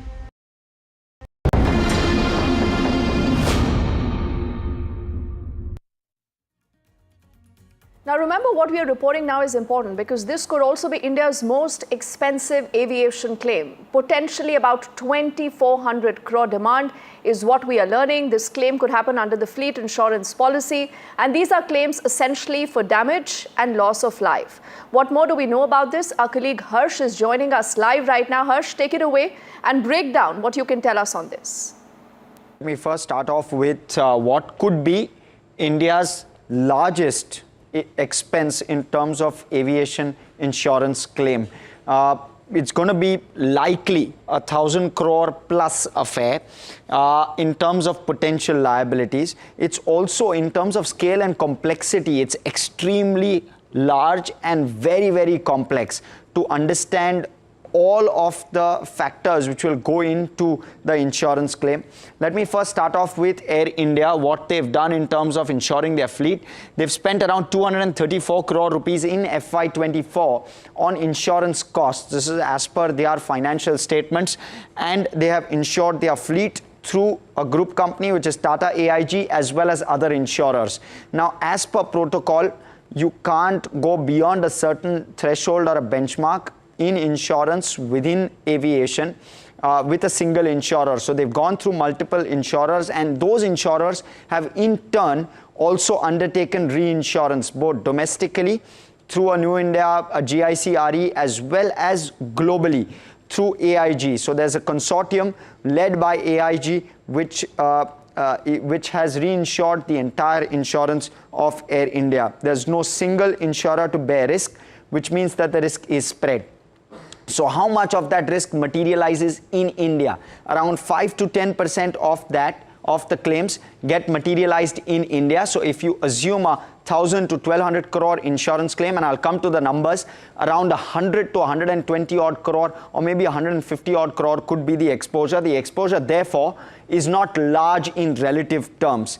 There's extensive reinsurance as well, which will likely protect insurers, and the balance claims are likely to be covered by global reinsurers. Let's talk about aircraft and damage, and therefore the largest part of this insurance is going to be the hull damage to the aircraft, which is likely to get covered up to 700 odd crore rupees or 75 to 80 million US dollars. Let me also now talk about the more important and difficult part of this, which is insurance of passengers. This is covered under the Montreal Convention. The compensation is calculated through special drawing rights, and the approximate value of the special drawing rights will be around 170,000 US dollars, which translates to approximately 1.5 crore rupees per passenger. There's obviously a lot of third-party damage which has been done in this situation. Unfortunately, the collateral damage will also likely be insured, and all of that is obviously yet to fully be understood and translated. So the value as well as what kind of calculation actually goes in this third-party insurance claim that might come is yet to be fully ascertained. Now let's help you understand the complete anatomy of the crash. What happened, what could be the possibilities, what really went wrong? Our colleague Shivarur tells us more. As we speak, the cockpit voice recorder, the flight data recorder, the black box of flight AI-171 is in the process of being retrieved from the crash site, and that will hold the key to what happened to this ill-fated Boeing 787 of Air India. But in the meantime, all we can really do is look at the pictures, look at the images, look at the videos that have come forward, especially the two crash videos, to try and deduce from it what we can. And obviously we aren't going to do that ourselves. We will do that with experts. Joining us this evening on NDTV, over 24 hours after Flight 171 went down, I have with me Dr. Sumit Susilan, also known as Aviation Guru, someone who has written books and authored many articles as far as flight safety and accident investigations are concerned. Dr. Sumit, welcome to NDTV. I want to start by drawing your attention to these two videos. Dr. Sumit, you have seen these videos. Yes, they have been hugely shared since yesterday, shocking people across the world because they are looking at an actual crash taking place. But for an expert, what do these images tell you? Many people have said many things, that you can see the flaps, you can see the, something to do with the engines, the landing gear. What do you see in these pictures? With the picture, I can see things while takeoff, everything was normal. But there was a different angle which no one had observed. There is something called load and trim. The aircrafts are balanced before the takeoff. And the ground team gives the aircraft balance, how much cargo they have put it in the front hold and the rear hold. And if the aircrafts are balanced, then only it will be able to smoothly take off. But over here, we can see they are not able to take off after the certain height. So there might be an angle of that also, that the rear cargo had fell down and had taken the aircraft down, because the landing gear has not retracted back. So they had hardly got time. But it seems to be that the pilot is pulling back on the stick and pointing the nose up. How do you explain that? I was listening to the person who got survived from 11 Alpha. So according to him also that yes, he was listening to the thrust, they were trying hard for that thing. So it is the possibility because these are the GE engines, which is one of the best engines worldwide. We are known for this thing. Thousands of aircraft run on these engines. Definitely. And normally we always have, if any engine failure also, rarely, so it will one engine can go down. But both the engine going down simultaneously is something like unimaginable for us. Many things have been said, Dr. Sumit, about the flaps. Yes. Now, I'll go to some of those still images. We've zoomed in on some of these images. This is just before the aircraft actually rotated and took off. Then we've got another image after it has taken off, just a few seconds before it impacts.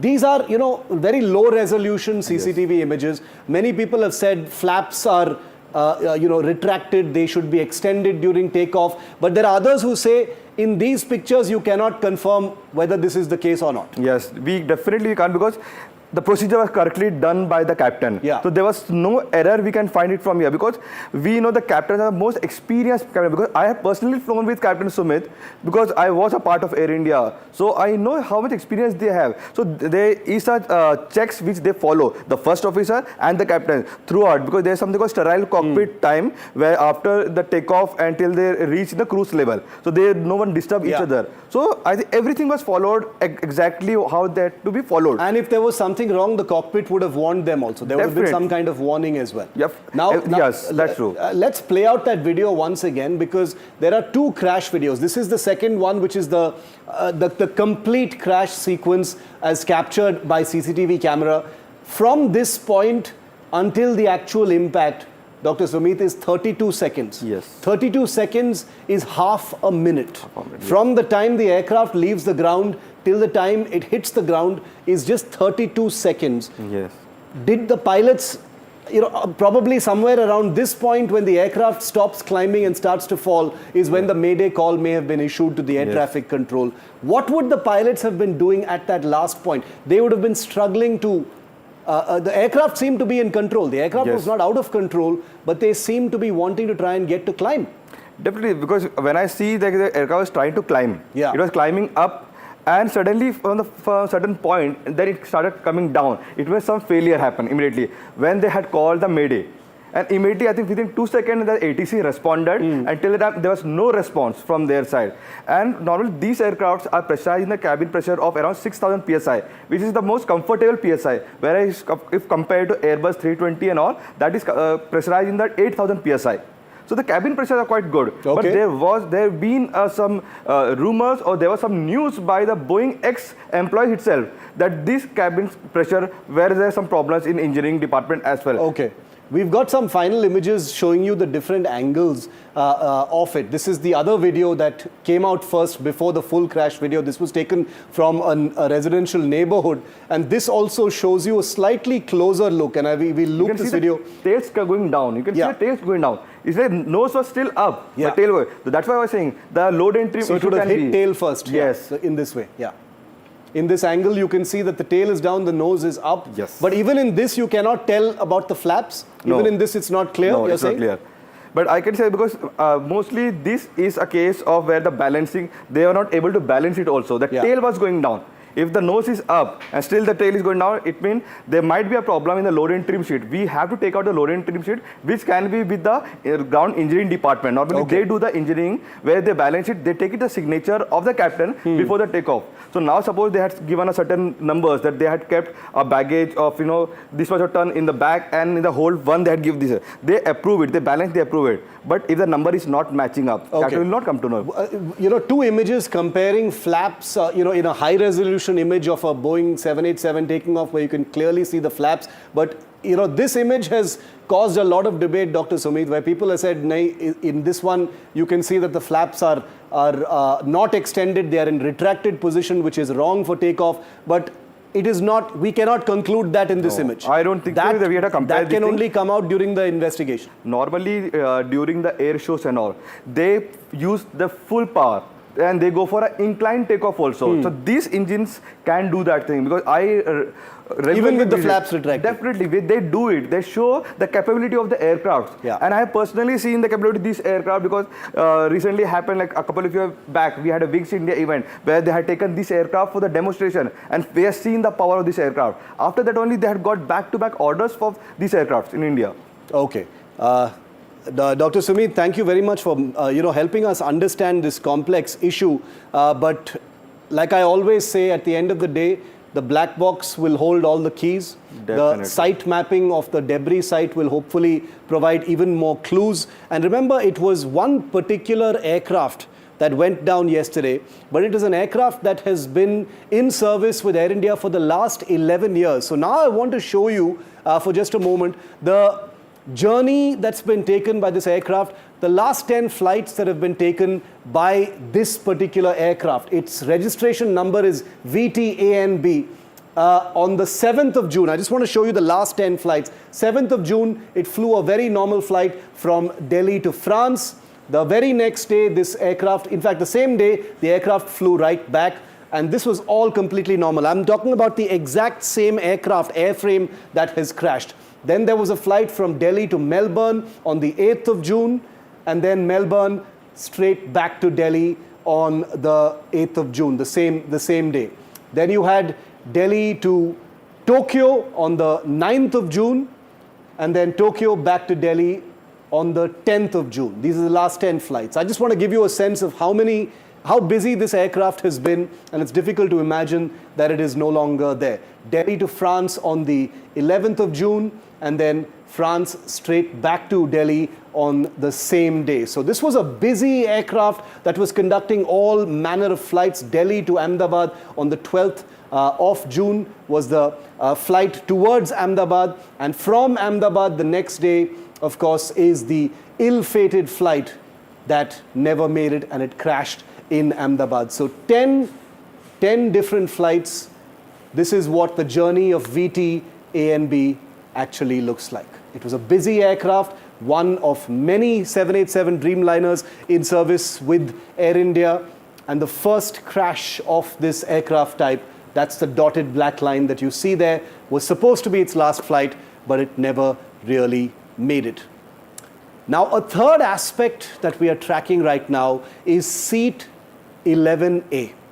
This is the sole survivor of Flight 171. And his name is Vishwas Kumar Ramesh, British Indian national, the only man who survived the tragedy. 241 people died, but this man survived with minor injuries. As you can see, he's not in bad shape at all, just some superficial injuries, and he's being treated in hospital. And his survival has not only shocked and astonished people everywhere, but has also made people wonder whether there is something called a safe seat. Now, we are not experts, and we can't actually talk about that. But let's show you what a seating configuration on an aircraft actually looks like. This is the seating configuration on a 787. It's a wide body, as you can see, 333 configuration. And 11A is that blinking dot that you see right down there. 11A is just forward off the wing, just 2 rows in front of the of the wing structure. Now, we can't speculate just yet where the aircraft fractured, where it broke open, where Vishwas Kumar Ramesh was ejected from the aircraft from, and in what circumstances. All we do know is that every other seat in this aircraft that was occupied, the person in that seat did not make it. There were children, there were women, there were men. None of them made it, but 11A's occupant Vishwas Kumar Ramesh actually did. This has triggered a huge debate online and offline over whether there is any such thing as a safe seat in an aircraft. When an aircraft is crashing, it is difficult to talk about anything called a safe seat, but there's this huge buzz and curiosity about whether it has anything to do with the location of this particular seat, and we will continue to highlight what experts think about this. All right, I'm thanking Shiv and the guest also for joining us, to helping us understand and decode some parts of this very, very important story. Right now on the other side, this is a non-stop rolling coverage that continues.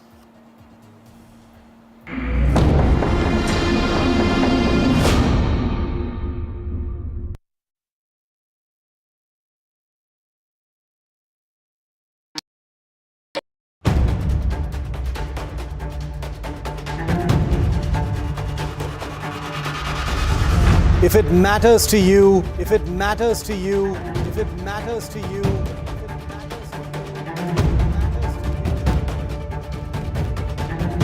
it matters to India. It matters to India.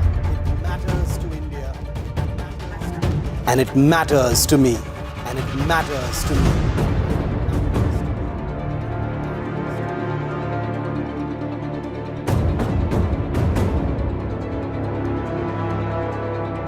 India Matters with Shivaru. Only on NDTV 24/7. Why was there a hurry? Was it the government that was in a hurry? I don't want to blame anyone. Joining us today here in the NDTV newsroom. Government cannot walk away from this responsibility. Cricket is region of sort in this country. Would you like to comment on what happened? What is the condition of the injured at this point? How many people died? What exactly happened? You have lost your daughter.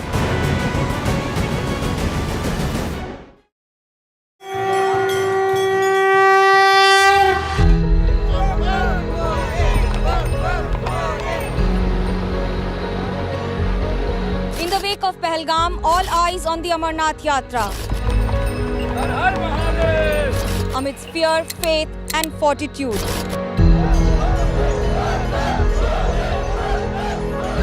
India's biggest fight against terror.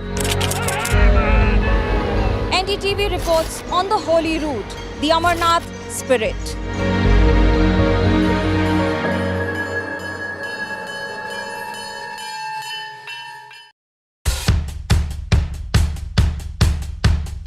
The markets move fast. And so should your portfolio. Expert insights, real-time stock picks. Do I buy Ola? Should I or hold buy time to invest in CDSL that? for the long term? Buy, sell or hold. The answers you need, straight from the experts. Callers from India and across the world. Connect live, ask, decide and invest wisely. Your portfolio, your future. Ask Profit.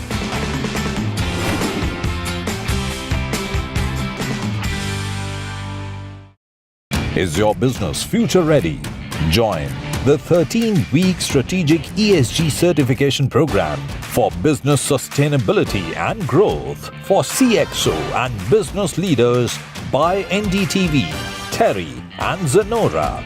Master global ESG frameworks, gain real-world tools, and lead with impact. Starts July 13th. Enroll now and power your business with sustainability.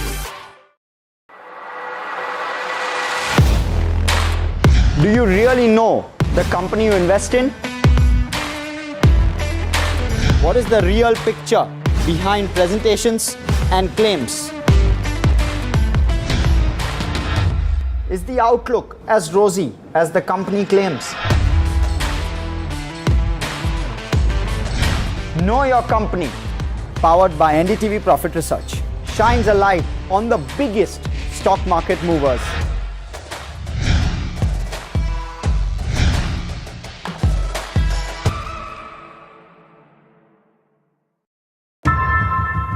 How often have you turned away from debates that descend into endless fights? We bring you a show where every question is answered. Where every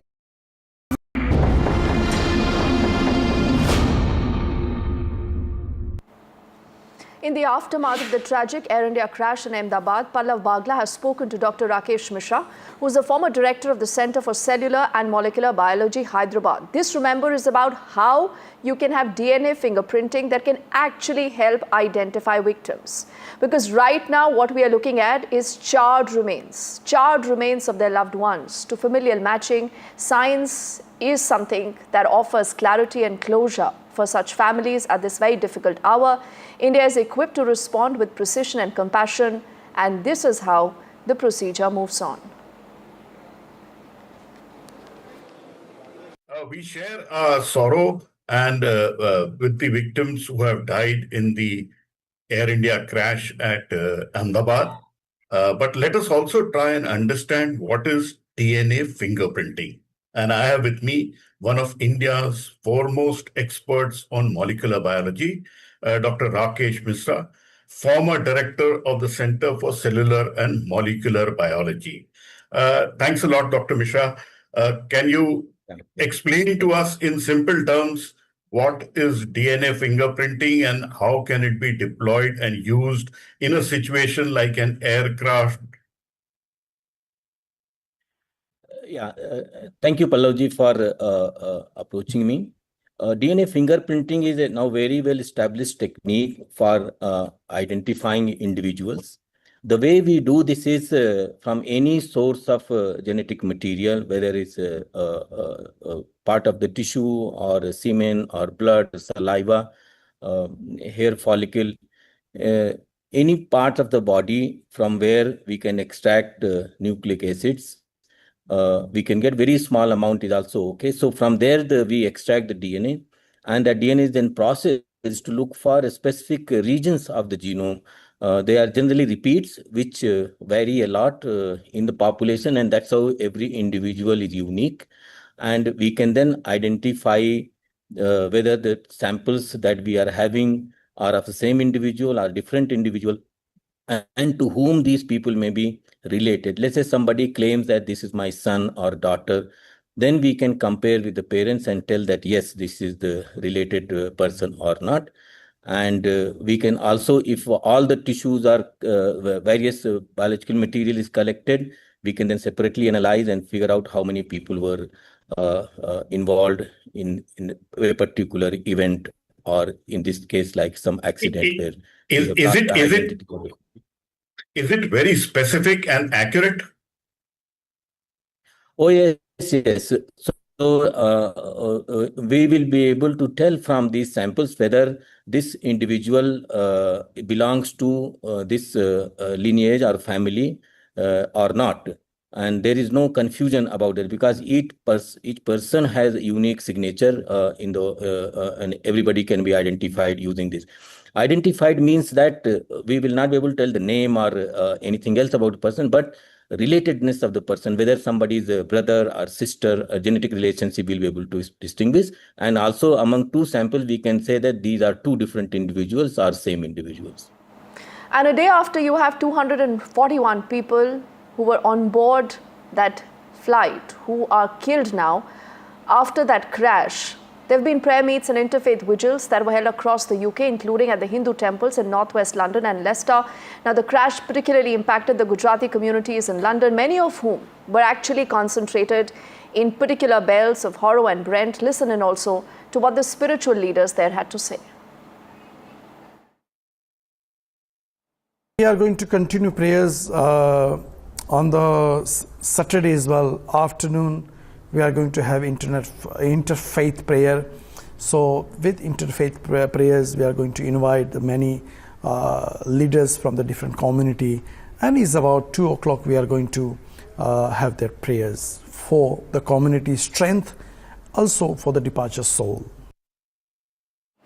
Now, the Air India aircraft carrying 242 passengers slams into a doctor's hostel of a medical college some distance just away from the end of the runway. The rescuers have been able to confirm that only one passenger survived. 5 people in the hostel have also lost their lives.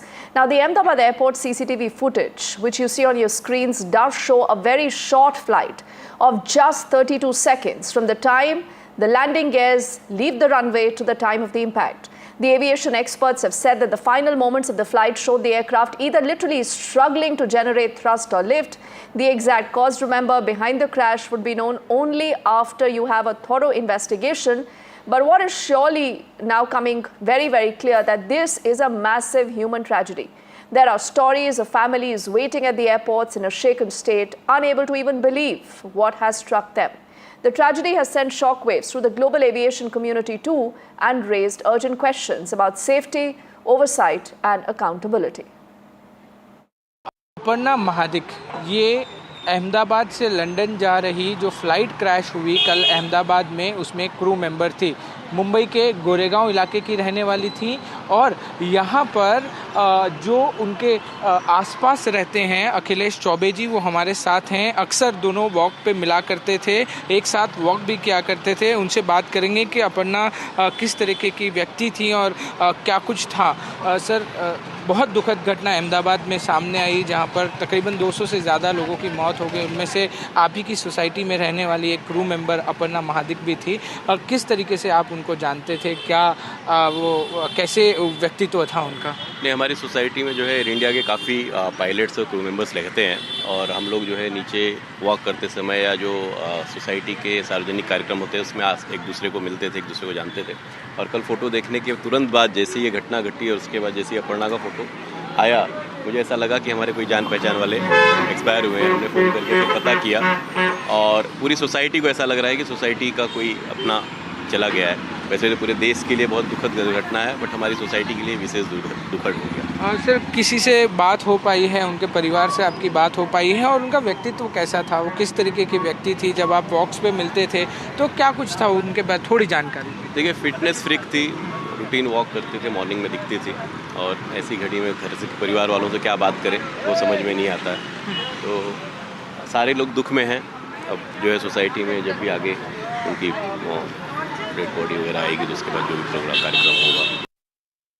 आपने अभी DNA sample दिया है, कौन था आपका flight में? मेरी daughter थी। क्या नाम है उनका? कीनल मिस्त्री। क्या बताया जा रहा है और कहाँ जा रहे थे, कुछ अगर शेयर कर पाएंगे? वो आनंद से लंदन जा रही थी, अहमदाबाद से लंदन। अच्छा, अहमदाबाद आनंद से आए थे आप आनंद से? आनंद से। अच्छा, क्या मकसद से जा रहे थे, कुछ बता पाएंगे? उधर ही रहती थी, लंदन 1 साल से थी वो। अच्छा। वो वर्क परमिट में गई थी, उधर ही रहती थी और उसका अगले साल एक्सीडेंट हो गया था इंडिया में ही। फिर उसका वर्क परमिट था, उसको जाना ही पड़ता था, तो उसका ट्रीटमेंट पूरा नहीं हुआ था। तो ये ट्रीटमेंट के लिए वापस आई थी। उसका 7 या 8 टीथ निकल गया था। अच्छा। तो इम्प्लांट करवाया, तो पूरा दांत उसका नया लगवाया था। क्या बता रहे हैं कुछ? अभी आपने सैंपल दिया है? या 3 दिन लगेगा ऐसा बोले, 72 घंटा लगेगा।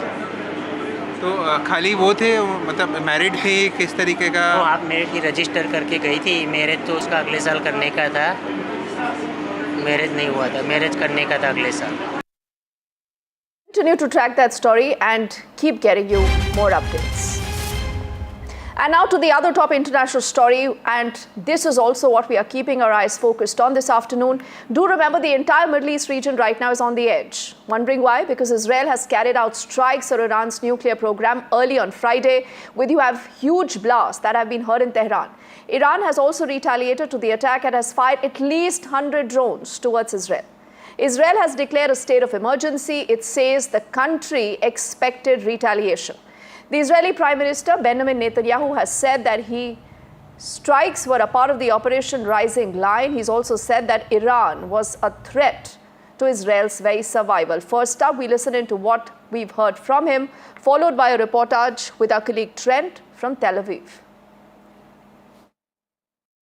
Moments ago, Israel launched Operation Rising Lion, a targeted military operation to roll back the Iranian threat to Israel's very survival. This operation will continue for as many days as it takes to remove this threat.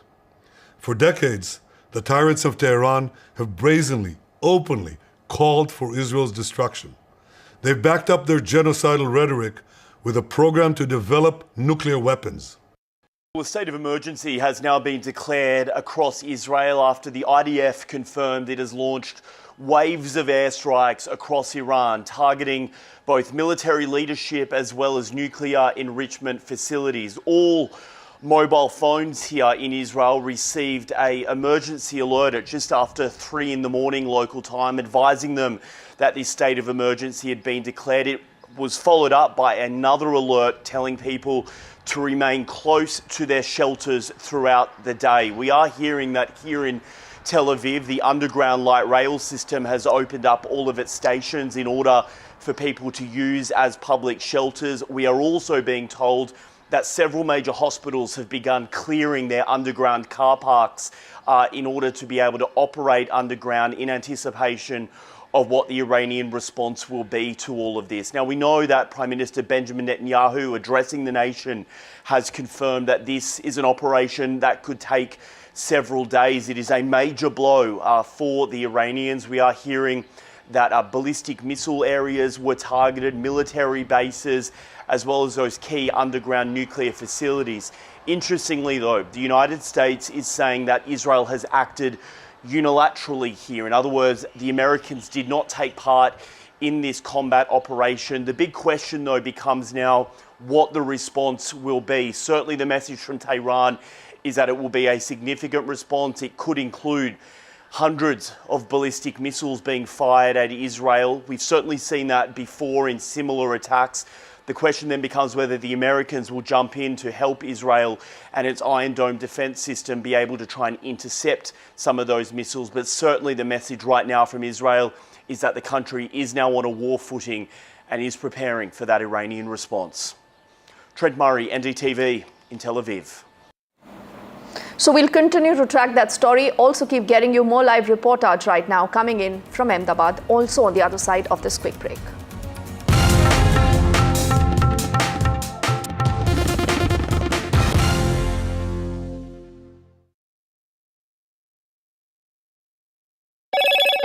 Hello, Moto. Motorola, India's leading AI smartphone brand. The government could be considering the Dreamliner safety probe. Sources say domestic 7878 fleet could be grounded. A safety review is also possible. The Prime Minister earlier was in Ahmedabad. He visited the crash site and also the civil hospital, and he's also met with the former Gujarat Chief Minister Vijay Rupani's family. This is India's biggest air tragedy in the last 3 decades. It's a multi-agency probe that is underway. Search is still on for the black box. Israel has launched preemptive strikes against Iran. The Iranian airspace is closed. Multiple flights have been diverted. Air India plane crash in Ahmedabad. India's latest aviation disaster. India responds to the tragedy. Facts first, 100% ground reports. Under this is the tail, Here, and this is just one of the buildings that will give you an idea of the quantum of loss. 24 to 48 hours is the deadline that has been given for the DNA testing. Maximum reporters, maximum coverage on NDTV. If it matters to you, if it matters to you, if it matters to you,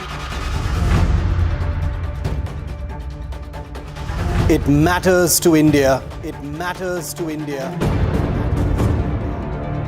And it matters to me. And it matters to me. India Matters with Shivaru. Only on NDTV 24/7. I've been reporting on all issues big and small from Andhra Pradesh, Telangana, rest of South India, bringing you all the action, all that you need to know, all that you want to know. The energy of Maximum City is infectious. I'm bringing that energy in our news coverage from financial capital Mumbai. Covering from the southernmost part of India over the last 23 years, I bring in-depth and 360-degree coverage from the Dravidian heartland. The land of Mishti, also known for its bitter politics. I have seen much water flow under the Howrah Bridge, covering Bengal in all its vivid colors. India's IT capital is always bustling, a city full of startups, stories and surprises. And I keep you ahead on all the Bengaluru buzz. In today's interconnected world, India's voice is more crucial than ever. When India speaks, the world listens. At NDTV World, we are that voice, bringing you intelligent and insightful news from India and beyond. From geopolitics and diplomacy to economic shifts, migrations, tech disruptions, and the stories of our diaspora. We cover the news that shapes our global future. NDTV World, your new home for global news is here. मैं नरेंद्र दामोदर दास मोदी ईश्वर की शपथ लेता हूं कि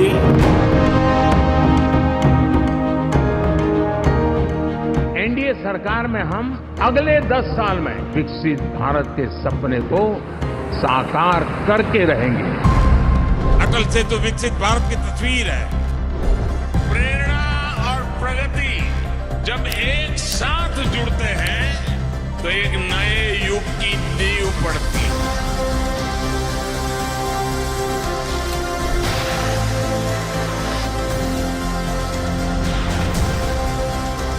भारत माता की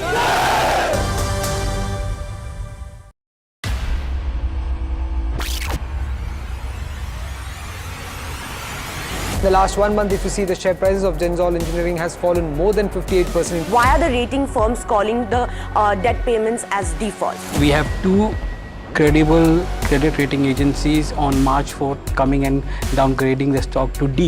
Statements are consistently being proven wrong, and transactions are being taken place which are different from what they were originally pictured to be.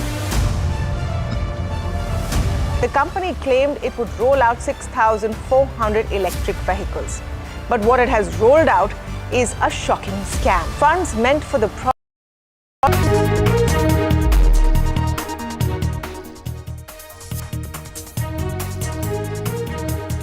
What happened? What led to the cash? What is the theory about the black box? Have we been able to find it? And what do we know about the investigation so far? I think those are multiple questions that continue to dominate the biggest story.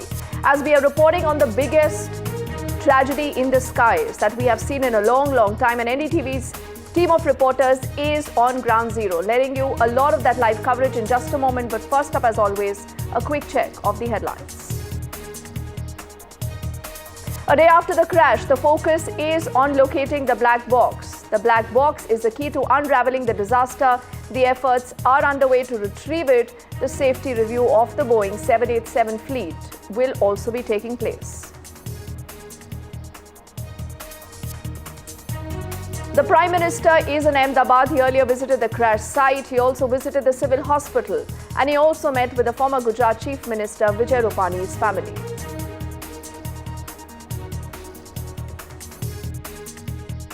जैसे मेरा door टूटा ना सब, तो मैंने देखा ना जब सामने कि थोड़ा इधर पेश है, तो मैं ट्राई कर सकता हूँ निकलने के लिए, तो मैंने ट्राई किया निकलने के लिए, तो फिर मैं निकल गया उधर. That is a lone survivor narrating his ordeal. The Prime Minister has met with him earlier at the hospital. The survivor says the door broke on the impact. I jumped out. I never thought I would survive this crash. Our top international story at this hour: Israel has struck Iranian nuclear military targets. Iran has launched over 100 drones towards Israel. Trump has warned Iran to agree to a nuclear deal or face even more brutal attacks, he says.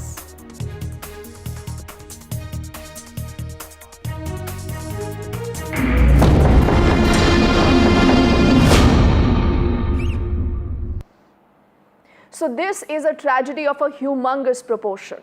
You have multiple lives lost, but a lot of questions still. And let me quickly take it across to our colleague Ankit, who's joining us from Ground Zero. He's been there for the last many hours. Ankit, what is it that you can tell us? Well, Deepthi, like you said, it's a tragedy of the magnitude that people, at least in Ahmedabad, for many years are not going to forget. Of course, not even taking a moment away from those who have lost their families, how their lives have been turned completely upside down. It's just over 24 hours. It was around 1:40 yesterday at this very moment when this entire area behind me was an absolute inferno. At 1:40, the remnants of that aircraft, AI-171, that crashed into that doctor's mess where junior doctors were having their lunch at that point of time. When I'd gone inside there, last night, there were still plates with food, and it would tell you that how their day was going at that point of time till the time this impact took place on their mess. And post that, for at least next 3 to 4 hours. The temperatures here, while Ahmedabad recorded about 39 degrees Celsius, the temperatures around 600 meters of this entire area, in fact, a few kilometers, especially in the hostel area, was experts saying could have touched about 1000 degrees Celsius because of that explosion that took place on the plane's impact as it crashed into that building. And since then, it's been, about 26 hours, and still people are wrapping their head around to what has happened. And like you mentioned, there have been questions and many questions and more questions that now need to be answered. One key to that question is going to be the mystery of the black box. Sources in Air India still telling us that the efforts are on to retrieve the black box. So at this moment, the black box has not been retrieved. Now, try and understand how important that black box is and where is that black box located. Usually in a flight like 787, Boeing 787 Dreamliner, which was used as far as Air India is concerned on this service. And remember, this aircraft, unblemished record of this aircraft since 2011 when it was made commercially available, that now in fact stands shattered. And apart from that, there are questions being raised because this aircraft is used commercially by not just Air India but many long-haul flights across the world. So the black box would be very, very important, and that is why the importance of this tail section that you are seeing in our screens at this moment. This tail section is usually the rear end of the aircraft where the black box is typically put in a 787. It could vary, as per the adjustments of the airline, but it's largely in the rear end section of the aircraft where the black box is put. It's orange in color, shiny, which so that in case of an eventuality like this, it can be easily recovered. Now, what does the black box do? The black box records the conversation from the cockpit. So whatever the pilot, the co-pilot, the conversations between them and also the ATC, the air traffic control, all that is recorded in the black box. Apart from that, the black box also records and takes a lot of data, mechanical data, which would eventually tell what went wrong in this flight, which took off, from the Sardar Vallabhbhai Patel International Airport on its way to London, and it was, in less than a minute, could not even reach the altitude. It seems that it could not generate power. There was zero thrust, and hence the aircraft first went and crashed into this tree and went across to the hostel where you see a large part of that tail end which is hanging in there. That's where the entire search around the black box is taking place. But remember, the black box is a very sturdy thing. It's manufactured to take a lot of punishment, G-force. It is supposed to, in fact, also withstand these kind of impact on the ground, and it also is supposed to, go into absolute, crazy temperatures, both in terms of infernos or extreme cold as well. Now, all that is, set aside. Till now, more than 24 hours, the recovery of the black box not being done has some questions. Earlier today, I saw a lot of activity on this very rooftop. This was the mess where the food was being prepared. The kitchen was also here. And, now when I can see after a couple of hours, a lot of portion of this has been brought down. It has been broken. The boundary wall has been broken. Some section of the terrace have also been broken. One aspect of that is because it already was heavily damaged. They don't want to risk anything. And they also would not want any further damage to this important section, which is going to hold a lot of clues as far as the investigation in this entire crash is concerned. Teams from the DGCA, from the airport, from the air crash investigation unit of the government, the Civil Aviation Ministry, all of those teams, more than 3 dozen people since last night have been going across this entire area. But unfortunately, at this moment, the black box has not been found. And that remains the very important, crucial link. That remains also the most important development development that now needs to come as far as this entire story is concerned. Remember, whatever comes out of the black box, it will also determine in some way that, what went wrong and corrective measures that can be taken as far as the other aircrafts are concerned. That's one end of the story. That's the end where the crash took place, where we are talking about what could have gone wrong and, of course, the devastating scenes that we saw. But in a moment, in just less than 52 seconds for 241 people on board that aircraft out of the 242, and many, those who were on the ground, junior doctors, people who used to work at the civil hospital, their life just turned, and it turned how? 241 lives lost, all on board the aircraft, one miraculous survivor on 11A seat, and we have heard what that man had to say. But apart from that, now the number could be even over 15, but people, those who lost their life as far as this mess is concerned, and the junior doctors, because the inferno engulfed many, many buildings. Let's first listen in to some reactions, of the families, those who are actually living a nightmare after this air crash. मैं समझती हूँ कि आपके लिए, आपके परिवार के लिए ये बहुत ही ज़्यादा सैड टाइम है। ये बताइए कि आपके मन में क्या चल रहा है सर, क्योंकि ये बहुत बड़ी घटना हुई है, आपने अपनी बहन को खोया है, आपके मन में अभी क्या चल रहा है? देखिए, हमारे मन में तो क्या चलना है, हमारे परिवार का सदस्य था, वो हमसे छीन लिया गया। अब हमारे पास चलने के लिए क्या था? मन में ये चल रहा था कि बहन बाहर जाएगी, लंदन अपने सपनों की उड़ान उड़ेगी, और अब क्या रहा। थान सिंह जी, थोड़ा अपनी बहन के बारे में बताइए कि हमने उनके फोटोज देखे थे और वो बहुत खुश लग रही थी, उनके क्या एक्सपेक्टेशंस थे, थोड़ा उनके बारे में बताइए, कैसी थी वो, और उनके बारे में सबसे अच्छी बात क्या थी?